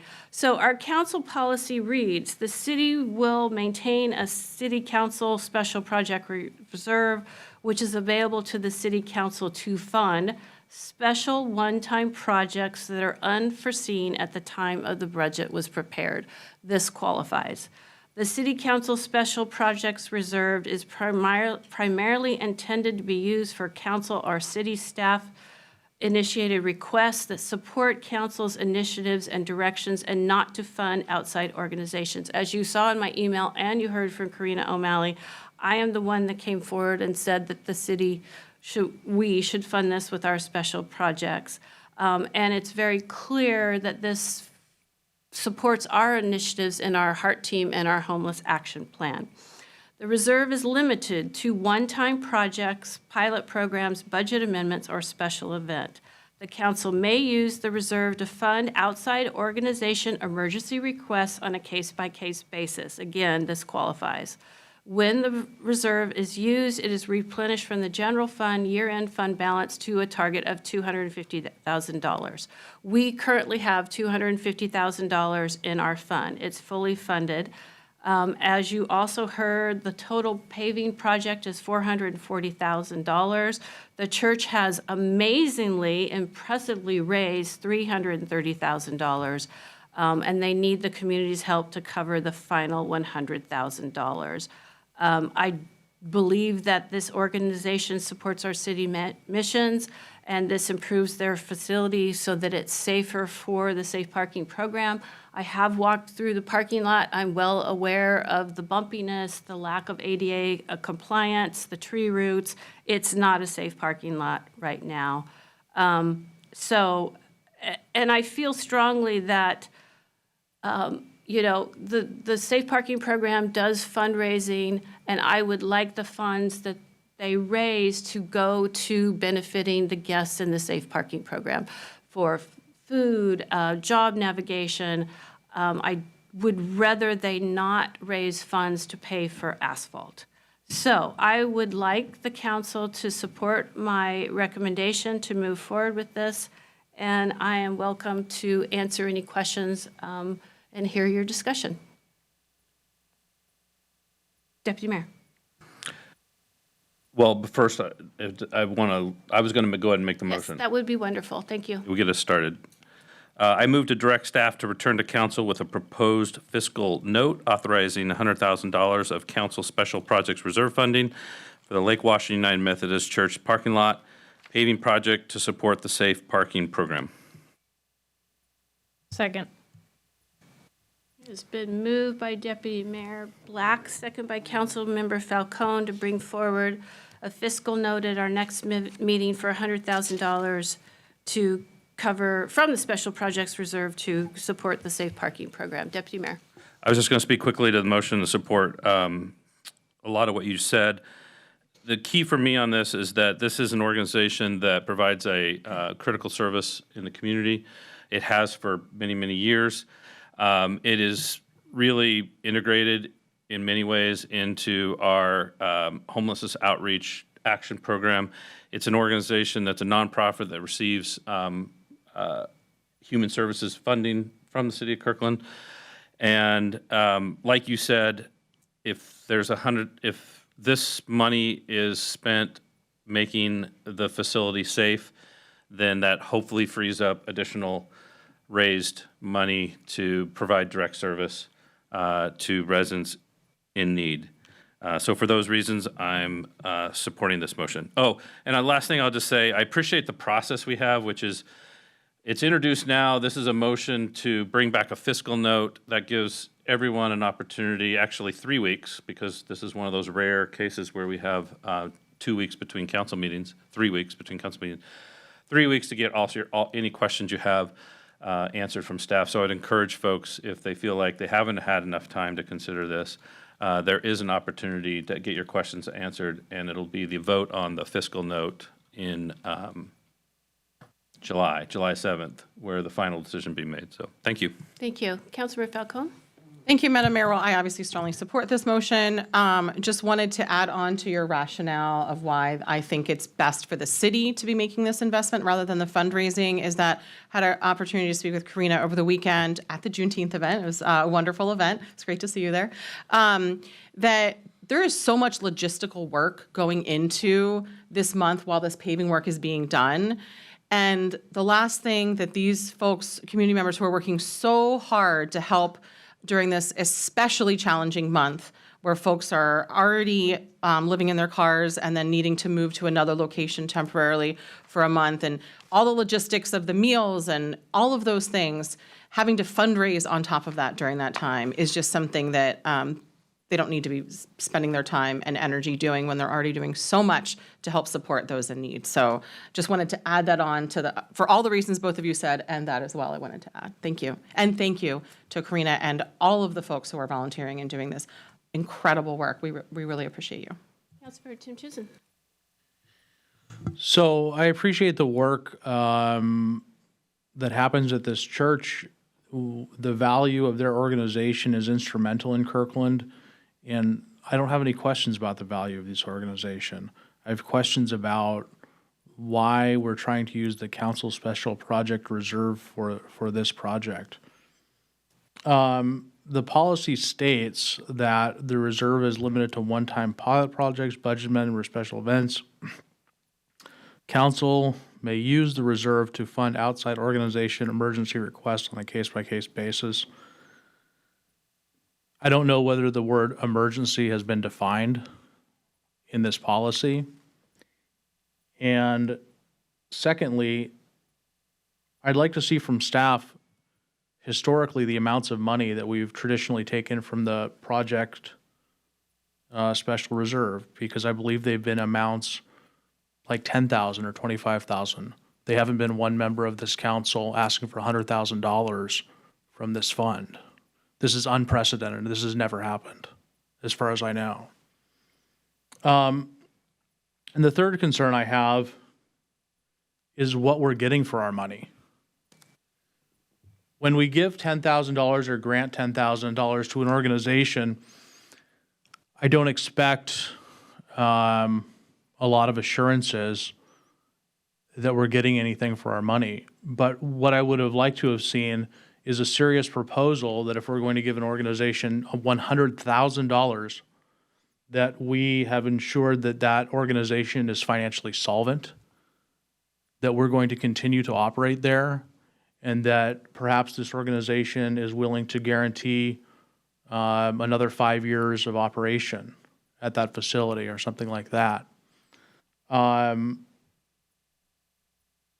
I think we need some sort of assurances when we write a check for $100,000. I don't understand if the parking lot operation and the church are separate entities or they're the same entity, and I'm not even exactly sure who we're giving the money to. This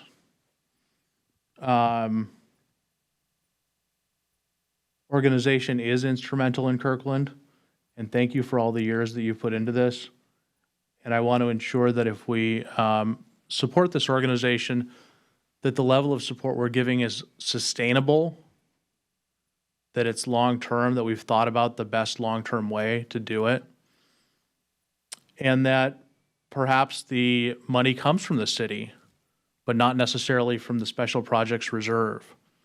Because we should think about this long-term and think about how to best support this organization in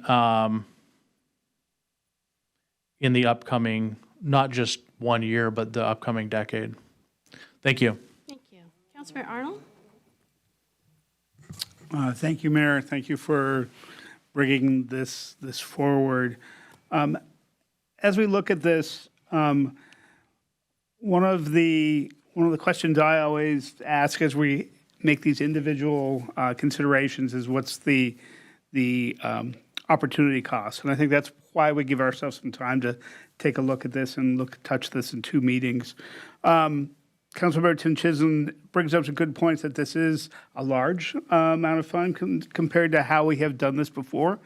But I will say a couple of different things that really came through, both in the mayor's remarks and our previous business tonight. One is that the United Methodist Church has been a partner with the city in our homelessness response. If safe parking didn't exist, the city would have to invent this program. We have an incredible long-term partnership, and we're seeing the success of it as we have moved several Kirklanders into permanent supportive housing from safe parking. So it is a program worth supporting, and I agree with the comments from my colleagues about this is the kind of infrastructure the city should support instead of the church funding a parking lot compared to funding people. So I do think this is worth considering, even though acknowledging this is an extraordinary ask. We do have the advantage that we are approaching the end of a budget cycle, and because of previous actions by the council and planning, we haven't had the surprises within our human services budget, or we've found other ways to do that we have this money in reserve. So I am supportive of looking at this at our July meeting. Thank you. Thank you. Councilmember Prim? Yeah, I'm not going to repeat what others have said, but I generally agree with the direction that we should be looking at this. I definitely support looking into providing funds for this purpose. I do consider this organization to be a very instrumental partner in battling homelessness in our communities. I run past this place every single day, and I see the impact you are making on our community. So I thank you for doing what you do every single day. To Councilmember Tim Chisholm's comments, I do think as part of our next meeting, we will have a lot of that information, right, of who the fiscal note is going to be going to, and all those very important details should be presented at the next meeting. But overall, I do support the direction of providing this funding. Thank you. Thank you. All right, the questions on the motion to direct staff to return to council with proposed fiscal note authorize $100,000 of council special projects reserve funding for the Lake Washington United Methodist Church's parking lot paving project to support the safe parking program. It was moved by Deputy Mayor Black, second by Councilmember Falcone. All those in favor, please say aye. Aye. Any opposed? Motion carries 6-0. Thank you, everyone. I appreciate you and you. So, all right, City Manager, before I go to you, I had another agenda item for City Manager reports. So, I didn't send you, hopefully this one is not a big surprise to you all, but this is regarding the Truck Eating Bridge mural that is currently on the Cultural Arts Commission work program. So, in February of 2023, the staff brought us a legislative request memo that I sponsored with options for a mural to be painted on the Truck Eating Bridge in the Everest neighborhood. And Councilmember Prim, are you aware of the Truck Eating Bridge? All right. It's a bridge, it's an old rail bridge in the Everest neighborhood. It's concrete, the Cross Kirkland corridor runs across it, and it gets bridge strikes frequently. And we have done, with large panel trucks, and we have done signage. The community has hung banners. One of them is a shark, and that is why it's now called the Truck Eating Bridge. In addition to the murals on it, it also has a historical railroad symbol on it that was put together by the Everest neighborhood and our Kirkland Historical Society, because, Deputy Mayor, correct me, it's the termination of the, thought you knew. Okay. Yeah, I don't think it was the terminus, but it's right near where the Kirkland station was. Okay. On that line. Okay. So that's the Truck Eating Bridge. I'm glad I asked you that.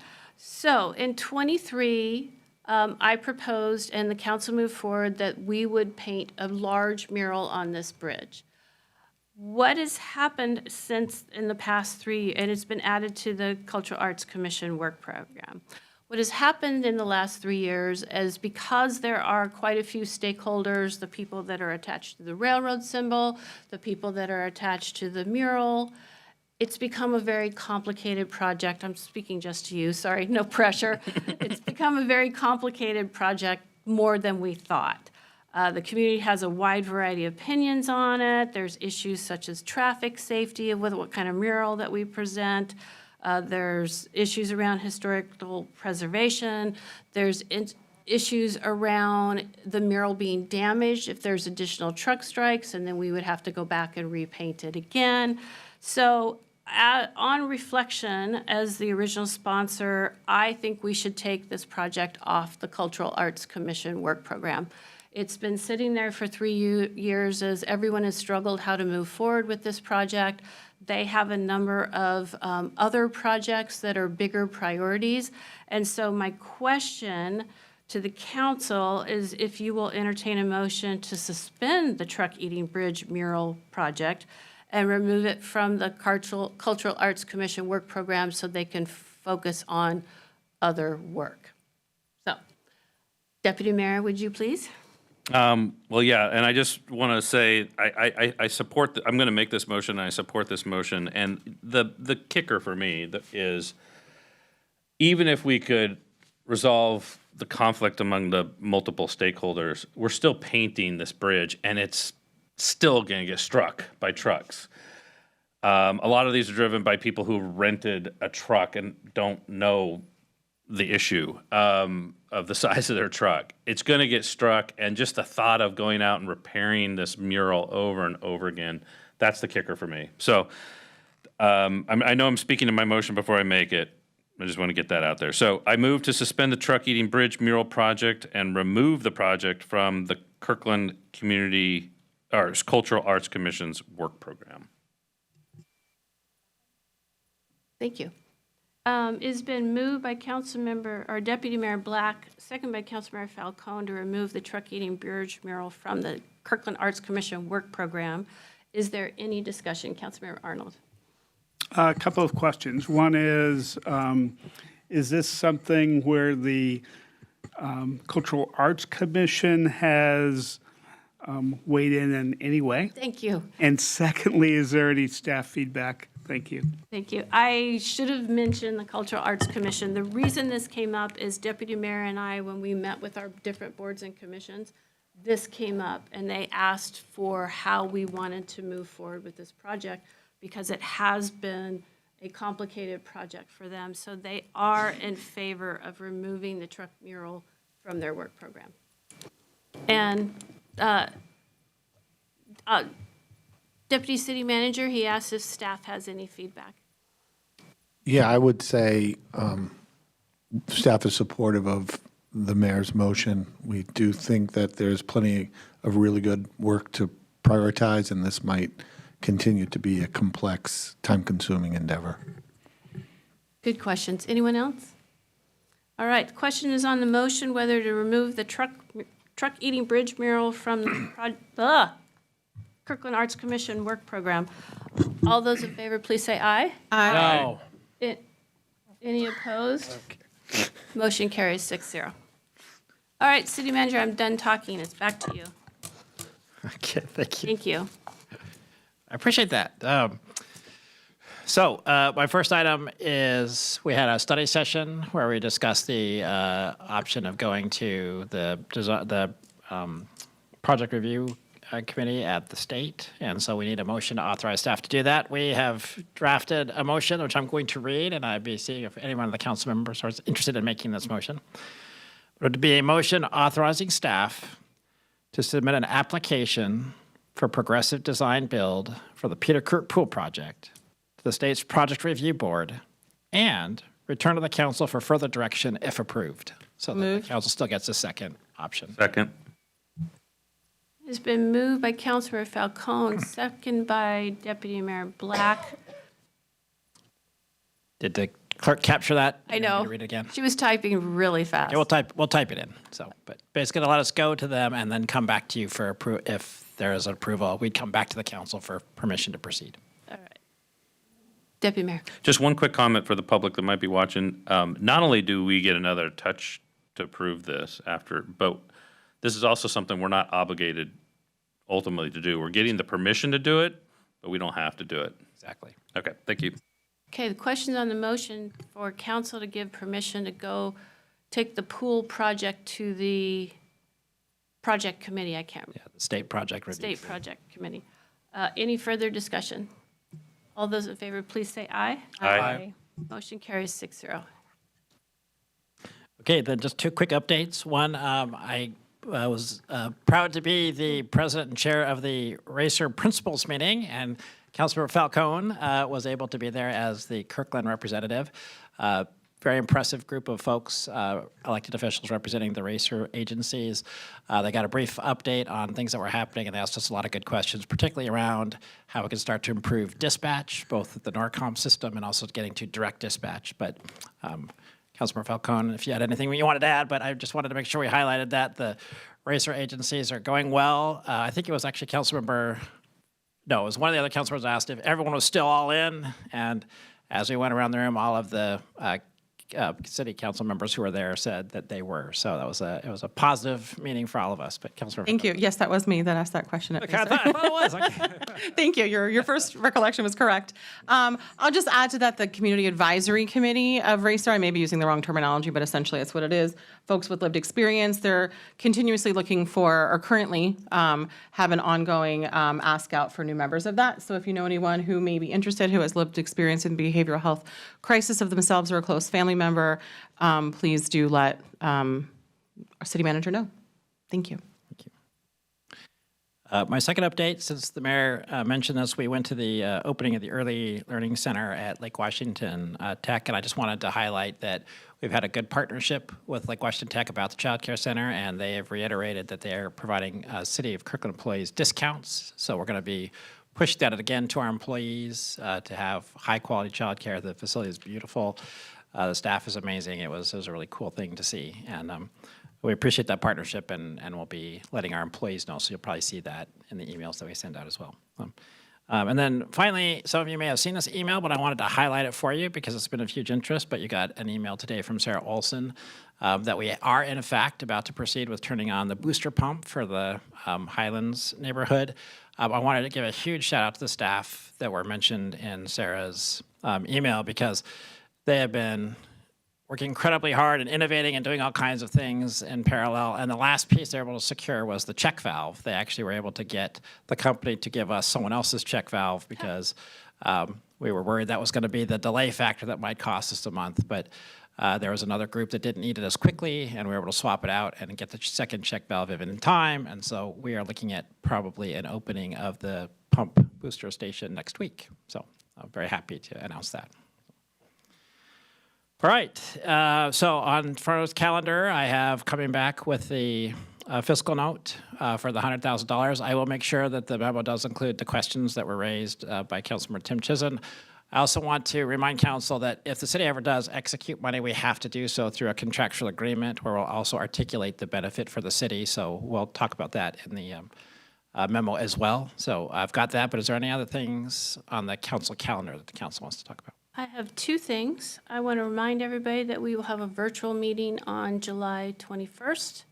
And City Manager, we passed Resolution 5729 in April. That is our resolution on federal immigration activities, and I would really appreciate that you schedule a report out on that. Yes. Thank you. That was one I was supposed to highlight. So yes, we will be scheduling that.